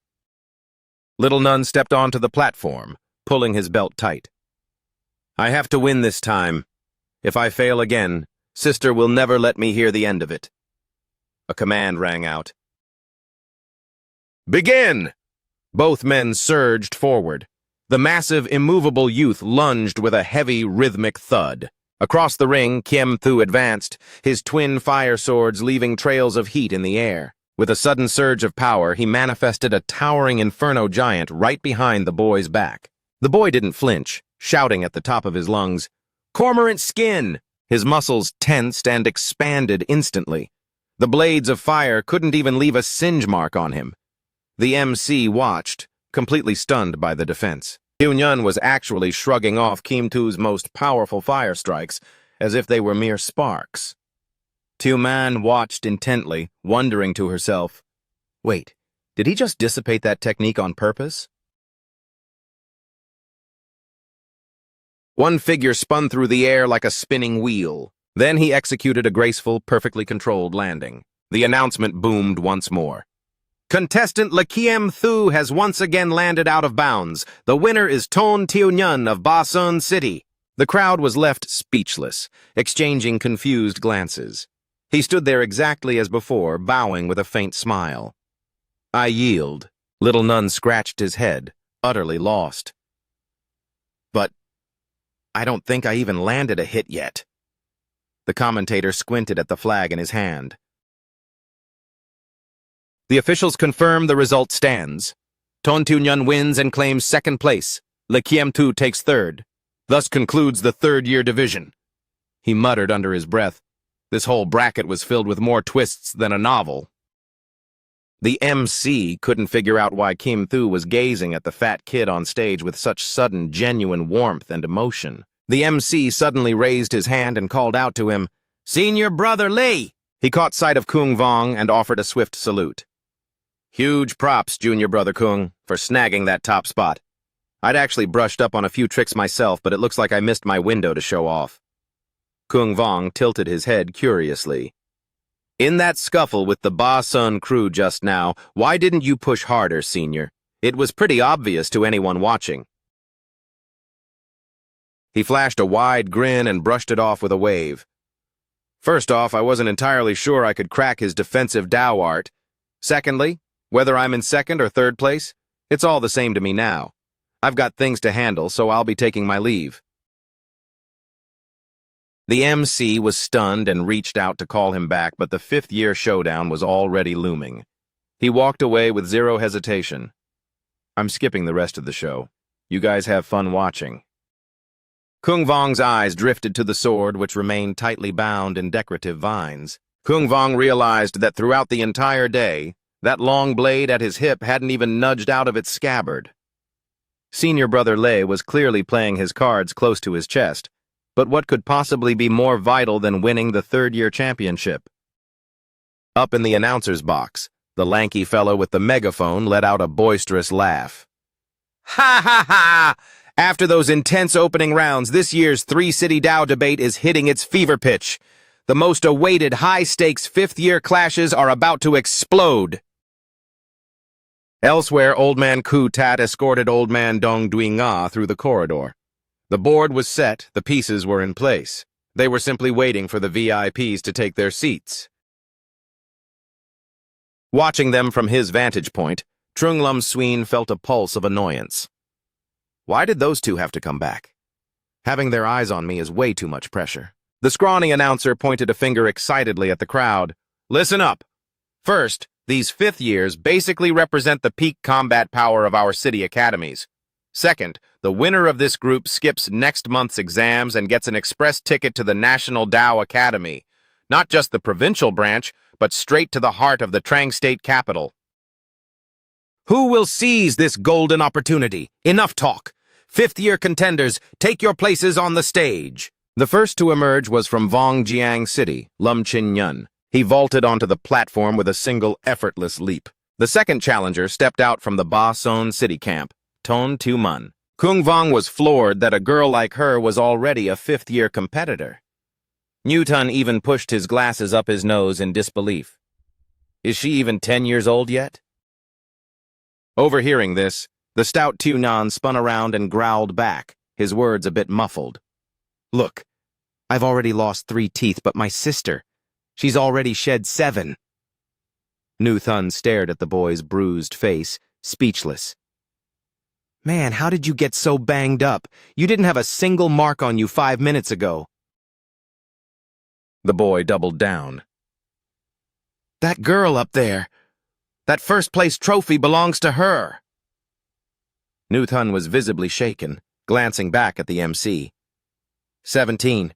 I'm 17 too, yet she's already standing where the graduating seniors stand. That gap is insane. Brother Kung Vong, we've got some serious catching up to do. The audience erupted into a frenzy of support. You got this, little sister. Show them your spirit. Lam Qingyun suddenly broke his silence. True to his family reputation, his words were laced with poison. Your senior So-bin met a nasty end at the hands of the heart-devouring devil. I heard they even ripped his heart out. Truly a pity. But the girl didn't flinch, her expression remaining as cold as stone. She offered only a chilling reply. Life and death are but a roll of the dice. A heavy silence fell over everyone in attendance, but the playboy wasn't done taunting her. He raised a finger mockingly. Last year, he lost to me by a hair. I wonder if you've got what it takes to reclaim that glory in his name today. You'll find out soon enough. She charged instantly, her patience evaporated and her face clouded with a dark, thunderous fury. The opponent immediately cracked his whip, the leather whistling through the air. The whip shimmered and transformed into a massive green serpent, its eyes glowing a predatory red as its tongue flickered with malice. Tuman skipped to the side with feline grace, narrowly avoiding the strike. Old man Dong Duinga's eyes narrowed in recognition. The Emerald Serpent. That whip was forged from a high-level python while its spirit was still fresh. It's the Lum family's most prized heirloom. The user continued his rhythmic assault, shouting, Raging tides! A massive deluge of water materialized out of thin air. The announcer's voice crackled over the speakers. It's the same raging waves spell we saw earlier, but Lam Qingyun's execution is on a completely different level. He's proving why he's at the top of the Vongjiang merit board. He's keeping his distance with constant long-range barrages, clearly trying to deny Ton Tieman a chance to get close. Ton Tieman darted back and forth, a blur of movement. The girl was trapped. A wall of water loomed in front, the serpent whip hissed behind, and a hidden trap erupted from below. With the waves blocking her and the beach saw closing in, Ton Tieman is backed into a corner with nowhere to run. Defying gravity, the girl sprinted straight up the vertical face of the massive wave. The host's jaw dropped. Unbelievable! Ton Tieman is literally scaling the surging water as if it were solid ground. Remember, raging waves isn't just water, it's infused with Tao energy meant to shred an opponent. A normal person would be torn apart the moment they touched it. The crowd roared their approval. Brilliant move, little sister! Keep going! Kung Vong mused to himself. Does she have that permanent stone skin defense too? Niu Tang noticed a subtle detail. No, her skin doesn't show those signs. I think she's using pure, unadulterated physical resilience to tank the damage. If that's the case, her body tempering level is probably the highest in the entire arena. Reaching that level of mastery at her age is nothing short of terrifying. Lam Qingyun stood his ground, watching the girl leap over his water wall with a sneer. They say a fierce tiger doesn't raise a timid cub. Seeing you today, I have to admit, I'm impressed. He didn't stop, weaving his next art. Serpent Vine Wall. A thicket of thorny green vines surged through the water. Faced with a mess of water and thorns, the girl barked in frustration, You're so annoying! Are you ever going to fight me like a man? Lam Qingyun sent the green snake darting forward. I think I'll pass. Lam Qingyun has launched a perfect pincer attack. But this time, Ton Tieman is suspended in the air with no place to step. She's a sitting duck. The girl reached into her storage and pulled out two massive iron awls, clashing them against the green serpent's fangs. The snake began to coil around her. Tieman's eyes flared with a strange light. She whirled her heavy weapons in a blur, leaving the serpent's body a bloody mess of deep gashes. The girl then hoisted a colossal boulder over her head with impossible strength. Invoking the mountain collapse technique, she brought it crashing down onto the nest of snakes below. The shockwave was so violent it felt as if the entire arena might crumble into dust. The serpent thrashed wildly in the air, trying to escape the pressure. The force was so intense that the front row spectators had to shield their eyes. Old man Kutat was genuinely stunned. The Bossun family's legacy, the mountain-shaking tool. They actually passed it down to this little girl? She didn't let up, triggering another move. Wave surge. Lam Chin-yun, foolishly turning his back to his opponent, kept up his condescending chatter. It's just a friendly Tao debate, isn't it? Why must Lady Ton act like a common thug who only relies on brute, mindless violence? He shot a nasty look over his shoulder. Just like your old man before he bit the dust. The iron tools in this girl's hands trembled with pure, unbridled rage as she swung them down with lethal intent. At the last second, his body dissolved into a pool of water to evade the strike, reforming a few feet away. Phew, that was a close one. The girl's face was a mask of cold, murderous fury as she locked eyes with him. Lam Chin-yun, if you utter one more word of garbage, I swear to the heavens, only one of us is leaving this stage alive today. Newtang was growing sick of these duels. Both these brothers were absolute snakes, constantly using psychological warfare to unhinge their rivals. Deng Duinga also raised his voice. Trang State holds the Tao in high esteem, but we never belittle other disciplines. On this stage, let your true skill be your only voice. Lam Chin-yun maintained his mask of false humility, replying, "The dean's wisdom is absolute. This junior humbly retracts the statements I just made." At that very heartbeat, a jagged bolt of lightning tore through the sky. It slammed directly into the student facing Trung Lam Suin. A cry erupted. "Look! Arena 1 has a victor! Trung Lam Suin claims an effortless win!" The entire crowd shifted their focus to Tuman's desperate struggle.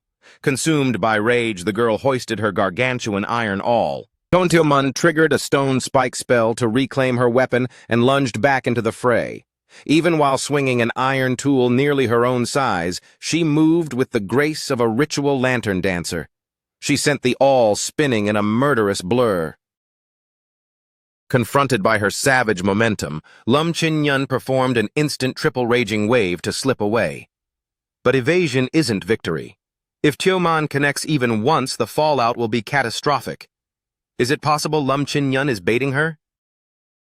Lang Ha observed the exchange and noted, "He's like a rock in a storm. There isn't a single wasted twitch in Lam Chin-yun's execution." Kung Vong added, "True, but his two instant-cast trump cards, the Serpent Whip and the Triple Wave, are now fully exposed." The girl's frame began to radiate a fierce light as she funneled every ounce of her vitality into a final overhead strike. She brought the hammer down, but Lam Chin-yun vanished just in time. The entire stage cracked under the impact. It was a heroic display, certainly, but it lacked any sense of tactical control. The girl ignited explosive flame.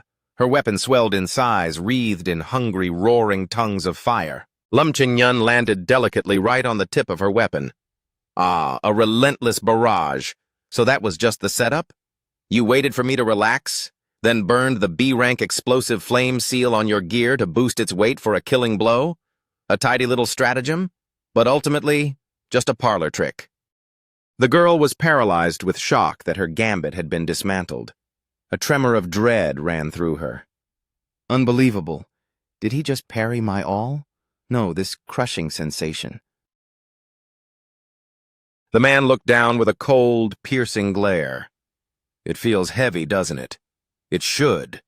Right now, you are trying to hold up the weight of an entire peak. With those words, he flung his arms wide to the horizon. The sky turned a bruised purple with heavy clouds, and a piercing golden radiance lanced down through the gloom. A monumental portal creaked open in the heavens. The Heaven-Earth Gate. He stood balanced on the very weapon she was struggling to hold, his silhouette framed by the divine gate opening behind him. Trung Lam Suin looked on, his eyes wide with disbelief. Ascending from the 7th rank to the 6th? He timed his breakthrough for this exact moment. A brilliant golden aura flooded the earth. The entire audience watched in a trance-like silence. Lang Ha was so shaken he could barely get the words out. He's unlocking the Heaven-Earth Gate! He's jumping to the 6th rank! Kung Vong looked up. No wonder he didn't care about revealing his quick-cast spells.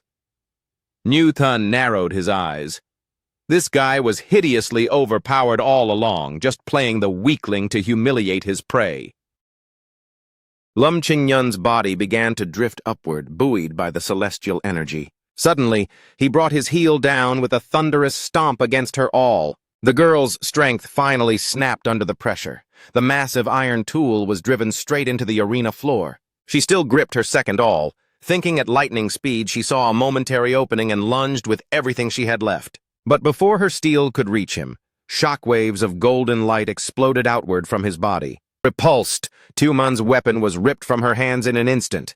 With a casual flick of his wrist, he sent a concentrated spiral of water crashing into her. A massive tide swept her off her feet and sent her tumbling. This was the end. Tuman was well and truly beaten. Her awl fell back to earth, nearly crushing its own mistress as it landed. Her two kinsmen in the stands were pale with fear, screaming, "Sister! Young lady!" Kung Vong saw the grim reality of the situation. Was the chasm between the 7th and 6th rank really this unbridgeable? Teoman's small frame was pinned to the stone by her own weapon, her face bloodied from the impact. But against all odds, the girl possessed the heart of a lion. She shoved the massive iron awl aside with a guttural roar and shrieked, "I'm not done yet!" Though battered and bleeding from a dozen wounds, she stood her ground, defiant. "I told you, only one of us walks away!" She was gambling her very soul now. Below the stage, Tianyan was wailing, "Stop it, sister, please! Let's just go back to Ba Sun. Mother won't be mad, I promise." Lum Qingyun slowly raised his hand. Her refusal to yield was playing right into his hands. "If Lady Ton insists on being so difficult—" His knuckles whitened as he gripped his whip, the veins in his arm bulging with power. "Then I shall have to grant your wish for a final end." He whipped the cord into a frenzy, forming a predatory green python. Desperate for his sister's life, Tianyan screamed, "No!" He unleashed a low-tier A-rank Dao art, the green python spear. The spectral snake constricted around Tuman, forcing a spray of blood from her lips. The sound of her ribs snapping echoed through the quiet arena. He reached out, his hand trembling with the effort of the kill as he tightened the spectral coils. "I've gone all out and you're still breathing. You truly are made of iron. Regardless, the curtain falls now." Tuman's eyes rolled back, her breath hitching. She had finally slipped into unconsciousness. Suddenly, the spirit snake was impaled and torn to shreds by a sudden eruption of white floral branches. The girl collapsed to the floor, her life saved by the intervention. Lum Qingyun exhaled, retracting what remained of his spell. "So it was you, Dong Duinga, who broke the flow."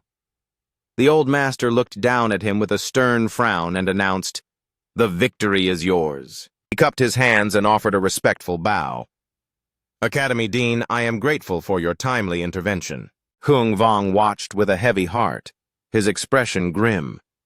He held a massive lead from the start, yet he still insisted on playing psychological mind games. Even after inflicting severe wounds, he never let his guard down.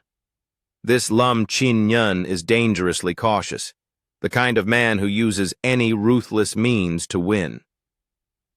Lang Ha exhaled in relief. Thank goodness the dean stepped in, otherwise Lady Ton would surely have been killed. Finally, only Tuman remained, lying still on the cold arena floor. Dong Duinga returned to Old Man Ku Tat's side. The latter mused, "The mountain shaker has already bound itself to her soul. This girl's destiny is clearly extraordinary. Why didn't you just let Lum Qingyun finish her off?" Dong Duinga replied curtly, "Her husband has only been in the grave a few years. If she loses her daughter too, that woman in Ba Sun City will descend into total madness." But Old Man Ku Tat, possessing a heart colder than permafrost, argued back, "And? That tigress may be fearsome, but her fury would be directed at Vongjiang City. What does that have to do with my Fonglum City? If this girl survives, she will only grow into a powerful rival, blocking the path of our own disciples." His words were logical, yet devoid of any mercy. Dong Duinga stood his ground firmly. "Whether they hail from Ba Sun, Fonglum, or Vongjiang, they are all children of our Trang state." Old Man Ku Tat finally smirked, dropping the subject. Ha! I truly hope you believe that. The scene shifts abruptly to the heavily fortified northern city armory. A squad leader marched his men forward. One soldier grumbled, "Today is the legendary three-city Tao debate. Why are we stuck rotting at the armory gates?" He replied with a sigh, "I wanted to see the fights too, but the dean ordered this personally. We have no choice." As they reached the entrance, a loud command echoed. "Deputy General Tran Quan is here. All units rotate shifts." The squad leader halted the approaching group. "Deputy General, please stay back. 10 days ago, the city lord and the dean issued a strict decree. You must present the official mobilization tokens." The other man snarled, "I, Tran Quan, have passed through multiple defensive formations to get here. Do I look like an imposter?" But the guard insisted on the protocol. "Apologies, Deputy General, but these are direct orders from the highest level. We must see both tokens simultaneously before anyone passes. We wouldn't dare defy their word. I ask for your cooperation." The other man's face twisted. "Fine. You're right. I'll give you the tokens right now." "I'll take them." Before he could finish, the soldiers struck with lethal force. They weren't men at all. They were hideous monsters in skin suits. The leader was instantly decapitated by a flying skeletal skull in a single gruesome strike. In the blink of an eye, the entire guard unit was brutally slaughtered. The lone survivor was Tom Nam That, a fifth-year inner court student. He casually picked his ear, looking bored. "I thought guarding this place would be a snooze fest. I was just hoping to catch a quick nap."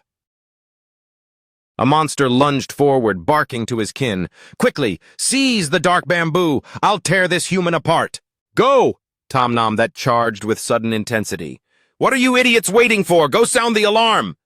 The surviving soldiers scrambled away. "Yes, sir!" He unleashed a golden light arrow, the brilliant projectile colliding with the monster's foul corpse control technique. The beast barely evaded the searing streak of gold. Fear flickered in its eyes. "He's firing grade D high-tier spells like they're nothing. This Taoist is at least 7th grade. I have to use the secret art the elders bestowed upon me." But before it could even twitch, its head was lopped off in a fountain of gore. Wait, what?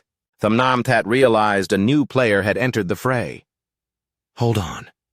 The dean sent me here for a reason. This situation is far deeper than a simple raid."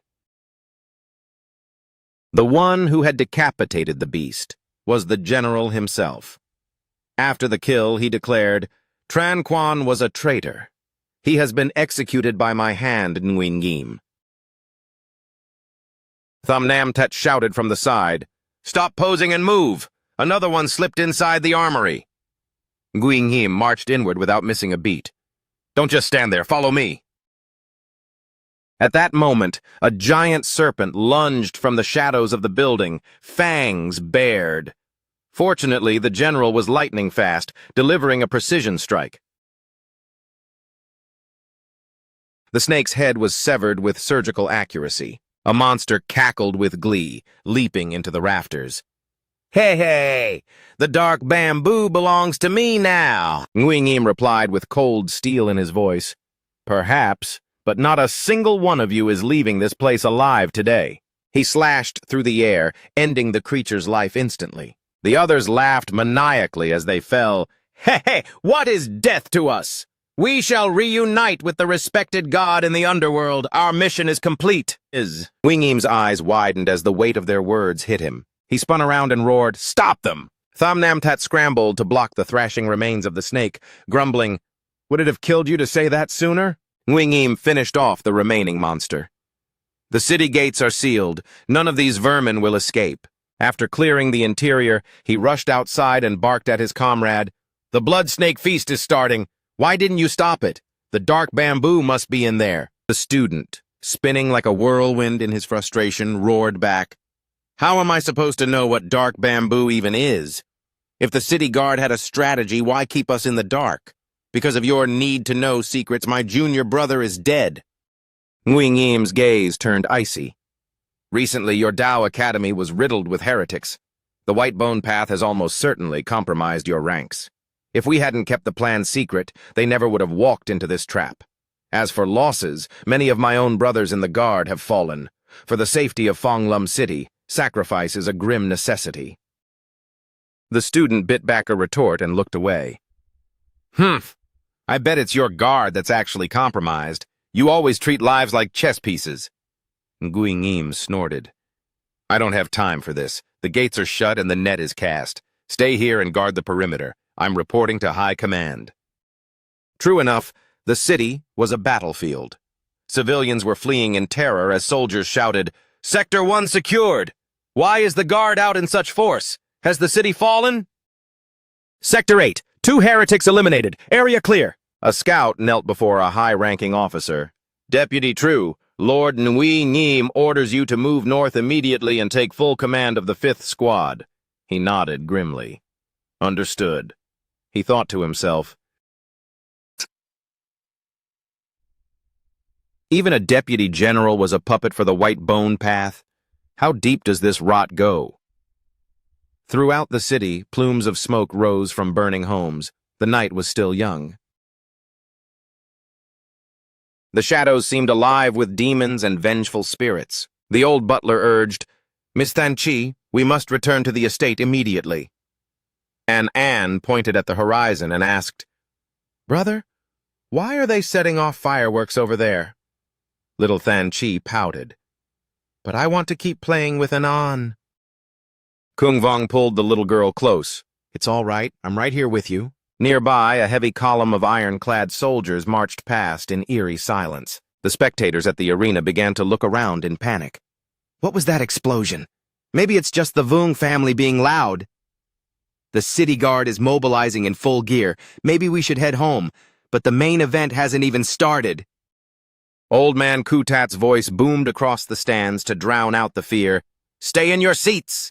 The competition continues! Dong Dui-nga whispered, The White Bone Path was crushed 2 centuries ago. The 9-year purge should have left nothing. I never imagined remnants still breathed. The balding elder turned to him with a sharp, mocking grin. Do you truly not expect it, or are you just playing the fool? Dong Dui-nga's expression soured as he smoothed his beard. Precisely what are you implying? The elder gazed toward the horizon with a cold glint in his eyes. The thought of purging the White Bone sect from my domain today brings me an incredible sense of triumph. No one dares to sow chaos in my Fonglum city and live to tell the tale. Meanwhile, the scene shifts to a dimly lit tavern. The demoness gazed into a vanity mirror, her reflection replaced by the panicked face of a subordinate. Holy Maiden, have mercy! You must intervene or our entire order will be annihilated. She dismissively reapplied her rouge. I warned you about greed. The moment the luminous bamboo was mentioned, you all lost your wits. Why crawl to me now? The shadow of the Ghost Gate has already reached Von State.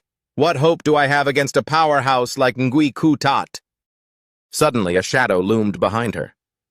But the 2 great elders and the White Bone envoy have already given their blessing for the strike. She delicately patted powder onto her cheeks and smirked. Then by all means, go and invite them to do the dirty work themselves. The cultist collapsed in a heap of terror. The elders are deep in seclusion, refining the great array. Holy Maiden, I have committed 10,000 sins, but please, do not abandon us. She remained unmoved, swaying gently. If I reveal myself, Ngui Kutat won't hesitate to kill me. And that man Dong Ah is just as dangerous. Mask your presence and stay quiet. That is your only hope. A man nearby ground his teeth in frustration. It's a trap. Ngui Kutat anticipated this. He's deployed a relic that sniffs out our white bone essence like a hound. I can vanish, but our brothers below the 6th rank are sitting ducks. Everyone swarmed Fong Lum for that bamboo, and now the gates are a death trap. We spent years building this force. Will you simply watch them be butchered? This was 6-9, the elder's prized disciple. She finally let out a weary sigh, clicking her mirror shut. Enough! Stop the racket. Go tell the elders I've initiated Plan B. By my count, the luminous bamboo should already be within our grasp. As for the foot soldiers, their lives are the price of progress. With those final icy words, she snapped the compact shut, ending the transmission. Across the city, a merchant wove through the crowded streets, shouting, "Make way! Heavy cargo coming through! Move aside!" The patrolling guards frowned at their equipment. The detection compass is reacting, but why is the needle spinning like a top? They were oblivious to the fact that the merchant standing right before them was a monster, barely concealing two razor-sharp fangs. As the creature walked, it casually hummed a verse. Drifting through the maples, wild and free, the emerald wind follows me. Dew-soaked paths where the ancient moss grows, smiling at the guests that nobody knows. The instant the rhyme ended, a flash of steel from Nui Ku's blade sliced the demon cleanly in two. After wiping the gore from his sword, he checked the tracker. Channeling more Tao essence will sharpen the relic's sensitivity. Keep your eyes peeled, we aren't done. He pointed toward a side street, barking orders. You four on me. The rest of you secure the perimeter and clean up this mess. The search parties swarmed the district, obsessed with rooting out every last trace of demonic filth. They left no stone unturned, even plunging into the most derelict alleyways. In a narrow, shadow-swept corridor, a man staggered under the weight of his pack, his footsteps uneven. A sinister grin pulled at his lips. Heh. Thanks to the Holy Maiden's silk pouch, my aura is completely masked. I'll just wait for the sun to rise, and I'll walk right out the front gates. He chuckled at his own cleverness. But his laughter died as cold sweat drenched his neck, and his eyes nearly popped out of his skull in pure horror. Without warning, he was swallowed whole by an even more ravenous predator. This was the terrifying, heart-devouring man-demon, Hung Vun. Back at the arena, the announcer's voice boomed over the crowd. Following the crushing defeat of Ton Tioman, Bason City is officially out of the running for the fifth-year title. Now let us proceed with the Round 2 draw. The officials stepped forward, presenting the ceremonial lots for the remaining fighters to choose. Kung Vong turned to his senior brother. With their talent, they could easily make it into the State Academy next month. Is it worth gambling their lives for this shortcut? Lang Ha shook his head. The vice dean once explained it this way. The spot is just a trophy. The real prize is the massive shift in resource allocation. The amount of cultivation materials the state grants to a city depends entirely on its success rate. For every student sent to the State Academy, that city's yearly budget increases by 10%. He elaborated further. More resources mean faster growth for more disciples, a perfect cycle of prosperity. But if the elite line is severed, the budget is slashed, and cultivation becomes a nightmare. It's a downward spiral that ends with the city lord being publicly shamed. Trung Lum Sween looked at his drawn lot and let out a smug chuckle. Looks like fate is on my side today. The lanky announcer shouted with sycophantic glee, What incredible fortune! Congratulations on the bye, senior brother Trung. The audience erupted into a bloodthirsty chant. Destroy Lam Chin-yun! Take him down! Break him! Lam Chin-yun's face drained of color as the weight of the crowd's hatred hit him. He turned to his actual opponent, whispering urgently, Surrender now. I'll deal with Trung Lum Sween later, and you can pick up the pieces to secure second place. Trung Lum Sween overheard the scheme and shouted, Hey, I'm standing right here, you know. Lam Chin-yun didn't miss a beat, his arrogance on full display. It's the truth. You should probably just bow out now and save yourself a trip to the infirmary. The result is inevitable. Walking away is your smartest play. The opponent didn't even blink. I refuse. Lam Chin-yun blinked in genuine shock. Are you feeling all right? If you don't quit, do you have any idea what I'll do to you? The man looked him in the eye with unwavering resolve. I will not yield. Regardless of who stands across from me, I will fight with everything I am. That is the only way to honor the Tao. This was the Vongjiang prodigy, Fo Bao Tung. Lam Chin-yun's expression twisted with spite. Since manipulation failed, he turned to threats. Fine.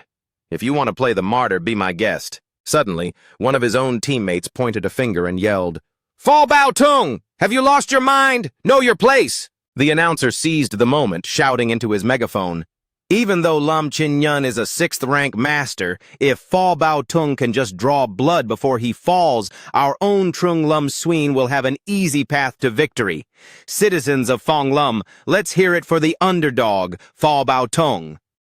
The crowd roared as one. Fa Bao Tung, you're a legend. Show us your iron will. Don't you dare give up.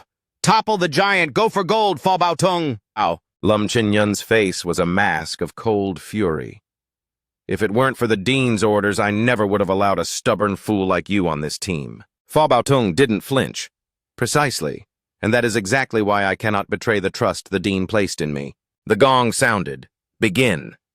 Lam Chin-yun's emerald serpent immediately lunged with lethal intent. A writhing nest of vipers swarmed toward Fa Bao Tung, who immediately braced himself with a vine wall entrenchment defense. Yutang pushed his glasses up, watching intently. A similar technique to his opponent, less flashy perhaps, but solid as bedrock. It seems Fa Bao Tung is more than just talk. Kung Vong nodded. He didn't get here by accident. Remember, he's the one who took down Senior Brother Dieu, our academy's fourth-ranked fighter. He was now completely boxed in by a 360-degree wall of serpents, with a massive king cobra looming over the perimeter. Lam Chin-yun clenched his fist, his eyes cold. Constricting bind! The spectral snakes tightened their coils instantly, threatening to crush Fa Bao Tung into a pulp inside the writhing mass. Just as the crowd gasped, thinking it was over, two hands burst through the scaly layers with impossible strength. Fa Bao Tung, looking skeletal and eerie, forced his way out and activated his forbidden art. Deadwood Secret. His entire physique transformed into something resembling ancient, indestructible timber. The snake's fangs couldn't even leave a scratch on his new form. Fa Bao Tung morphed into a spectral gray serpent, a transformation that shredded the emerald viper into nothingness in a heartbeat. The announcer stood frozen, his jaw hitting the floor. An A-rank armor-piercing strike. That technique is the absolute kryptonite for wood element practitioners. Fa Bao Tung vaulted into the air and stuck a perfect landing. He appeared completely unscathed, not a single mark on his skin. Lam Chin-yun gathered swirling masses of water around him. I anticipated that gambit, but a mid-tier trick won't save you. He unleashed a B-rank water dragon strike. A flash of memory flickered. A white-haired patriarch rested a hand on Fa Bao Tung's shoulder while eyeing Lam Chin-yun. Chin-yun, you have the raw talent, but your spirit lacks the harmony. My forbidden art isn't for you. I'm bequeathing it to little Tung. Lam Chin-yun had been livid but silenced. He seethed internally. Harmony? Does this peasant from the gutters have more harmony than me? No matter, I've already left him in the dust. Fa Bao Tung lunged forward, diving headfirst into the heart of the watery maelstrom. He executed a triple raging wave maneuver with surgical precision. He stood defiantly atop the very peak of Lam Chin-yun's surging torrent. The adversary pivoted his strategy to raging tides, roaring, "Don't you dare look down on me!" He manipulated dual currents of water to pincer Fa Bao Tung from both sides. Fa Bao Tung's footing faltered.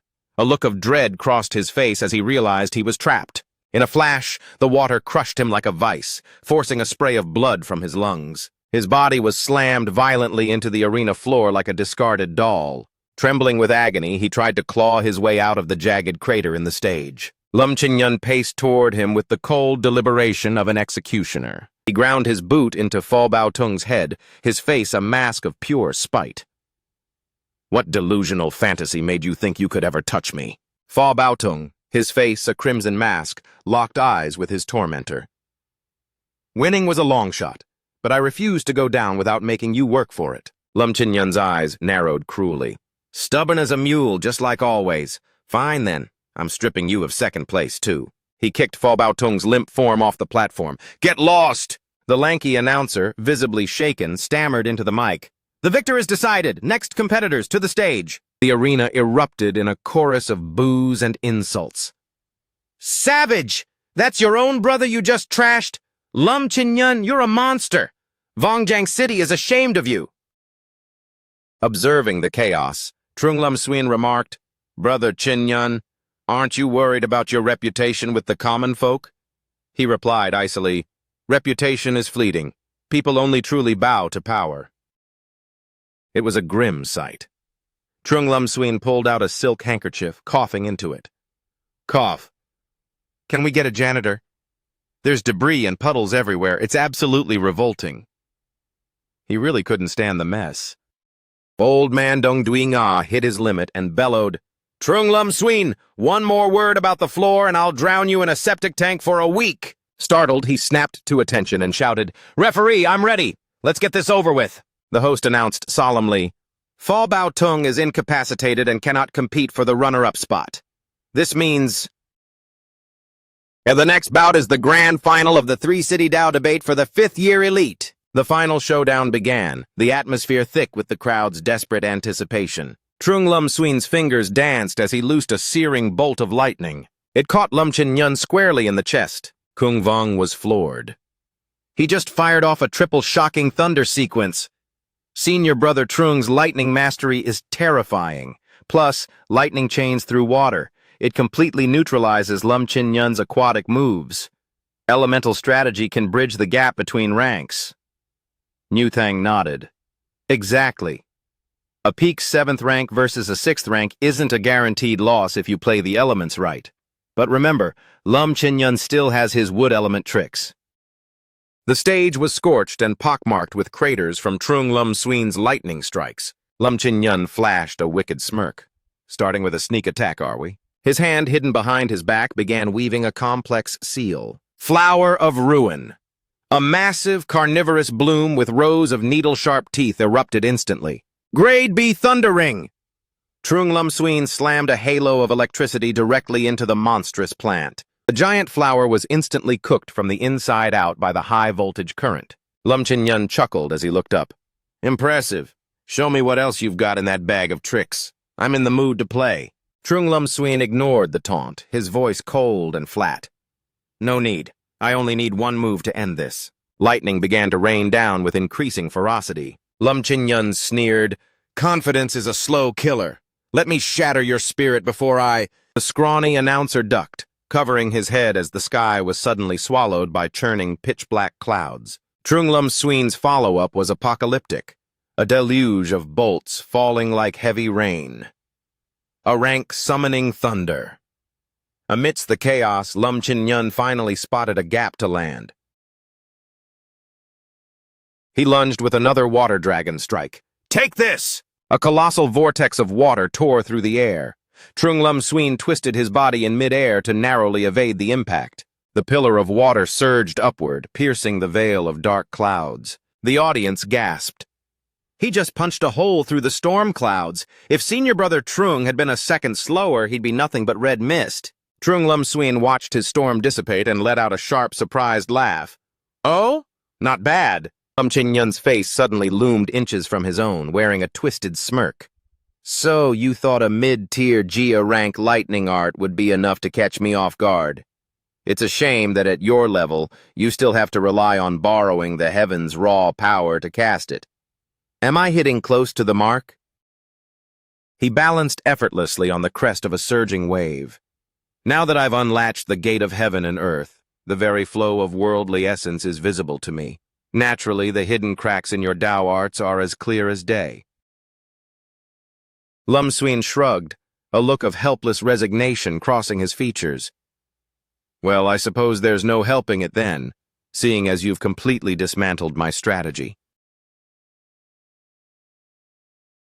Lum Chin Yun leaned in closer, his voice a venomous whisper. Lum Sween, now that your storm clouds have vanished, the lightning has been silenced. Do you still have the nerve to stand here and talk down to me? Surprisingly, Lum Sween showed no hint of fear. Instead, a vibrant green glow began to wash over his face. Wait a second. I admitted you were right about seeing through the plan, but who told you that thunder requires dark clouds to strike? Thunder summoning! In an instant, a barrage of jagged lightning bolts tore straight into the arena floor. The spectators sat frozen in their seats, their mouths hanging open in pure disbelief. Old man Dong Ah's eyes narrowed as he recognized the extreme lightning mark.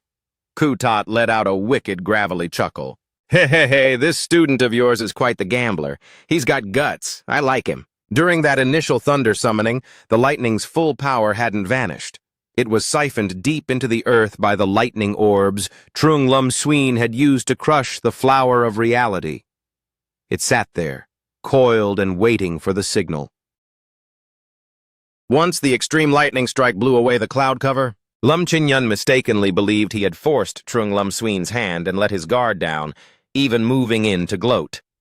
He had no clue that at that very moment, Trung Lum Sween was triggering the secret Tao art etched into his heaven-reaching palace, extreme lightning.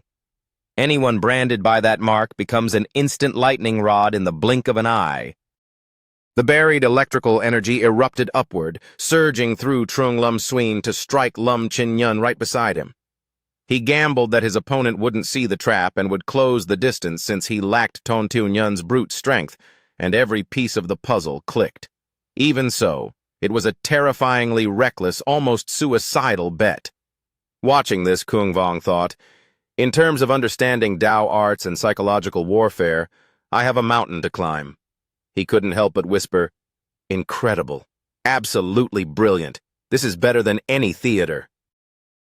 This time, Lum Chin-yun has finally slammed into his perfect match. The lightning detonated with a blinding flash, illuminating the sky like a massive explosion. Finally, the smoke cleared to reveal one fighter being hurled violently to the ground. Lum Sween remained upright, though he was coughing heavily. Cough, cough. It's a good thing I've been practicing lightning arts so long, my body is used to being a conduit for thunder. Lum Chin-yun lay nearby, his clothes scorched and his skin blackened by the electrical discharge. Lum Sween still found the strength to taunt him. You're lucky you only just reached the 6th rank and aren't at your full potential yet. It gave me the opening I needed. Now that I'm done with you, I'm dying for a long, hot bath. Tiny sparks of electricity began to dance between Lum Sween's fingertips once more. Suddenly, his eyes widened in alarm.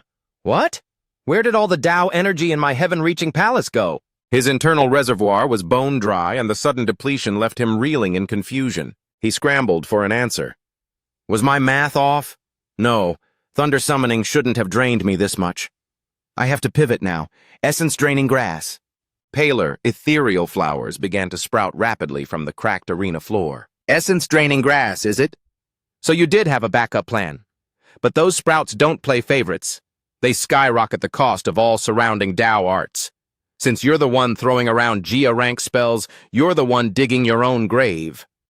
Sensing the tide turning back in his favor, Lum Chin-yun snarled, So what if I am? I can still outlast you. Lum Sween finally sighed, slowly raising his hand in a gesture of surrender. Lum Chin-yun's hovering technique flickered and died as well. He spat out a bitter laugh.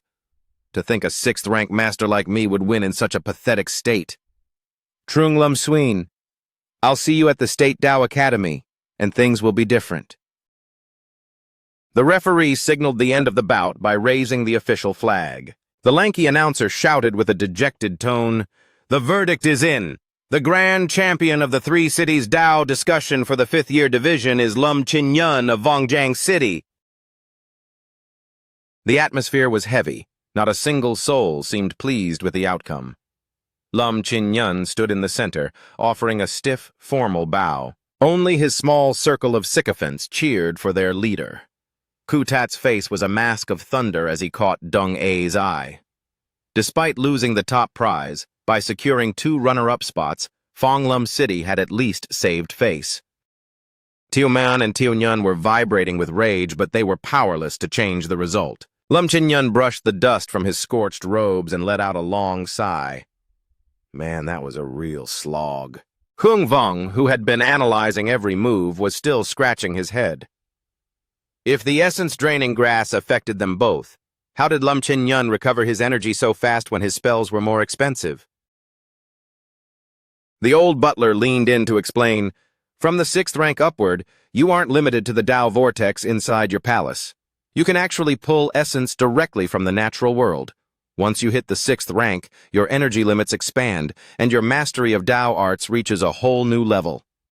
But that boy with the lightning wasn't completely out of cards. If he had been bold enough to shatter one of his own Tao vortexes, he could have flooded his system with a temporary surge of massive power. However, the cost is absolute. Even if he won, he would have tumbled back to the 8th rank and stayed there for the rest of his life.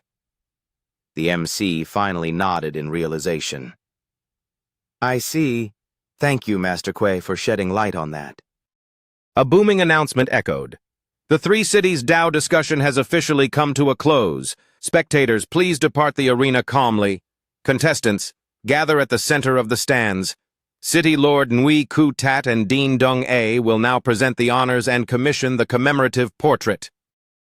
As night fell over the city, several dark silhouettes flickered through the shadows. These were the forms of Ku Tat and Dung A.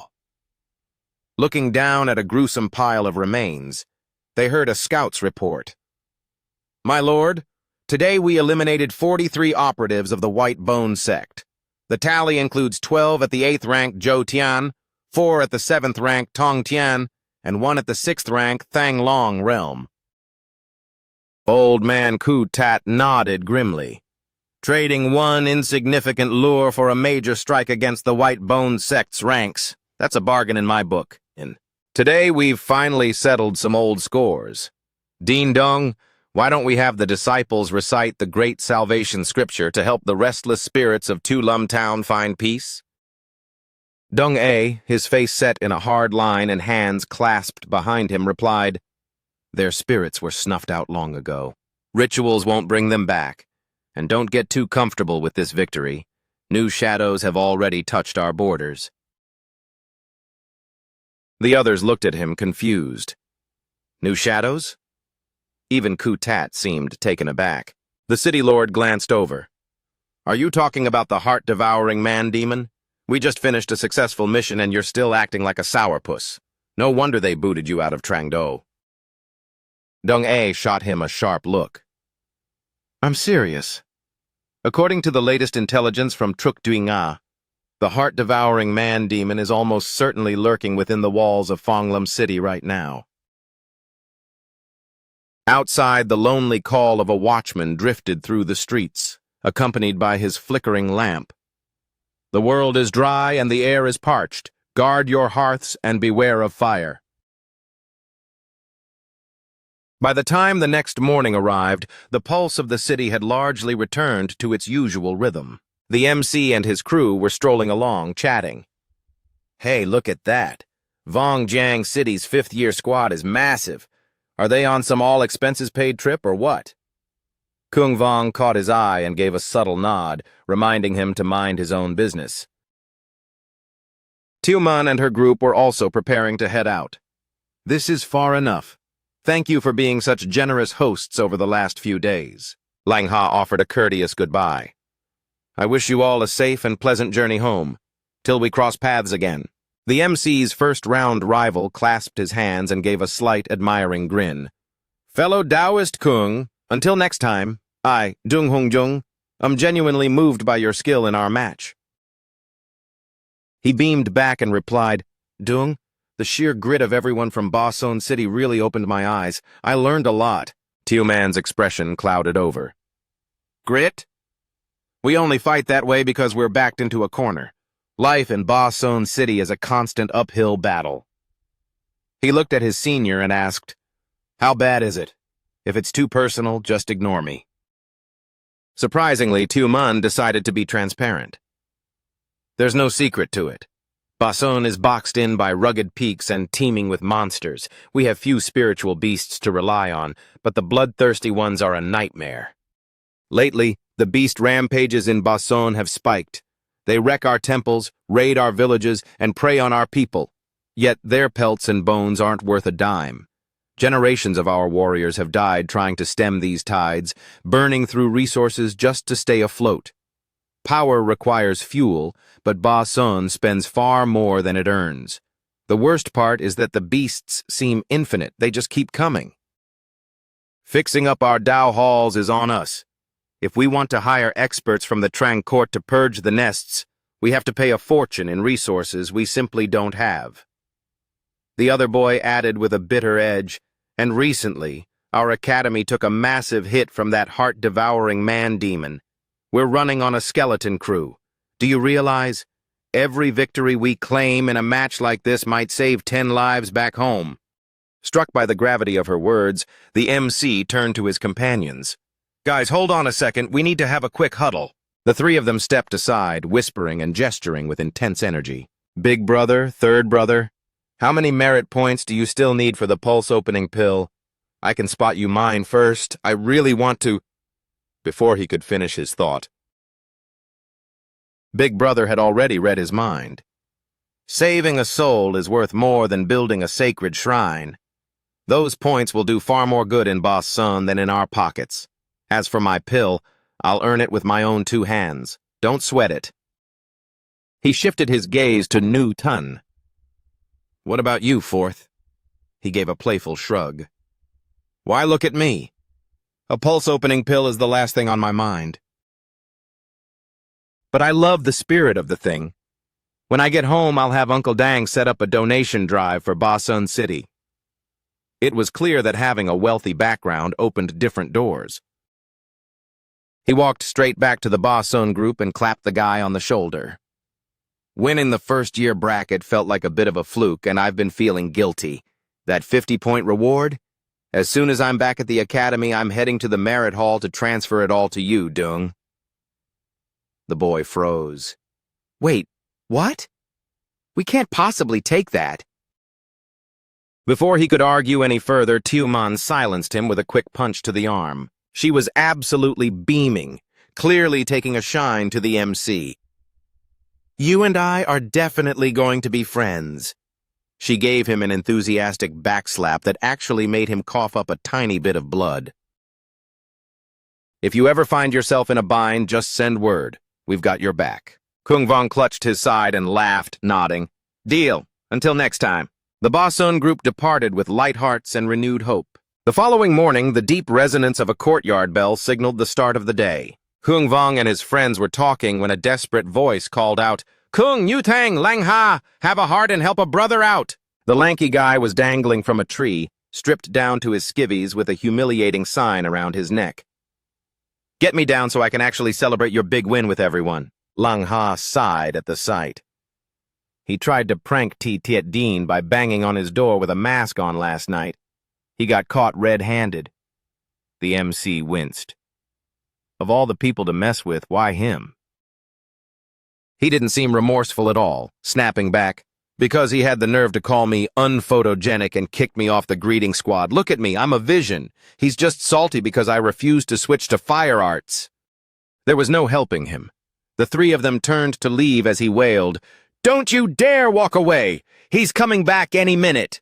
Nu Thun called back, Big night tonight. Can't be late. See ya! Lang Ha added, Got a birthday gift to buy for An. The MC waved. I'm heading off to double-check the catering. Good luck. He reached the bakery he'd scouted earlier. The clerk gave him a cheery wave. Rest easy, the cakes will be at your estate right on schedule. Safe travels. He walked along with the book in hand, his mind filled with happy thoughts. The day after the debate is An's birthday. It's the perfect time for a double celebration. I'm taking tonight off to just be a brother. Everything is in place. Now I just need to swing by and pick up An from school. At that exact moment, the Holy Maiden's lotus mark flared up, its petals turning a sinister black. A sharp electric pain lanced through Kung Vong's spine. He gasped, clutching his back. Ugh, my heaven-reaching palace is acting up again. Is the Four Spirits training finally taking its toll? Just then, a towering figure wrapped in a heavy dark cloak brushed past him with a heavy thud. The MC went rigid. His instincts immediately screamed that something was very wrong. The man glanced back over his shoulder. My apologies for the collision. The MC balled his fists, forcing himself to stay cool. No harm done. But he felt the man's hand sneak out from the cloak, his fingers humming with raw energy. The MC stumbled as an iron grip clamped onto him. The man pressed a hand against his back with crushing force, his voice a low, urgent growl. Up close, his face was the stuff of nightmares. He peered at the MC with a predatory gaze. You look like you're his junior brother, don't you? Be a good boy and put me up at your place for a few days, yeah? Kung Vong was paralyzed with dread. With one touch, he completely paralyzed the energy flow in my meridians. This guy is rank 6 or higher easily. He fought to keep his voice steady, thinking fast. I'm actually an inner disciple. I live in the academy dorms. It wouldn't be very private there. He scrambled for a plan. If I fight, I'm dead. I have to play along to buy time. The stranger didn't budge, throwing a heavy arm around Kung Vong's shoulder like they were old friends. An inner disciple who's opened his pulses but hasn't built a foundation yet. Not a bad start. You're a sharp kid. I'm sure you can find a better spot for me. The MC's face went pale, a cold sweat breaking out. There. Might be a place. Just give me a second to think through the details. His mind was a whirlwind of panic. He said his junior brother, and he's at least rank 6. He's laying low. Who is he hiding from? Could it be the heart-devouring man-demon, Hong Van? The cloak was a dead giveaway. The demon hissed, "Fine, but make it quick. I'm not known for my patience." Possible escapes flashed through his mind. The academy? No, he'd see through that instantly. The city lord? Ngui Ku Tat wouldn't hesitate to sacrifice me to kill this guy. The punishment bureau? Too risky. If I miss an Anne's pickup, she'll be terrified. Wait. Thanchi's butler, Kuei, is incredibly powerful, but that would put an Anne in the crosshairs. Think, Kung Vong, think. To protect an An, I have to trap this rank 6 monster. The only place left is... I'm out of time. Move! His eyes snapped into focus. He turned to the demon and said, I've got it. An old friend from a prominent clan left me a secluded courtyard. It's been empty for ages. No one goes there and no one will bother you. It's just a short walk this way, but his family is quite influential. If we're caught, there will be hell to pay. He began to lead the way, mapping out the route. The man paused, his eyes narrowing with interest. Oh, just how influential are we talking? He claimed his lineage was the Fung clan, one of the 3 local powerhouses reputed to harbor extraordinary secrets. He played coy about the details, but the demon's interest was piqued. He took the bait and demanded to be led there at once. And just like that, the shadows deepened as the night grew late. Crouching behind a perimeter wall, he and the demon peered into the estate. He whispered that they should wait for the guard rotation to sneak inside, avoiding any unnecessary attention. The demon nodded, then scoffed, claiming such caution was beneath him. At that moment, a servant strolled past their hiding spot and greeted an elderly man stationed by the entrance. Manager Fung, you finally returned. The old man gave a stiff nod. Yes, I've just come from the apothecary with the master's tonic. He paused for a mere heartbeat, but it was all the demon needed to slip silently into his shadow. Using this spectral hitchhiking method, the demon drifted past the gates, tethered to the old man. As the servant walked away, he muttered under his breath, Good grief, the master downs these supplements daily. How has his heart not given out yet? Kung Vong watched the display and offered forced praise. Melding with shadows is a truly terrifying Dao technique. The demon flashed a jagged grin. Envious? Keep playing your part and I might just teach it to you.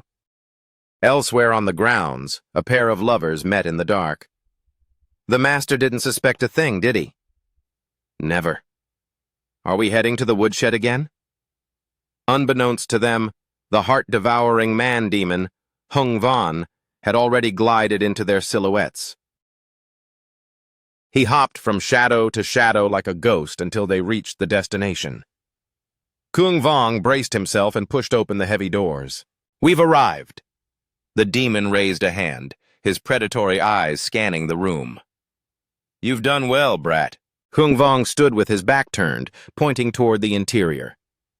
This wing is secluded, but you must remember 2 things. The second is vital. First, the hall 3 rooms ahead is the pantry. You can raid it for food under the cover of night. The demon's eyes narrowed into slits. And the second point? Kung Vong gestured toward a locked chamber. The second is the elite Fung Guard. They sweep this area every day during the Hour of the Dragon, for this secret room contains a treasure that would set the world ablaze. They say it's the lost sword manual of the Trang State's great ancestor, Purple Chi from the East. The core secret of its first form is absolute speed. In a blur of motion, Kung Vong unsheathed his blade and lunged at the demon with everything he had. His voice rang through the rafters. "Heart-devouring man-demon, today this hall becomes your tomb. Pay for your atrocities with your blood." The surprise attack caught the monster off guard. The demon's eyes flared a hellish red. "You miserable whelp! You dare trick me? I'll pull your heart out through your throat. Hung Van will not be mocked." He was stunned that a fledgling Taoist could possess such lightning-fast swordplay. The clash was thunderous, drawing an immediate response. A figure burst into the room, roaring, "Such insolence! Who dares defile the Fung family ancestral hall?" "Identify yourself!" This bald, silver-haired elder was the hall's sworn protector, Fung Chiu Vung. The demon massaged his scalp and let out a manic, wicked cackle. "Are you losing your hearing, old man? The boy already introduced me. I am the heart-devouring man-demon Hung Van." The lantern in the elder's trembling hand shattered as it hit the floor. He reacted instantly, thrusting a finger forward to activate the Fung clan's forbidden art, heavenly rain arrows. The demon hissed as he pivoted into a defensive stance. "What is this madness?" He countered with his signature move, the heart-seizing claw.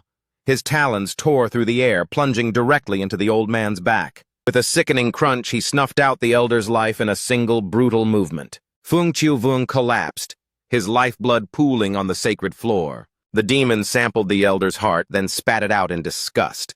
Tough and bitter, it tastes like a withered corpse. Yet a spark of life remained in the old man. He wheezed, struggling to form words. "The Fung family, strike!" With a final agonizing effort, he used his blood-slicked fingers to scrawl a ceiling character on the stone. One does not simply murder a guardian of the Tao. Even with a hollowed chest, the old man channeled a surge of immense spiritual power. A radiant golden crane made of pure energy lunged down from the ceiling, the spirit crane formation. The massive bird spread its luminous wings, filling the hall with blinding light. Seizing the chaos, Kung Vong turned and bolted for the exit.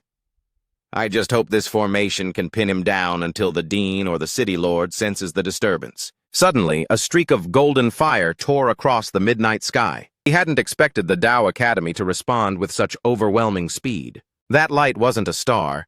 It was a cultivator riding a flying sword, hurtling toward them like a falling meteor. Back in the hall, a flock of energy cranes swarmed the demon, resulting in a cataclysmic explosion that leveled the furniture. The rest of the Fung kinsmen rushed in. "Uncle, what's happened?" A dark silhouette stood unfazed amidst the roaring flames. The demon turned his murderous gaze toward them and spat, "Curse that old fool! He rigged a trap with his dying breath. To repay the favor, I'll leave no one in this house alive." The patriarch, Fung Tret Ho, paled as he recognized Hung Van. Beside him, young Fung Hak Tung began to shake uncontrollably. Father, what do we do?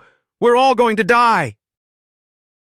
The demon suddenly stiffened, his head snapping upward. Sensing the blinding golden light descending upon the estate, he snarled and dove for cover, looking for a way to vanish into the shadows once more. The ancestral hall descended into total panic.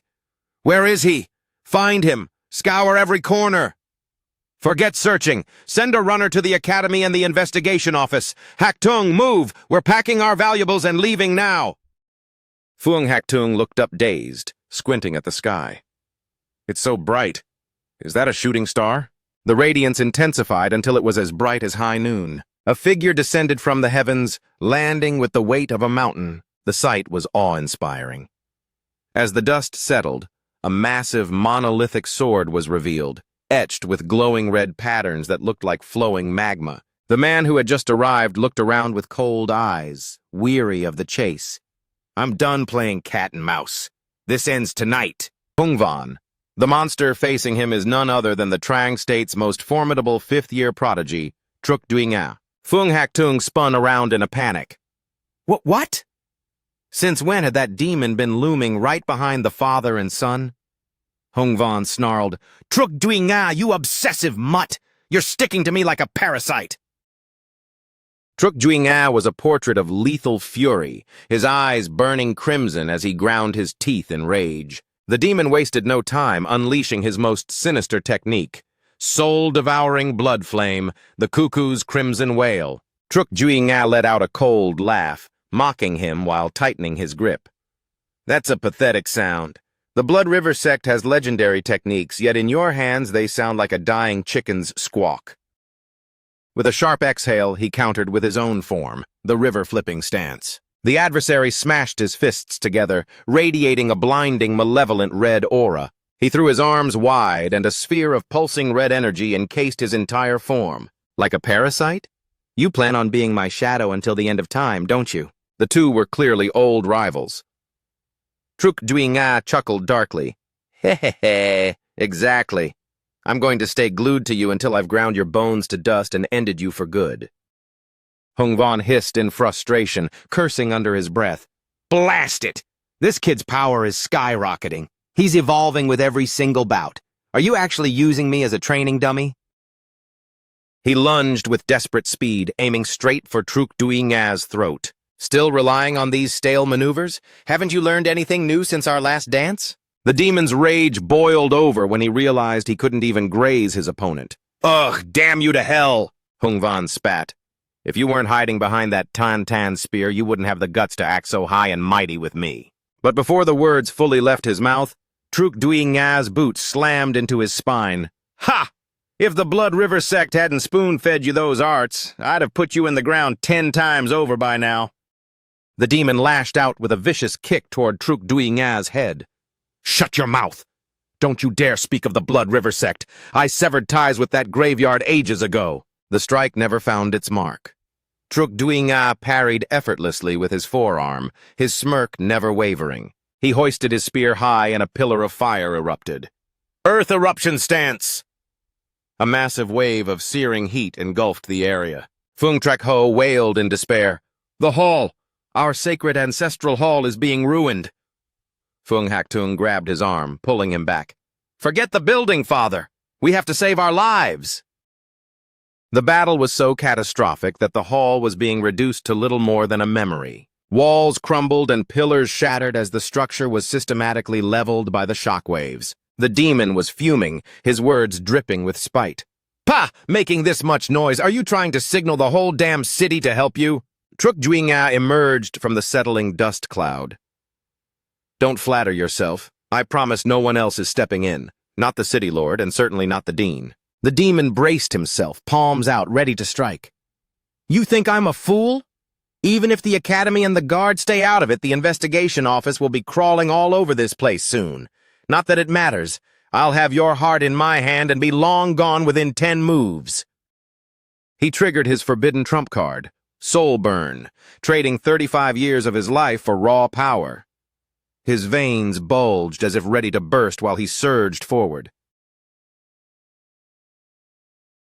Truk Juing'a leveled his spear, unimpressed. Oh? Tapping into your life force now? Show me what that sacrifice bought you. One strike pierced the demon's palm, a second blow sliced through his defenses in a flash. The two traded a flurry of blows, locked in a violent stalemate where neither would yield an inch. However, Truk Juing'a's endurance was beginning to outshine Hung Von's frantic energy. With a sickening crack, the prodigy's spear finally shattered the demon's arm. Yet Hung Von managed a desperate grab, seizing Truk Juing'a's weapon. Now that you're disarmed of your precious Tan spear, let's see you act tough now. He gripped the shaft with a manic laugh. But the spear's holy heat was agonizing, causing his flesh to hiss and smoke instantly. He howled in pain. Arr! It's searing my skin off! If he couldn't even handle the weapon, his counterattack was dead on arrival. Truk Juing'a lunged forward with terrifying focus. Spear, return! He wrenched his weapon back into his grasp. You idiot! Did you think the Tan spear would obey just anyone? A bottom feeder like you isn't even worthy of touching the wood. The demon's confidence shattered. He ground his teeth, his eyes filled with venomous fear. Even burning my life away isn't enough to tip the scales. I have to use whatever's left of this soul burn to escape. No more stalling. He chose the path of the coward to save his skin. I might not be able to kill you today, but you can't trap me. Just wait until I rally the other man-demons. I'll drown Fong Lum City in blood and wipe your entire bloodline from history. Truk Juing'a didn't chase. He simply burst into laughter. The demon faltered, confused. You're laughing? You still think I'm a joke? Suddenly, a brilliant light flashed in Truk Juing'a's eyes. The demon's heart skipped a beat. Wait, he's not alone. Purple chi from the east, fifth style. The secret lies in the heart's intent. Kung Vong's massive blade erupted through the demon's chest from behind, impaling him through the spine. The demon coughed up blood, a bitter smile on his lips. Ha! To think the great heart-devouring man-demon would be taken down by a brat who hasn't even built his foundation. What a farce. Fung Haktung's eyes went wide. It's actually him? The demon's body spasmed as he tried to look back. How? You're a nobody with no techniques. I didn't think I needed to watch my back for a gnat like you. He stared at the face of his killer, utterly stunned. It's you! You survived me once, and instead of fleeing for your life, you crawled into the shadows to wait for this one opening. Kung Vong knew he had to finish this now. Mercy would only mean a future death sentence. At that moment, the ethereal pink lotus inside Kung Vong's soul suddenly burst into full bloom. A jolt of pure energy shocked his mind, and his eyes flew open in alarm. What is happening to me? Kung Vong's pupils ignited with an incredibly piercing, radiant light. In a chilling flash, the demon's withered, skeletal visage flickered before his eyes. Ugh! He reacted instinctively, wrenching his blade free with a sharp jerk. As he stood there trembling, Truk Juing'a rushed to his side. Junior brother, speak to me. Are you hurt? The threat was over. Hung Van lay motionless, his life extinguished. A cold sweat soaked his robes as confusion clouded his mind. I'm all right. But I felt something cold and dark leap from his body into mine. Eager to leave the scene of the carnage, he wiped his blade and sheathed it. Forgive my intrusion into your hunt, senior brother Truk. I didn't mean to overstep. I'll get out of your way now. But the elder stopped him. Hold on. The warrior gave a knowing smirk and gestured toward the fallen demon. Don't forget your reward. You earned a share of the spoils. Kung Vong bowed deeply, hands clasped. This victory belongs to you, senior brother. I wouldn't dream of taking credit for your meticulous work. Please excuse me. Nearby, Fung Haktung watched with a resentful glare. That brat Kung Vong just walked away with another massive stroke of luck. Truk Juing'a turned a stern gaze toward the onlookers. Transport this corpse to the Dao Academy in one piece. And while you're at it, scrub this place until it sparkles, understood? They scrambled to obey. Yes, immediately, right away, sir.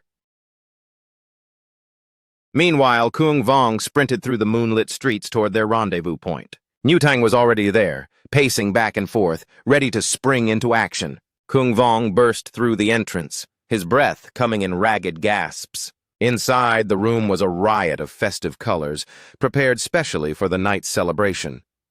He found his friends huddled around little An, trying to soothe her. Look, An, Brother Newthan is right here. Stop crying. Your brother will be home any second. The girl just sobbed harder. I want him. I want my brother. Why isn't he here yet? He let out a joyous shout. I'm back! I'm finally home! Seeing his family and friends safe and sound, the tension broke and tears welled in his eyes. The simple act of breathing felt like a miracle. Little Anne froze, her tear-streaked face turning toward the door. In a heartbeat, she lunged toward him with all her might. Brother! He caught her in a crushing hug. It's okay, little one. I'm right here. Anne thought you'd left me forever. Wah! Never. I only stepped out to find this for you. Happy 5th birthday, my princess. He presented a delicate sugar candy shaped like a whimsical rabbit. The whole gang had assembled, even the scrawny tag-along who had crashed the party. My bad for being late. I only ran here to show my respect to Iron-Faced Tiu. And Anne's eyes sparkled. Wow, a rabbit tanghulu, it's so sweet. Kung Vong flashed a triumphant OK sign, his face glowing with a genuine smile. Newtang winked back knowingly. Uncle Dang, I owe you one for the heavy lifting tonight. It was my pleasure. The world belongs to the youth now. That Tauntaun spear is a masterpiece. As for Hung Van, he was a small fry. It seemed they had been watching from the shadows all along. Still, I never imagined I'd be putting my life on the line just to secure a stick of candy for a little girl. Niu Tang let out a hearty laugh. Come on, Uncle Dang. Look at them. Isn't a smile like that worth the risk? The old man grew pensive and nodded slowly. It is. Very much so. There is nothing more beautiful than such pure, heartfelt devotion. I only pray that this warmth doesn't draw them into the coming storm. Niu Tang's brow furrowed. Uncle Dang, what's that supposed to mean? The old man looked away, his voice dropping. Forget I said anything. Just remember this. When you love something this much, you give the world a handle to break you. Stay vigilant, young master. Niu Tang waved him off, annoyed. I heard you the first 10 times. Stop being such a buzzkill. As the stars reached their peak, the festivities wound down and the guests drifted away. Hung Vong gently tucked little An into her blankets. Finally, the long day reached its end. The little girl drifted into a deep, peaceful slumber. Inside his spirit, the mysterious lotus was expanding, pulsating with a vivid, ethereal pink radiance. Feeling a strange pull, he reached back toward his shoulder. That tightening sensation in my heavenly palace is back, but the pain has vanished. Time to dive deep and see what's changed. He closed his eyes and projected his consciousness back into the inner sanctum of his heavenly palace. He stood in awe of the towering spiritual architecture. Look at all this Tao source. By taking down Hung Van against the odds, the Earthbound True Spirit is overflowing with energy. But then he spotted an intruder. Just as I thought. That shadow from Hung Van's final moment followed me in here. The dark entity drifted downward, coming to rest upon the shimmering purple petals. He stared in disbelief. A black beetle? And where did this white lotus come from? Was this Master Dong's doing? When was it even planted? His mind raced with unanswered questions. With these two strange stowaways inside me, am I carrying a gift or a ticking time bomb? Meanwhile, far away on the jagged peaks of Oxhead Mountain, a voice cried out in desperate self-loathing, I am a failure. I deserve death. Forgive my incompetence. I deserve to die. The white-bone holy lady looked down at the cowering cultists with icy contempt. To be led like sheep to the slaughter by Nui Ku Tat. This disaster has gutted our influence. Wouldn't you agree, messenger? The white-bone messenger, a hollow-eyed figure of bone and shadow, stood motionless. A chorus of skeletal onlookers remained deathly still. The skeletal sovereign atop the throne of bone rhythmically drummed his fingers on the armrest. The man on the floor continued his frantic kowtowing. I am worthless! Strike me down! Our faithful lie dead in the streets. I want answers. Where is the underworld candle? The speaker was the terrifying Grand Elder of the White Bone Path, Ozung Liet. The man broke down in tears. We had an agent deep inside the city guard. We thought the prize was ours. We underestimated that old fox Ngui Ku Tat. I only acted out of a desperate hope to return the candle to its rightful place. I beg you, Great Elder, remember my years of service. For the sake of the other elders, please spare my life. Ozung Liet slowly extended a pale, skeletal hand toward him. The other cultist recoiled, his eyes darting frantically as he searched for an escape. He lunged toward the skeletal figure, his voice cracking with desperation. Messenger, intercede for me! I've already explained. Before the plea could leave his throat, his body detonated into a crimson spray. The messenger looked on, cold and silent as the grave. Ozung Liet, the monstrous elder, hissed. The heritage of our white bone sect has been bled dry. To this day, our most potent arts remain fractured. The luminous censer is a sacred relic of our faith, holding the keys to our lineage that could help me mend these broken techniques. Yet you bunglers were so incompetent that you let it slip through your fingers. This is the price for those who mistake arrogance for intellect. The messenger shifted his gaze to the woman. I recall the holy maiden had already laid out a path for retreat. She waved a hand with bored indifference. It was only due to the messenger's clumsy opening that they were even able to retaliate.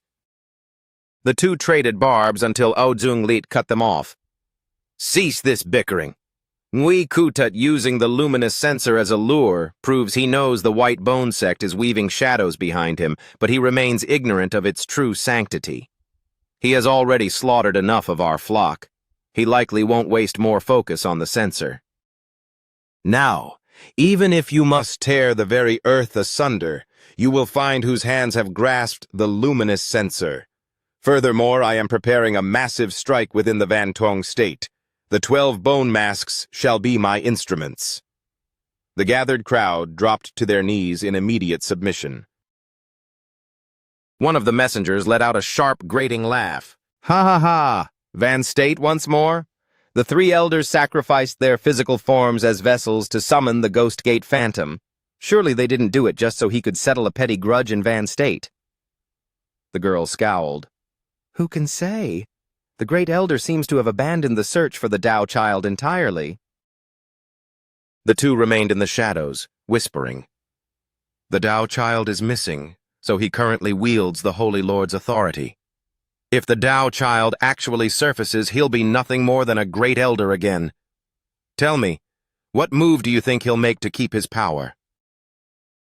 At that exact moment, the pulse from the lotus mark on Kung Vong shifted. The holy maiden gasped in shock. My white bone seed, it has been extinguished. It has been... The messenger's interest piqued. A white bone seed? To whom did you gift such a thing? She kept her expression unreadable. Mind your own business and focus on your duties, she snapped. The messenger masked his mouth, his eyes dancing with mockery. Ha ha! I'm merely looking out for you. Until the Tao Child is found, everyone in this sect is playing their own game. Only I have goals that happen to align with yours, for the time being. With those words, he dissolved into the darkness. She stood frozen, lost in a dark reverie.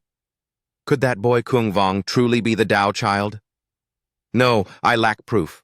I must tread carefully, more carefully than ever before. Elsewhere, a teacher's rhythmic lecture filled the air. Within our academy's curriculum, Tao arts are categorized into 4 ranks and 12 grades. Ding rank arts are your bedrock. The lower-tier Ding rank spells are primarily auxiliary states. Using the 5 elements as a guide, we have flame-clad, sharp edge, solid body, clear mind, and vitality. Flame-clad coats an object in solar essence, while sharp edge tempers a blade with metal element density. Kung Vong sat at his desk, lost in a mental tally. After my defeat in the Blessed Land last night, I tumbled from the Blue Jade platform down to the Clear Sky platform, rank 25. My monthly merit stipend took another 100-point hit, leaving me with 1,650. Adding the 190 points left after my 4 spirits body refining, I'm sitting on 1,840 merit points. In that fight, I couldn't even draw my steel before I was riddled with holes. The power gap was a canyon. I didn't even last long enough to learn anything from the experience. If the competition remains this fierce, I'll be kicked out of the 36 Blessed Lands in a heartbeat, he worried. If I lose my foothold in the 36 Blessed Lands, my merit income will dry up. Unless I can force a breakthrough and cement my standing. As he brooded, a sharp crack echoed. The teacher had whacked him on the head with a pointer, his face looking like a thundercloud. Some students believe a single drop of success gives them the right to ignore the entire ocean. The old man sneered at him. Displaying the guts to join the hunt for a 6th-rank monster like Hung Van was impressive, I'll give you that. But the path of cultivation is a marathon. The youth should look further than their own feet. The MC quickly flashed a charming, apologetic smile. You are completely right, teacher. My apologies. Tomorrow's lecture covers the tactical use of stone arts in a skirmish. Study up tonight. Dismissed. The MC offered a respectful thank you, teacher, as he hurried out of the classroom. Outside, the lanky troublemaker was already lying in wait. Hey, tonight we're going to throw a little party outside his window. You in? Unsurprisingly, he found no volunteers. Lang Ha replied with a sigh. I finally see why you're a walking target. Being near you is like being a fish in a pond when the city gate is on fire. You just get boiled in the mess. Kung Vong nodded in agreement. Yep, Huan Ah Chum's trouble got tacked onto my tab by Iron Face too. But the guy kept pitching. Listen, I've got a foolproof plan this time. The MC didn't even look back. Sai, have fun with that. We have a dinner date with senior brother Lei Kiem Thu, and we're already cutting it close. He latched onto Lang Ha's arm, refusing to be left behind. Take me with you. I know Kiem Thu. Remember? Back in the day, he was the golden boy of fire element arts. Nu Thang rubbed his ear. Fine, but let's be clear. It's an even split on the check. The group chatted as they made their way to the tavern. Really, Master Trio, you're spilling all this. Hey, third brother, who's watching an An? Ah Chum, playing it cool, replied, An An is at a classmate's house tonight. She told me to swing by and get her later. At the local tavern, the group settled into a booth, the conversation flowing as freely as the tea. Let me tell you, after Lum Chin Yun crawled back to Vongjiang City, he became insufferable. He's been bragging at every banquet that he was untouchable during the Three Cities discussion. Honestly, based on how he actually fought, I doubt he's that stupid, so the rumors are probably exaggerated. But who cares? Fact or fiction, once those words hit Senior Brother Trook's ears, the fireworks are going to start. The lanky guy, his face already turning pink from the wine, piped up. Once Trook heard the news, he grabbed his spear and rowed a solo boat down the Six Willows River, racing for Vongjiang City. Rumor has it they've already traded blows. Heh. Kiem Thu replied in a calm, measured voice. Senior Brother Trook was just looking for a reason to humble him. Whether he actually said it is irrelevant. The rumor exists, so we might as well treat it as truth. Nu Thun raised a fist and cheered. Exactly. Put that arrogant peacock in his place. The drunk guy hollered. Trook is a legend. Kiem Thu set down his cup and turned the conversation to business. The reason I invited you tonight is that I'm putting together a team for a specific expedition. Kung Vong blinked in surprise. Wait, Senior Brother Lei is inviting us? What kind of operation are we talking about? Kiem Thu looked them in the eye. Recently, Ba Sun City has been getting torn apart by beast tides. Yesterday, the city lord put out a private call for experts to help purge the nests. It's the biggest mobilization Ba Sun has launched in a decade. The table went quiet. The weight of the proposal hung heavy in the air. Lang Ha voiced his concern. We've seen Ba Sun's bounties before, but this one didn't hit the official merit board. It seems like a unilateral move by the city itself. Technically, it doesn't have the backing of the Trang court. Kiem Thu nodded. You're right. The payment isn't coming from the court. It's coming from the city lord of Ba Sun's personal coffers. The rewards are physical goods, not merit points. We're talking spirit tools, forbidden techniques, and Tao source stones. While goods aren't as flexible as merit, their market value is often double what the equivalent merit reward would be. He poured a fresh round of tea. Everyone knows Ba Sun City takes its name from the three peaks, Tu But, Ngak Han, and Phi Lai. They are stunning landmarks, but they are also the breeding grounds for the monsters choking the region. The MC raised a hand. Sorry to cut in, but Senior Brother Lee, why aren't you taking your usual squad for a high-stakes mission like this? Especially with a payout that big. Kiem Thu took a slow, heavy breath and replied, They are all dead. The lanky guy slumped over the table, slurred, So your team's luck ran out, huh? Heh. The silence that followed was deafening. Lang Ha stared at Kiem Thu. Senior Brother, if this isn't on the board, it has no official rank. But judging by the treasure being offered, the difficulty has to be at least 7th rank. Kiem Thu admitted, Precisely. Clearing a main nest is typically a 6th rank suicide mission. However, the Tu But Peak was actually cleared 2 years ago. Ba Sun has finally rebuilt enough strength to target Ngak Han Peak this time. But I don't want us heading into that meat grinder. Instead, we'll hit Tu But. While it was cleared, stragglers have repopulated the caves over the last 2 years. They are disorganized and fewer in number, making them the perfect targets for a smaller, agile team. The risk is significantly lower. He looked down at his tea, his confidence wavering slightly. That's the pitch. I've laid it all out. If you're in, you're in. If not, we're still brothers. No pressure. Newtung snapped his fan shut. I've never seen the sights of Ba Son, and I'm feeling adventurous. If my big brother is going, count me in too. Kung Vong didn't jump in immediately, weighing the pros and cons. We know senior brother Lei, but we haven't shared many battles. Our bond is new. If I walk away now, it might cool the friendship before it even has a chance to grow. Personally, the potential bounty from this venture is massive. I could even secure a high-grade magic sword, which far exceeds the value of standard merit points. Besides, with my spiritual foundation nearing completion, this expedition is the perfect opportunity to field test my Dao arts. Nu Thun nudged me. So, what's the verdict, third brother? Weren't you eager to help out Ba Son City anyway? It's a deal, he announced with resolve. I'm in. Having Brother Lei's strength to lead the way is a stroke of luck for us. Kim Thu offered a modest smile. Junior brother, you're being far too humble. Anyone who can take down a monster like Hung Vun solo clearly has the skills. Not to mention your reputation from the Tu Lum Town ghost hunt precedes you. Leng Ha spoke up to offer his support. I haven't been pulse-opened for long, and I'm still gathering the raw essence for my foundation, so I'll sit this one out. I'll stay back to watch over Anan so third brother can focus without distractions. The lanky fellow waved his hand frantically. Me! Take me! I want in! That's a solid crew. Kim Thu stood and raised his teacup like a ceremonial chalice. Very well. I'll toast to our success with tea since we're staying sharp. We move out from the south gate in 3 days. May the winds be at our backs.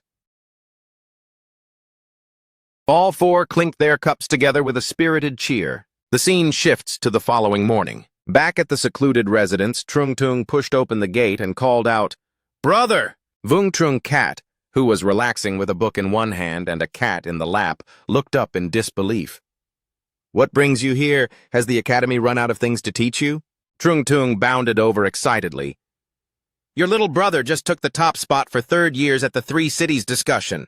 Come on, let's hear some praise. The elder brother gave a lukewarm shrug.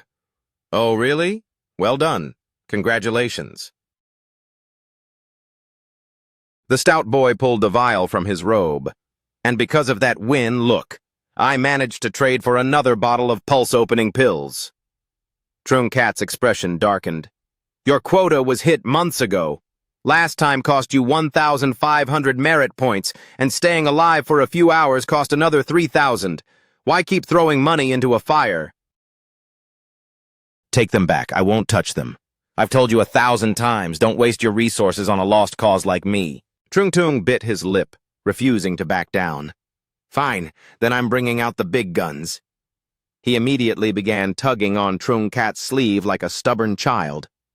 Aw, don't be like that. I'm just looking out for you. Brother, please, just one more try for me. This time we'll double the dose, 2 pills at once. This could be the breakthrough we've been waiting for. The cat, sensing the rising tension, leaped from the chair and vanished into the shadows. The older brother stood firm and pushed him away toward the door. You're a grown man now. The puppy dog eyes don't work anymore. It's actually a bit pathetic. He sat back down and flipped a page, completely tuning him out. Your brother knows his own body. No matter how many pills I swallow, it's like throwing pebbles into a black hole. Stop squandering your future. Trung Tung shouted back defiantly, It's not squandering if it's for you. The older brother, losing his patience, flopped the book over his face. My nap starts now. Goodbye. Trung Tung was practically shoved out the door, fuming with frustration. Brother, why give up now?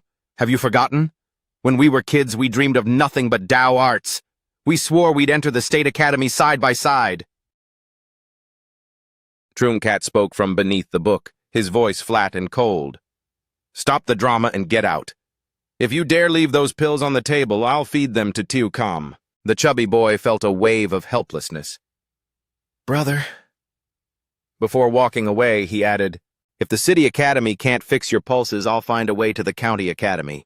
If they fail, I'll fight my way into the State Academy. I'm not quitting, and I won't let you quit either. Next time, mark my words, I'll come back with something that makes you change your mind. Trungkat didn't move a muscle, maintaining his facade of sleep. That night at Kung Vong's place, he lit a small candle to begin his nightly cultivation within the inner sanctum of his heaven-reaching palace. He examined his mysterious treasures under the dim light.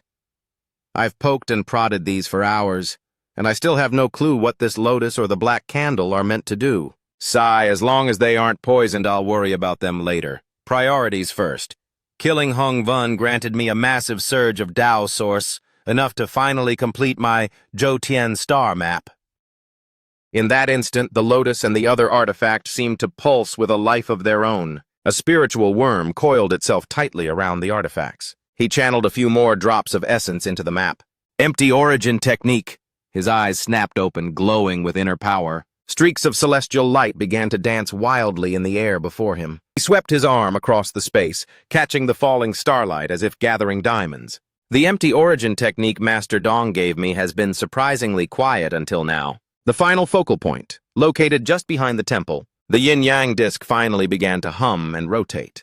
He exhaled a long breath of relief. It's moving! The gears are finally turning! A Dao vortex spun into existence, swirling like a miniature galaxy. He stood still, finally letting his hands drop to his sides. The spiritual worm wriggled back toward his center. It flickered and leapt through his meridians with newfound agility. The vortex accelerated, beginning to generate its own self-sustaining Dao source. Kung Vong's skin flushed deep red, steam rising from his shoulders as he snapped back to the physical world. June 15th, I opened my pulses at the Huan Chan Temple. October 16th, I completed my foundation in this little house in Fima Alley. 4 months of sweat. From this second, I officially step into the extraordinary realm. Kung Vong. Rank 9. Wandering Pulse Realm. Scene shifts to the training grounds. Newtang was panting, his clothes soaked through. Confound it, I'm hitting a brick wall. He collapsed onto the grass, completely spent. I'm done. No matter how much I grind, I can't close the gap with third brother. The MC was right there to keep his spirits up. Come on, young Master True. You've been a great sparring partner today. Drinks are on me. Here, have some water. He pouted. Humph. Once you lock in your foundation and start slinging Dao arts, you'll be even more out of my league. How am I supposed to catch up then? The two sat together in the shade. You want to catch me? Then stop stalling and open those pulses. Big Brother is already prepping for his foundation. Besides, that beast-slaying mission in Ba Sun won't be a walk in the park.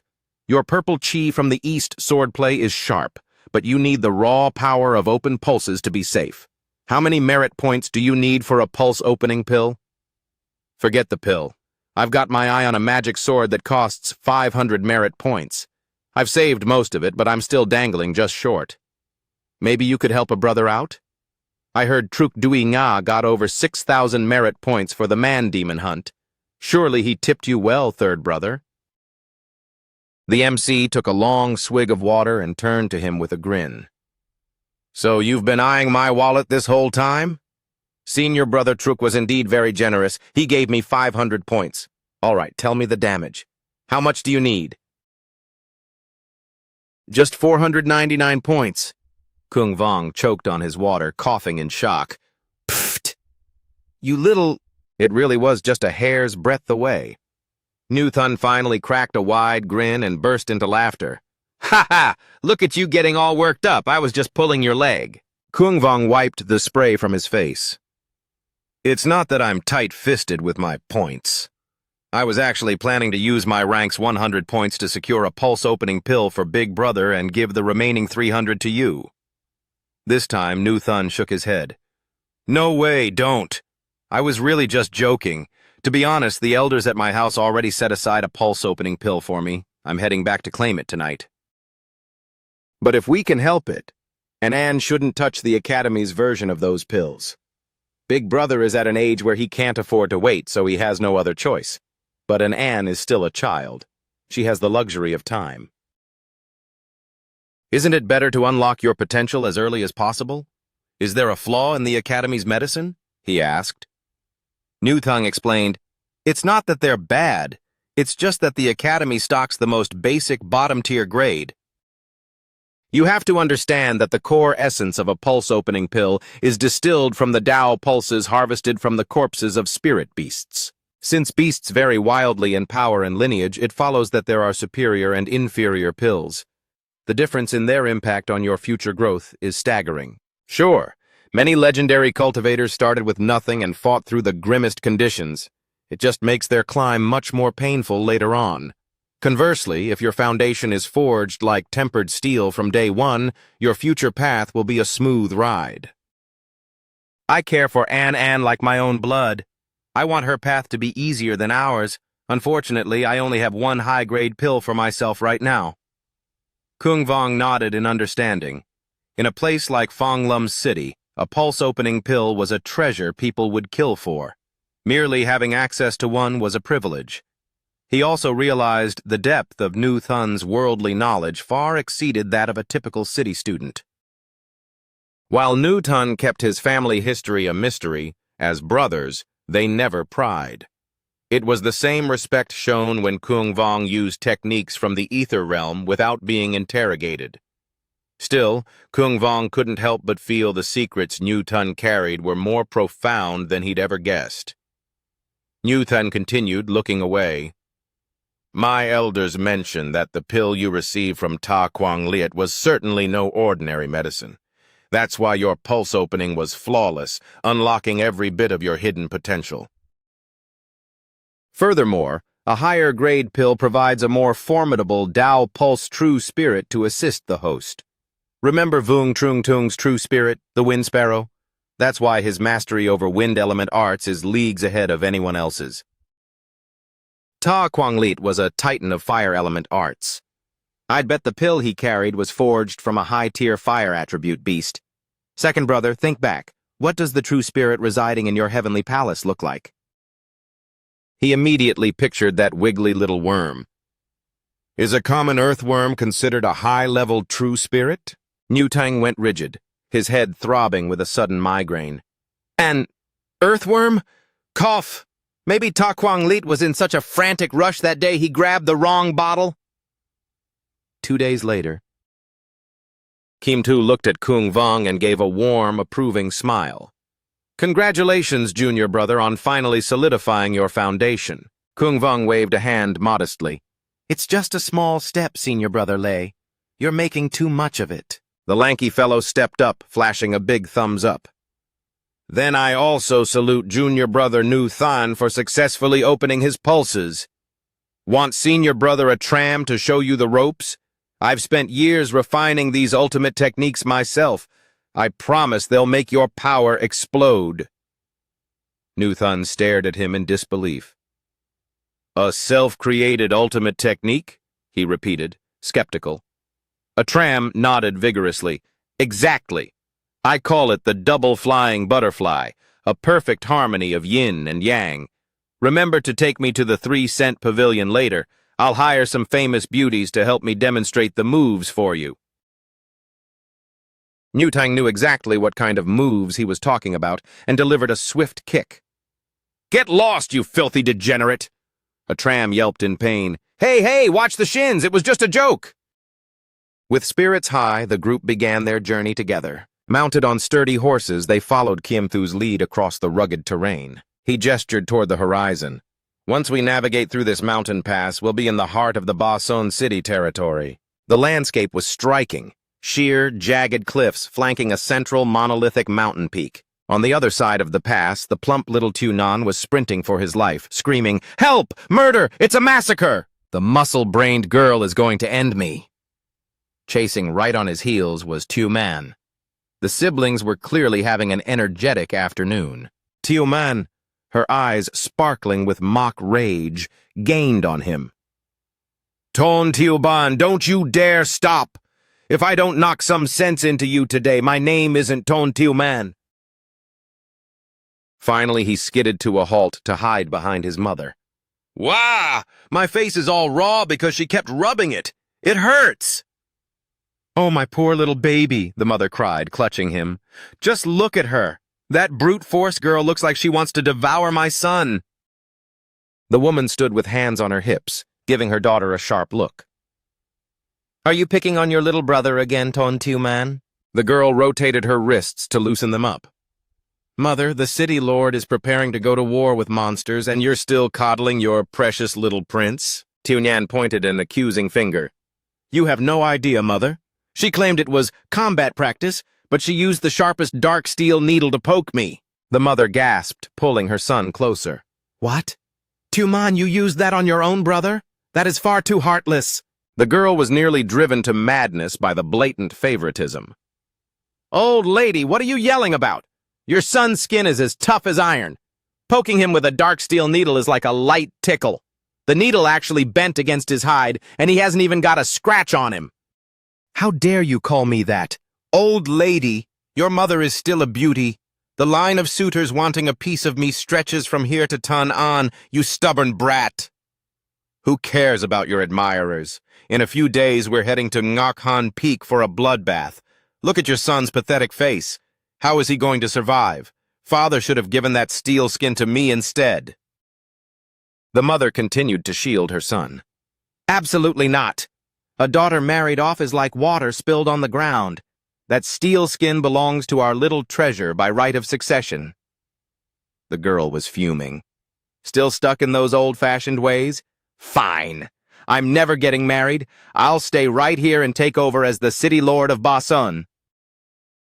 The mother dismissed the idea instantly. Nonsense. The title of city lord is your brother's birthright. Don't even dream of it. In a year's time, you'll go out to see the world. It's a vast place. Just trust your mother. I know what's best for you. Tiuman sighed, throwing up her hands in defeat. Fine, stop making your bias sound like some grand wisdom. I don't even want the title. I'll be happy if you just make him actually cooperate during drills. Just then, a scout hurried into the courtyard to report. Miss, the 5th squad from Fonglum City has arrived. Kung Vong and his companions are with them. Her eyes lit up with instant joy. Kung Vong is finally here. I need to give him a proper welcome. She dashed out like a whirlwind and greeted him with a friendly punch to the shoulder. I knew you wouldn't let us down. You're a real one. She then gestured toward Kiem Thu's group. Mother, these are the friends from Fong Lum I told you about. And this is the champion who gifted us his merit points, Kung Vong. Kung Vong winced, clutching his shoulder. City Lord. Hello. It's an honor, ma'am. The woman cupped her hands in a respectful greeting. I thank you all for answering my plea. It has been a grueling journey for you. Please come inside and take a seat. Make yourselves at home. Regarding the mission, our main force is currently focused on purging Ngakhan Peak. However, the beasts have started reclaiming Thubut Peak. If we don't clear them out now, they'll swarm down and devastate the villages while we're busy elsewhere. Your arrival as reinforcements is a godsend. I, Dongwit Mi, will not forget this favor. She looked toward this group leader. Kiem Thu, I am truly heartened to see you here. Your presence feels much more commanding. Your cultivation has clearly reached new heights.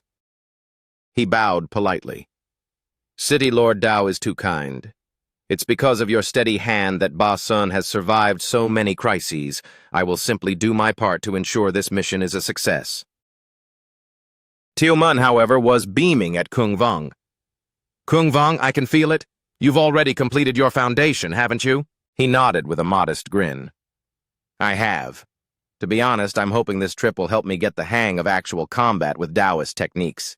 The woman shifted to a serious tone to explain the stakes. Fellow Taoist Kung, your skill is undeniable. However, I must give you a fair warning. Even though the beasts on Thubut are scattered, we suspect a Lord-level beast was recently born there. Unlike common monsters, a Lord-level beast is highly intelligent and can wield Taoist arts. If you cross paths with the yin-yang twin-headed eagle, you must retreat at once. Kim Tu replied confidently, Rest assured, City Lord. I will lead with caution and follow a strict plan. I'll make sure everyone returns in one piece. The woman nodded, relieved. Good. I have faith in your team. The rewards will be substantial. Whether you want ancient Dharma tools or secret techniques, the choice will be yours. At this, the scrawny guy's face lit up. I knew tagging along was a brilliant move. I'll get the latest intelligence report from Thubut Peak ready for you. Afterward, Hung Dung will escort you to the inn to rest up.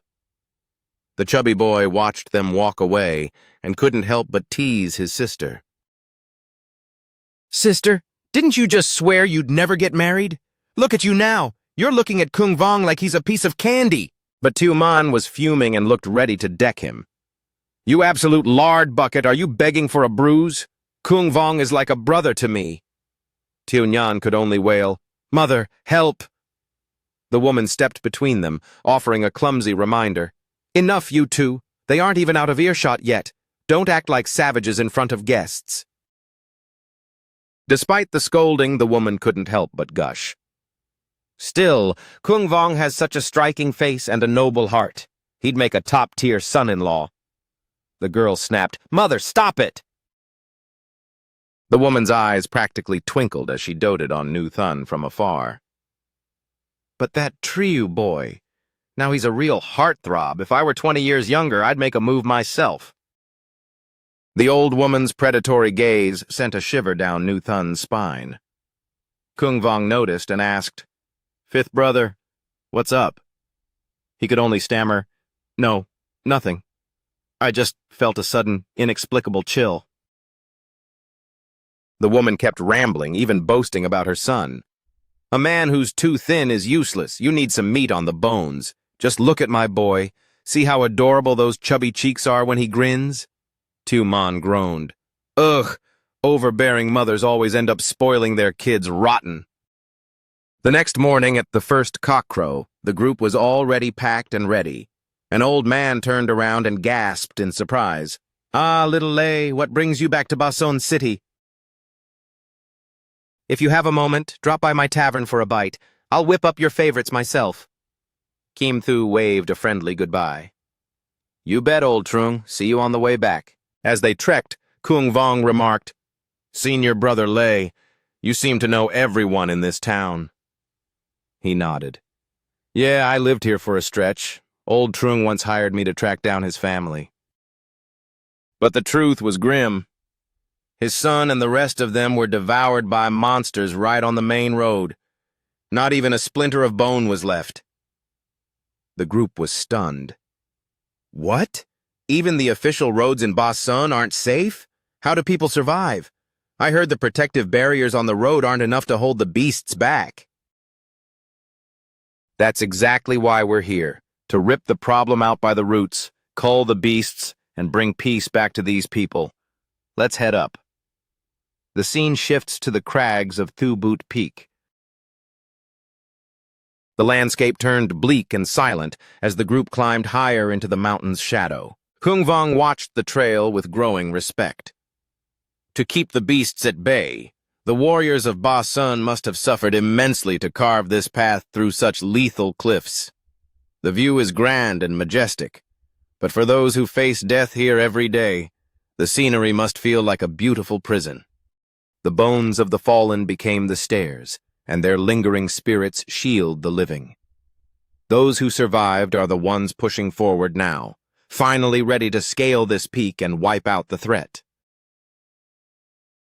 Mid-climb, a sudden movement put everyone on high alert. Senior brother Lei, let me take this. The ledge is too tight for a group flank, and we don't want to collapse the path.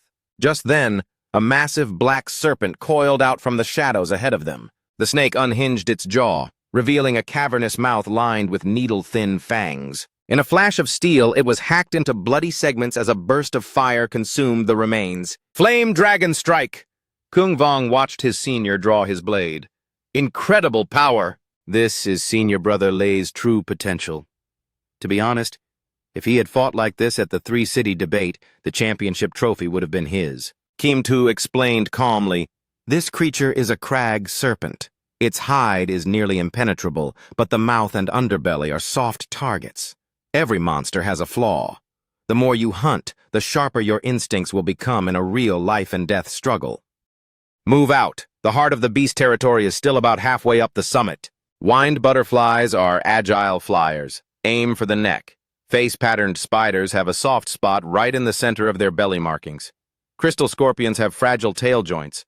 Fox ears are tricky, but they hate loud, sudden noises. Basically, if you hit a wall, don't just bash your head against it, pivot. We've got each other's backs. As for the rest, just give it everything you've got. Understood. The mountainside erupted into a chaotic skirmish. Kung Vong plunged his blade into a lunging beast. Flame strike first form! He carved through another effortlessly. Darn it, my mask got shredded again. Unbeknownst to him, a monster was looming directly behind his blind spot. He pivoted instantly, using the third form, fluid rapidity. Kung Vong exhaled, smiling. Nice save, Newtang. The other grinned back. You pulled my weight in Tulumtown last time. Let's call it even. On the other side, the scrawny guy was shaking like a leaf. Nu Thun pointed and yelled, Hey, Huang a tram! We're fighting for our lives, and you're standing there like you've forgotten how to move? Finally, he gathered a spark. Pah! Little trio, it's fine if you don't recognize genius. I don't hold it against you. Now prepare to have your mind blown by the fire element master, a tram. Behold the anomalous flame Tao. Newtung immediately scoffed. That's it? It's way too small. Height doesn't matter if there's power behind it. Don't judge me by my shortness. The explosive force is legendary. A mid-grade B-rank Taoist art, drunken breath. I can't believe he could exhale a blast of fire that massive. Whoa, a giant flaming phoenix. He actually is a fire element prodigy. The other two stood there, completely floored by the display. Just as he looked impressive, he went right back to being a clown. Did you see that? But fair warning, I'll be drunk and useless for the next 30 minutes. You guys better protect me. The four regrouped. Senior Brother Lei, the perimeter seems clear. Shall we press further up the peak? But I want to take you all to a specific spot first. A visit? What could possibly be worth seeing on this godforsaken Kien-but peak? Suddenly, Kim Thu roared, Get down! Shield yourselves with Tao Source and stay behind me! Boom! The earth heaved and shattered. Something massive was emerging. Lord-level beasts. They were nightmarish to behold. A grotesque, two-headed avian horror. Is this the yin-yang twin-headed eagle the city lord mentioned? No. It's reached lord level, but it hasn't fully evolved into a true yin-yang eagle yet. Nu Thun blinked. Wait, there are knockoffs for monsters too? I've faced a real one before. That bone-chilling, resentful aura is something you never forget. This one is likely in a mid-transformation stage, but its power is still lethal. Do not underestimate it. Kung Vong was puzzled. An evolution stage? I thought beasts were mindless. How do they understand cultivation well enough to evolve? And where do these new ones even come from? Those questions are mysteries for the ages. Watch out, it's preparing a spell. The monster shrieked. One head spewed a torrent of fire while the other unleashed a blast of pure frost. Blazing flare and frost breath collided in the air.